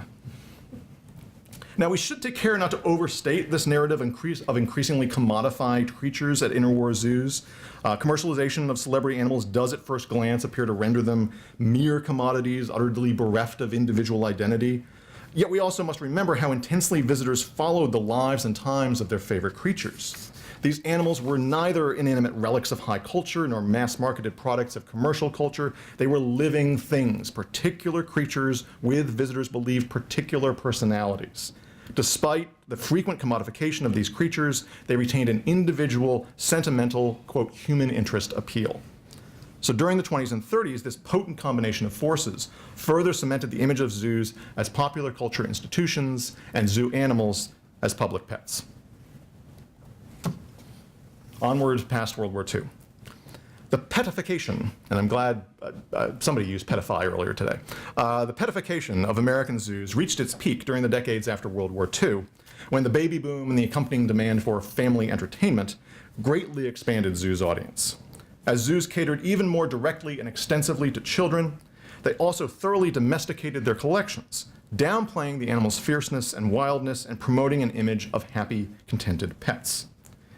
This shift toward a more child-oriented zoo both reflected and shaped several broader overlapping trends in mid-century American culture, as popular images of wild animals became less mysterious and frightening, more friendly and familiar.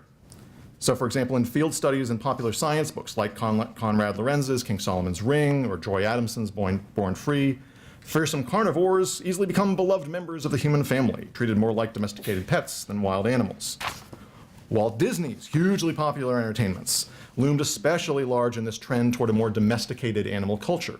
From the cartoon stars of Dumbo and Bambi, to the fur seals and kangaroo rats of the True Life Adventures documentary series, to the audio animatronic denizens of Disneyland's Jungle Cruise, Disney animals existed primarily to entertain children, with any hints of education buried under layers of anthropomorphic schmaltz.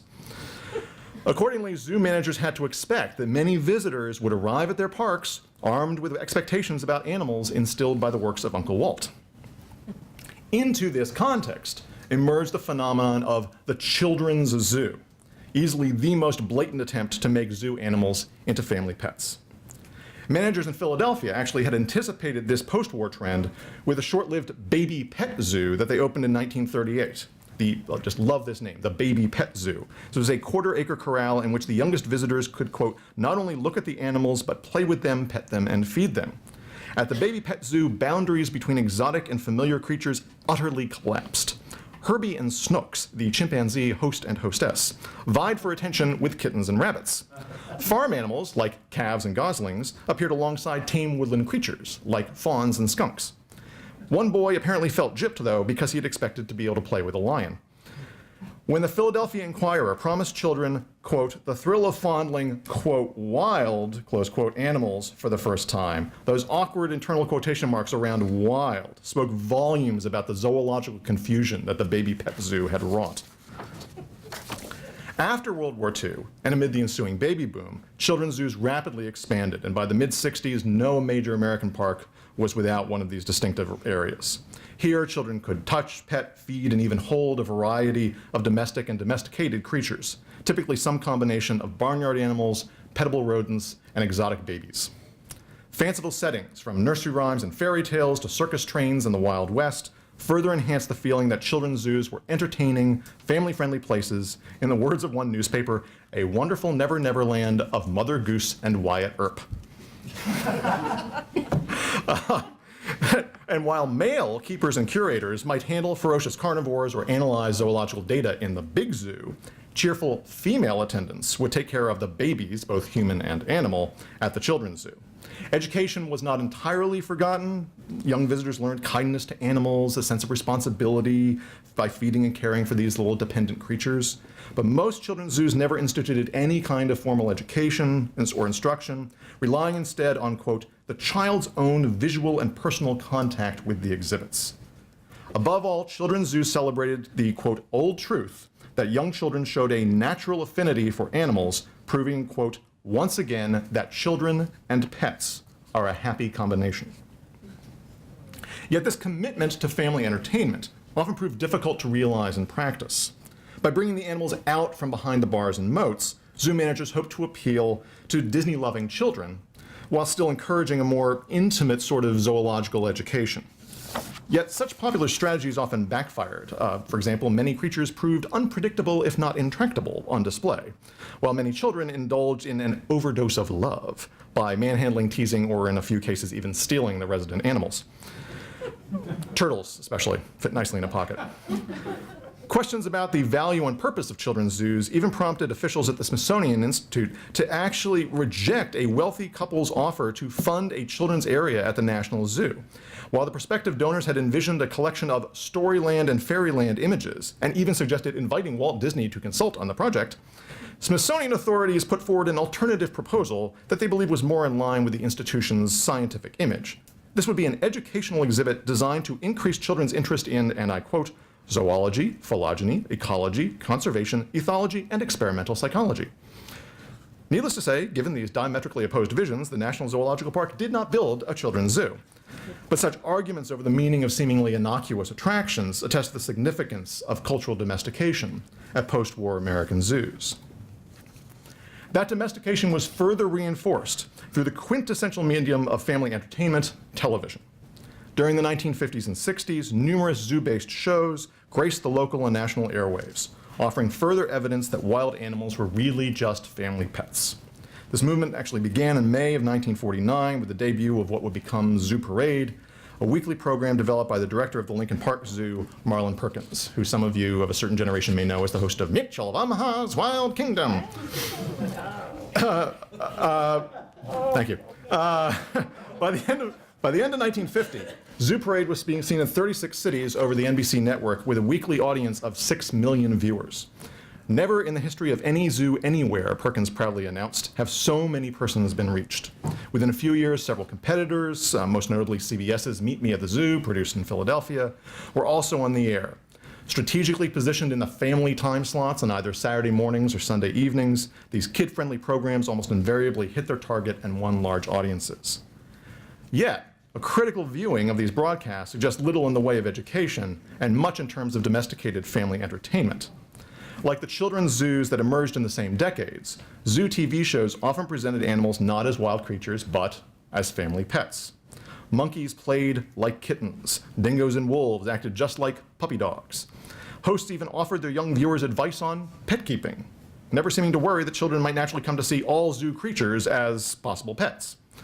Furthermore, these popular pets were explicitly packaged as TV personalities, akin to the families on situation comedies. In a surprisingly vivid fashion, then, television allowed viewers to bring the animals home from the zoo. But once those creatures entered the living room, they became not ambassadors of the wild, but characters and commodities neatly packaged for the family hour. Still, the domestication of TV shows and children's zoos clearly worked, as the family-friendly zoos of the baby boom decade succeeded spectacularly in attracting more visitors. Between the late 40s and the early 60s, annual attendance increased 41% at Philadelphia, 73% at Brookfield, and a staggering 240% at San Diego. Even more significantly, a progressively greater proportion of those zoogoers were children. At some parks, in fact, children constituted a majority of the attendance. Concerned for the reputations of their institutions, a few zoo directors disputed or discounted these figures in an effort to deny the reality of their park's domestication, insisting that zoos offered, quote, adult intellectual, cultural, and recreational fare. William Conway of the Bronx Zoo once haughtily declared, "The idea that the zoo is for kids, that's a myth." Yet such arguments stubbornly ignored the fact that even if the presence of an adult majority would not, stubbornly ignored the fact that even the presence of an adult majority would not necessarily lead to an adult institution. Indeed, many grown-ups, especially parents, likely wanted and expected zoos to provide not adult fare, but family entertainment, not wild exotic creatures, but friendly family pets. By fostering the impression that the zoo is for kids, managers, planners, and publicists successfully secured the loyalty and affection of many American families. Yet these developments would also encourage critics to question the civic, cultural, and ethical value of zoological parks, and eventually to call for their complete redefinition. And so we come to the last generation or so. Over the past 40 years or so, American zoos have striven to cast off their old identities, to redefine themselves as conservation centers, dedicated to education and outreach. Highly trained experts examine and care for the animals, both in the zoo and through in situ field study. Exhibit designs feature meticulous recreations of natural habitats, immersing animals and visitors alike in landscapes that evoke the wild. Species survival plans carefully manage captive breeding to preserve population levels and ensure genetic diversity among endangered species. Expanded education departments reach millions of visitors, especially children, both in person and through the media. As zoo boosters like to put it, today's zoo is a new zoo, dedicated to a new environmentalist mission and operating with a new seriousness of purpose. And yet despite, or I would argue perhaps because of, this redefinition, today's zoo animals may actually be even more pet-like than ever before. Take, for instance, the campaign for conservation of endangered species. Early discussions of zoo-based conservation in the 1960s featured exotic hoofstock, like elands, oryxes, and gazelles, since these were the species that required the most space and effort for successful captive breeding. Unfortunately, these creatures make lousy public pets. They're not very sexy. So zoo leaders need to find more enticing poster animals if they ever hope to turn visitors into conservationists. Conveniently, in 1972, the giant pandas, Ling Ling and Xing Xing, arrived at the National Zoo as a gift from the People's Republic of China. The couple soon began their long, eventful courtship, a bizarre drama that would turn artificial insemination into family entertainment. Over the years to come, Americans undoubtedly learned much about endangered species and captive propagation, but they only did so because the pandas were such ideal pets. It's also worth noting the degree to which zoos' captive conservation programs strongly resemble the practices of purebred dog and cat breeders. In both cases, the animals' reproductive habits are closely managed, their choice of mates carefully planned in order to preserve bloodlines and manage populations. The animals themselves have no choice in the matter.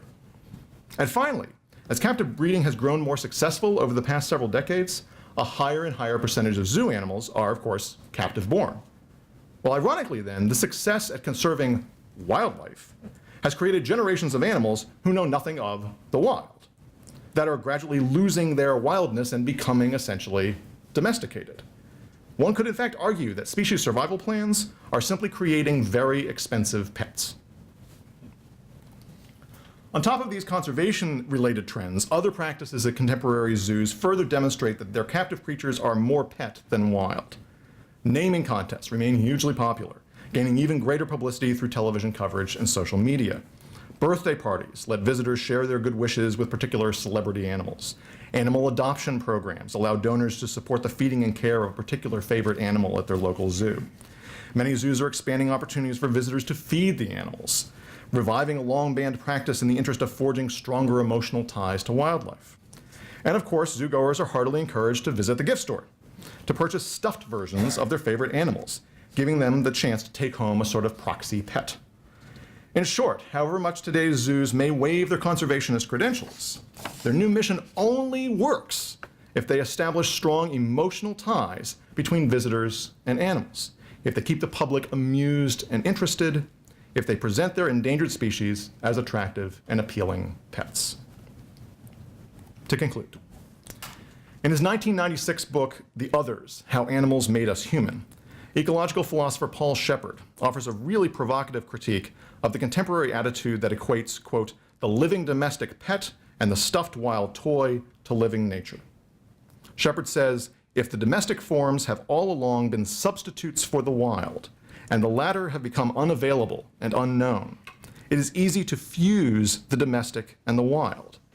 The wild are simply those potential pets who do not happen to live with us. Zoos, he continues, seem to affirm this identity. The zoo has, and I love this phrase, toy verisimilitude, foreshadowing the modern child's menagerie of stuffed animals and friendly pets. Each zoo creature enduring in blind lethargy, withdrawn except in moments of hyperactivity when the feeder comes, like the puppets waiting in the closet to be flung into tea parties or wagons by a child. Startling as Shepard's imagery may be, I think he clearly hits on a central dilemma for modern zoos. They need to create this emotional attachment between visitors and animals, yet they must also somehow preserve the zoo animal's essential wildness and difference, the qualities that make it meaningful to us in the first place. And yet, as much as zoos might try to negotiate and resolve this challenging situation, I think they might actually be better off simply resigning themselves to the historical reality. Zoo animals are public pets, with all of the power and peril and possibility that comes with that label. This categorization may be difficult to conceptualize and frustrating to enact, but it best reflects the complex and often contradictory ways in which Americans have understood the animals at the zoo. Thank you.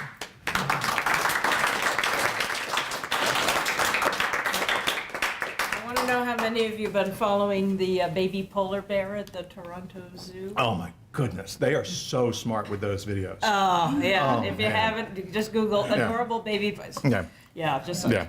Oh, God. Marlon Perkins. Flashback.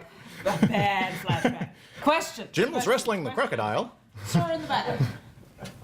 Did the proliferation of U.S. zoos negatively or positively affect circus attendance? I'm sorry? Circus attendance. Circus attendance, great question. Yeah.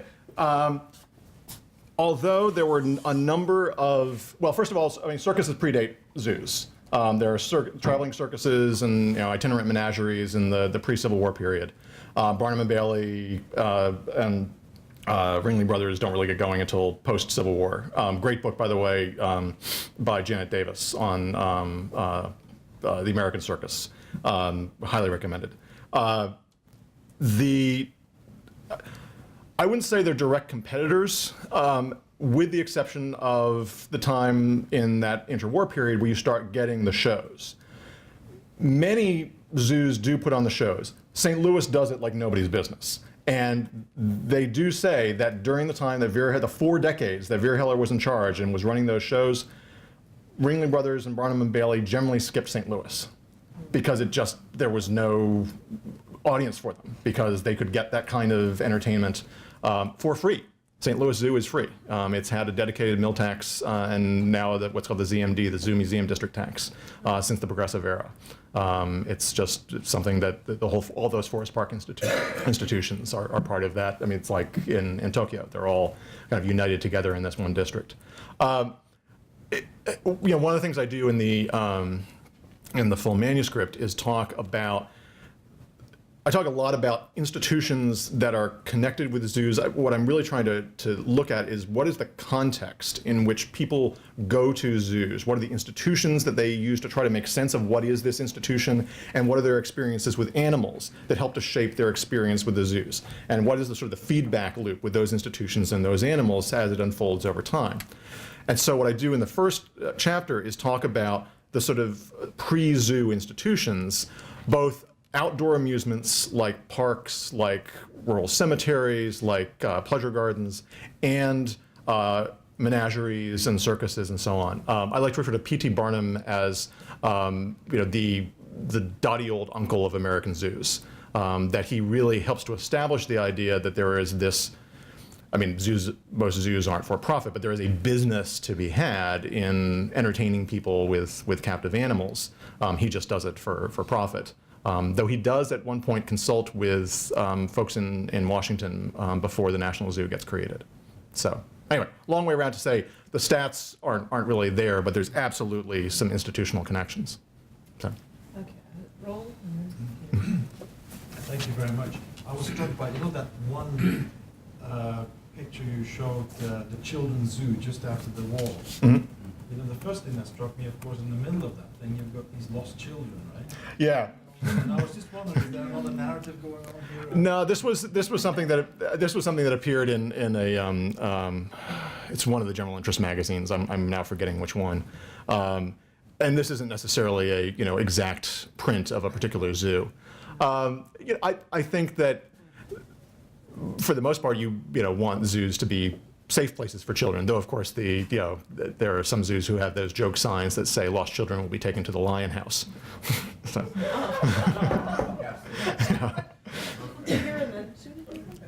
have 2 questions. How does the proliferation of extra zoological activities, once the public pet paradigm is established, fit into your narrative? Meaning that you go to the zoo today, and I don't know if this is the case with all zoos, with many that I visited with my children, there's the roller coaster, and the amusement park, and all sorts of other non-zoological things, which actually seem to hold more attraction, at least for my kids. Yeah. Going to see the animals. So that's one question, and then I'll give you the other. I think it really works as a concept, as a category, this idea of a public pet.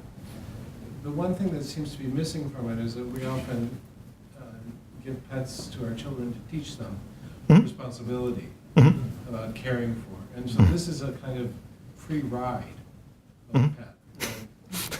You don't have to take it out to do its business at 10 o'clock at night. Yeah. You feed it out of pleasure, but not out of responsibility. Right. Yeah. So how might that temper Right. the concept Right. of public pet though? No, that's a really great point. So first question first. Extra attractions. I talk about this a lot in the manuscript, or at least the original manuscript. Around the turn of the century, there's real anxiety at zoos about how to deal with all of these new public amusements that are emerging in modern cities. David Nassau's Going Out is sort of the go-to book on this. So you're talking about amusement parks, eventually movie theaters, vaudeville. Zoo managers are kind of divided as to how to respond. Some of them, from some of the more established zoos, like especially the ones that are founded by zoological societies, Philadelphia, Cincinnati, and especially Bronx, say we will not sully ourselves with that kind of attraction. We are in the same universe as museums of natural history and libraries and symphony halls. We are great cultural institutions. Other places say, bring it on. Let's put in a merry-go-round. We talked earlier about train rides.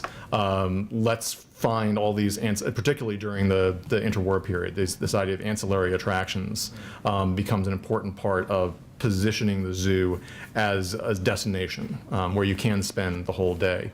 I think, oh yeah, absolutely, yeah, and this absolutely continues today. I think, as you said, one of the reasons one of the ways to get people to come back again and again is to add in additional attractions. You can't. It's not like a museum where you can bring in a new blockbuster exhibition every summer. You can't create a whole new section of the zoo every year, but maybe you can have some sort of special attraction.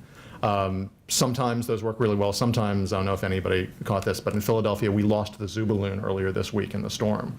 The zoo balloon was actually this wonderfully almost late Victorian spectacle. It was a hot air balloon on a tether that rose up, that was on the zoo property, rose up right next to the Schuylkill Expressway, gave these great views of Philadelphia. They replaced the shell once. They were going to replace it again next year and maybe retire it. But there were several tons worth of snow and ice on it, and Wednesday it just fell apart. So to the point about you don't have to take care of the public pets at the zoo.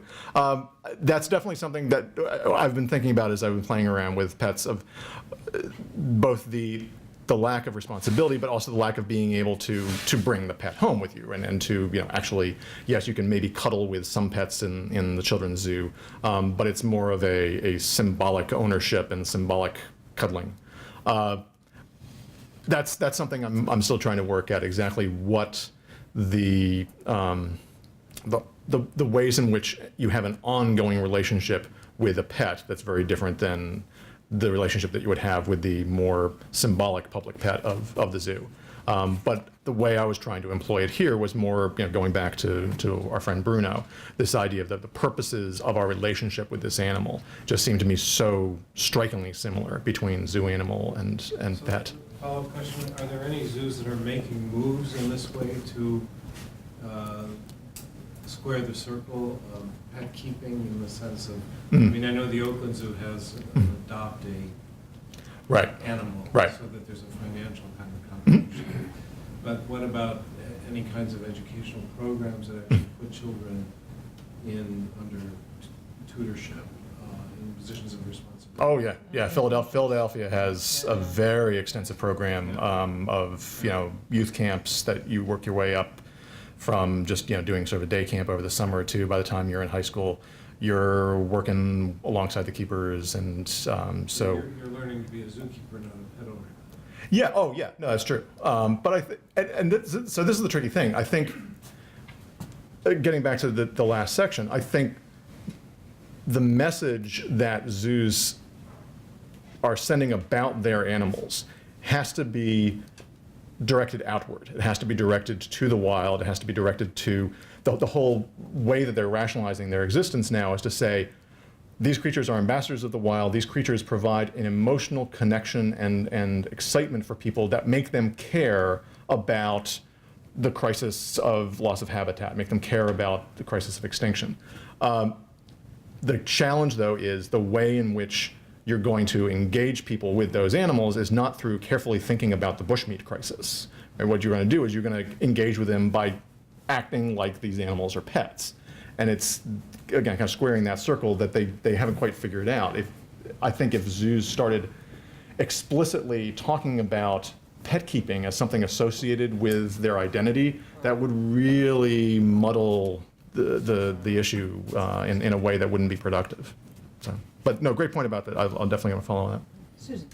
You sort of touched on this already, but just thinking about the tension between the zoo and the Natural History Museum, I know especially with the pandas when they died that there was this sort of movement to have them buried, and the Smithsonian actually said, no, we want to study them, and have the insides, preserved in formalin and have the skins and everything, and that there was a sort of tension there. But also, if sort of serious institutions like natural history museums felt the need to compete with the children's zoo aspect, from the point of view of having these stuffed animals that are sort of there and permanent and not really doing anything. Right. I just wonder if there was sort of a parallel trend in museums trying to compete with the Right. zoos in terms of entertainment.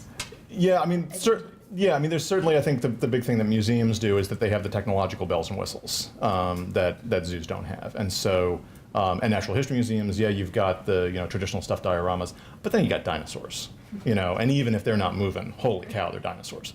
But I think the interesting thing with zoos and natural history museums is that they really are. They're not direct rivals in the early decades, but there is a sense that they're serving potentially different audiences, and they're making different cases for why and how you should think about animals. There are some wonderful moments I've come across where the Central Park Zoo basically just sort of happens. Somebody gives a bear cub to the city shortly after the park is established, and they're like, oh, guess we're having a zoo. Bronx doesn't get started till the 1890s. And Olmsted and Vaux, the designers of Central Park, spend decades trying to get the Central Park Zoo the hell out of town. They don't want it there. It was not part of their plan. And then the Natural History Museum is built on just off the west side of the park. And there's really a sense that that's the classier place. That's the place where if you really want to learn something, you go there. You don't go to the Menagerie. Well, conversely, people who identify more with kind of the working class folks who go to the free zoo on Sundays and really irritate the folks who live on Fifth Avenue, they look at the Natural History Museum and say, that's so boring. Why would I want to go and look at these big stuffed things when I got the live ones right across the park? Ma'am. So I've had an experience working in animal rights activism and doing internships, and I've been told people say don't go to zoos, zoos are bad, and they talk, and I've talked to a lot of people about, and I'm really interested in different arguments about ethics around this, and so they've talked about that, and I've said I don't know how I feel about it now, but I've said before that I think would children care, would people grow up caring about these animals as much if they didn't see them? Right.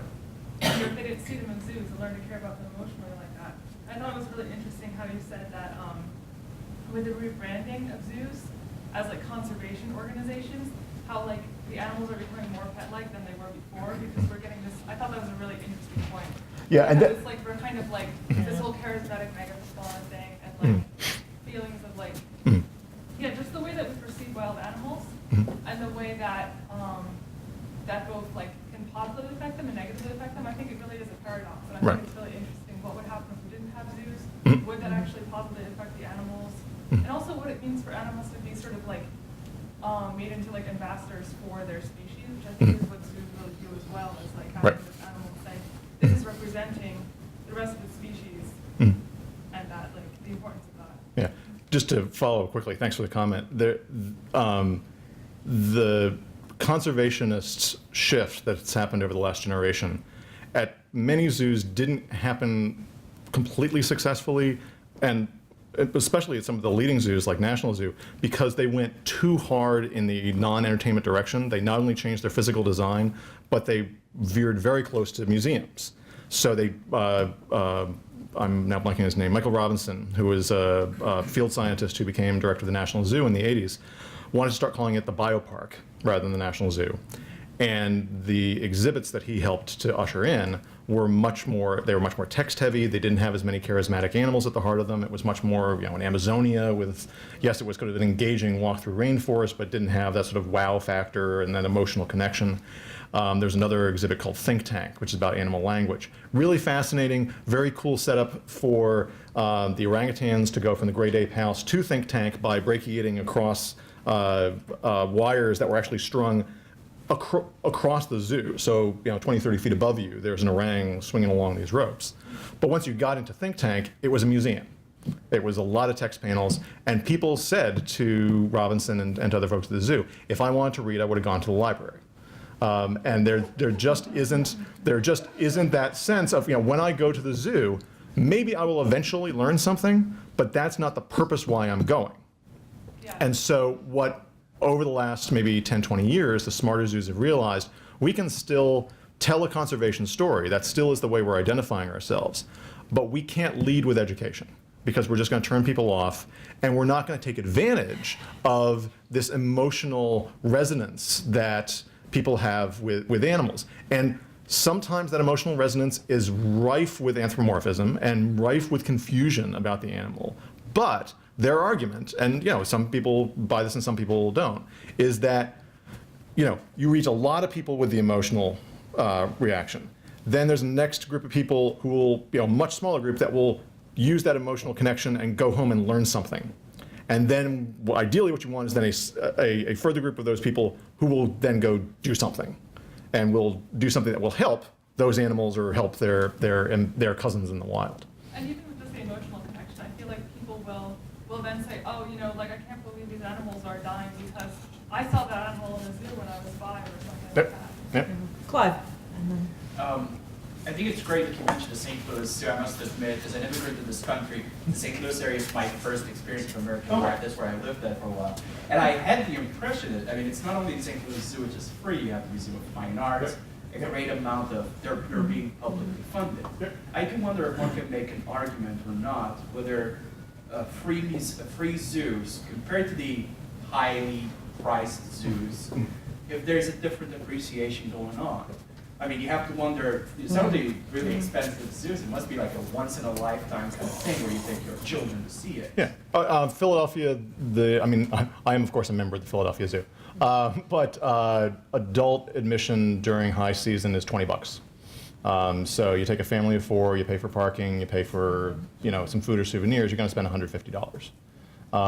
And it's not, membership pays for itself, and that's in a couple visits, and that's what they want you to do. But it's not the sort of walk-in neighborhood experience when you start getting these prices. This is a relatively new phenomenon. Vast majority of American zoos were municipal, and the vast majority of those were free up until the 1950s. Then you get white flight, you get the decline of city tax bases, you get reorientation of priorities and city budgets, and you get first private support groups, friends of the zoo, that come in kind of as auxiliaries to the municipal governments. And then in many cases, there's a transfer. And so the city hands it over to the nonprofit. And the first thing they have to do is start charging admission. It is a different feeling. It's not only a different feeling to simply be able to say, hey, let's go over to the zoo and just walk in and not have to worry about paying. But there is a sense when you've got a paying zoo, and this is true all the way back to the 19th century, when you had to pay a not insignificant amount of money to go to Philly or Cincinnati. There's a sense of wanting to get your money's worth and expecting that the animals will be entertaining, that you will get that sort of emotional connection. You'll look across the bars and the animal will look back. One of my favorite sources that I found in the archives in Philly was this report from a security officer, watchman, probably 1890s or so, who had accompanied a 10-year-old kid and his buddy to the hospital because this kid had been looking through at the corral where a zebu was. Zebu, big hoof stock. And he'd been reaching through trying to get the zebu to do something, and the zebu turned, charged, and broke the kid's wrist. And the watchman said to the kid, and it's all written up in the report, he said, why did you do that? And the kid said, I wanted to get my nickel's worth. And I love that. It's just such a great, and the thing is, you still have that today. I talk to people at zoos, and there are people who will go back to the ticket office after having paid, $20 admission or even less, and they'll demand refunds if the animals aren't out, or if they couldn't find them, they couldn't see them. There is that sense that they are there for your entertainment. If you're going to set it up as an entertainment institution, you need to have the actors be on stage. Slap. Man, and then well, we should probably open up pretty quick. But sure. You had. So I lived in St. Louis about 20 years ago when Raja was born. He's a baby elephant born in captivity, and they had a huge party for him, and I got to ride an elephant in the zoo. He was about 4 years old, and so yeah, that's what goes on there. But to talk about what we were talking about before about zoos and how they expose children to animals who hopefully will grow up later on, but don't they get that same exposure? You mentioned videos, say watch Yeah. Bambi and Dumbo, Yeah. then they want to come see them. But you know, the BBC, I think, does a really great job with their nature programs, and you know, kids and adults watch these, and then you know, may have the same reaction without having to have an animal Yeah. be the spokesperson for its species and suffer as that spokesperson. Right, right. So this is one of the big arguments that, important to differentiate, of course, animal welfare from animal rights. There's been animal welfare criticism of zoos back through the late 19th century. But the much stronger animal rights protests that have happened over the last generation or so really raise exactly this issue, that the educational function of zoos has been eclipsed by media and by the accessibility in high def of Planet Earth and Discovery Channel and all these other things. I think that the response that zoo folks make, and I'm not endorsing this one way or the other, is that there is a different experience when you are physically in the presence of the animal than seeing its image on a screen. And I have heard at least 4 different zoos the same story, which means either it's apocryphal or this really does happen everywhere. The story is a keeper sees this mom and this maybe 3-year-old kid in front of the elephants. And they've been there for half an hour. And the mom is like, okay, we gotta go. And the kid's like, no, I don't wanna go, I wanna look at the elephant. Oh, come on, you've got your toy elephants at home. You can play with the elephants there. No, I don't wanna go. Well, you can watch your videos. Come on, we can go home. No, I wanna stay. We can watch a movie, you can look at them on the internet. You have elephants all over the place at home. But this one's so big. Yeah. And it's such a neat and perfect story. I don't believe it's true, but that's the logic that zoos use.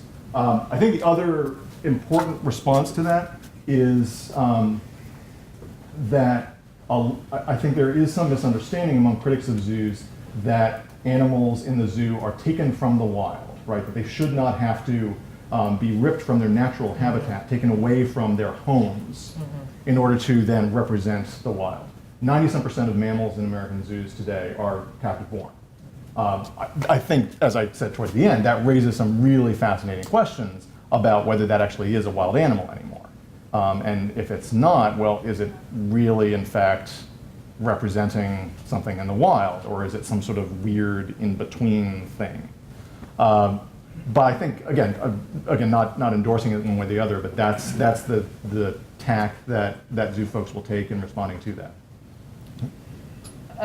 John, should we open or one more? Well, this might open it up. Yeah. Okay. It's a question about the children's zoo again. And I've been listening. I'm sorry, I missed the first couple of minutes of your talk, so if I addressed something that was mentioned, then my apologies. But looking at the children's zoo, and particularly what I like to think of as the Jonah motif, the children marching into the mouth of the open whale. Yeah. And this is really, is there anything going on there other than, there we go. What purpose is possibly served by this Jonah motif? I'm thinking of Shamu and the trainer, who probably was one of those little kids, thinking it's fine to go into the mouth of the whale. I thought you were going creationism, John. There Okay. Basically, what you get in children's zoos is this kind of cluster of different themes that come up. So you've got your storybook animals, you've got your fairy tales, you've got your Wild West, you've got your farms.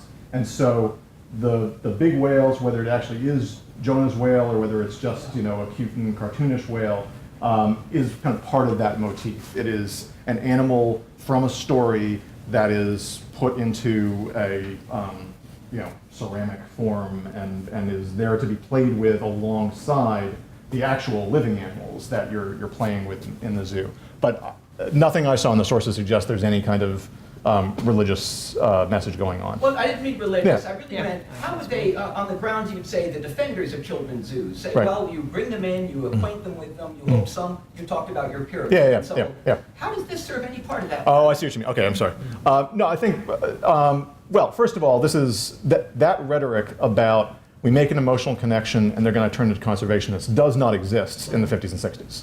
In the 50s and 60s, this is we're still talking about entertainment. We're very much talking about the panic that sets in zoos when TV comes along. Until they realize that they can use it to their advantage. they really are worried that, you know, kids are going to stay home and they're going to watch Howdy Doody instead of coming to the zoo. And so all of these things, like children's zoos that get added in the 50s, are a way to get them in and entertain. And so they ride the train and they play in a playground. And so it's more a play space that has animal themes. Right. I think you should have a dystopian final chapter and take on Jurassic Park. There we go. Seriously. There we go. There you go. Shall we, another round of applause? Thank you.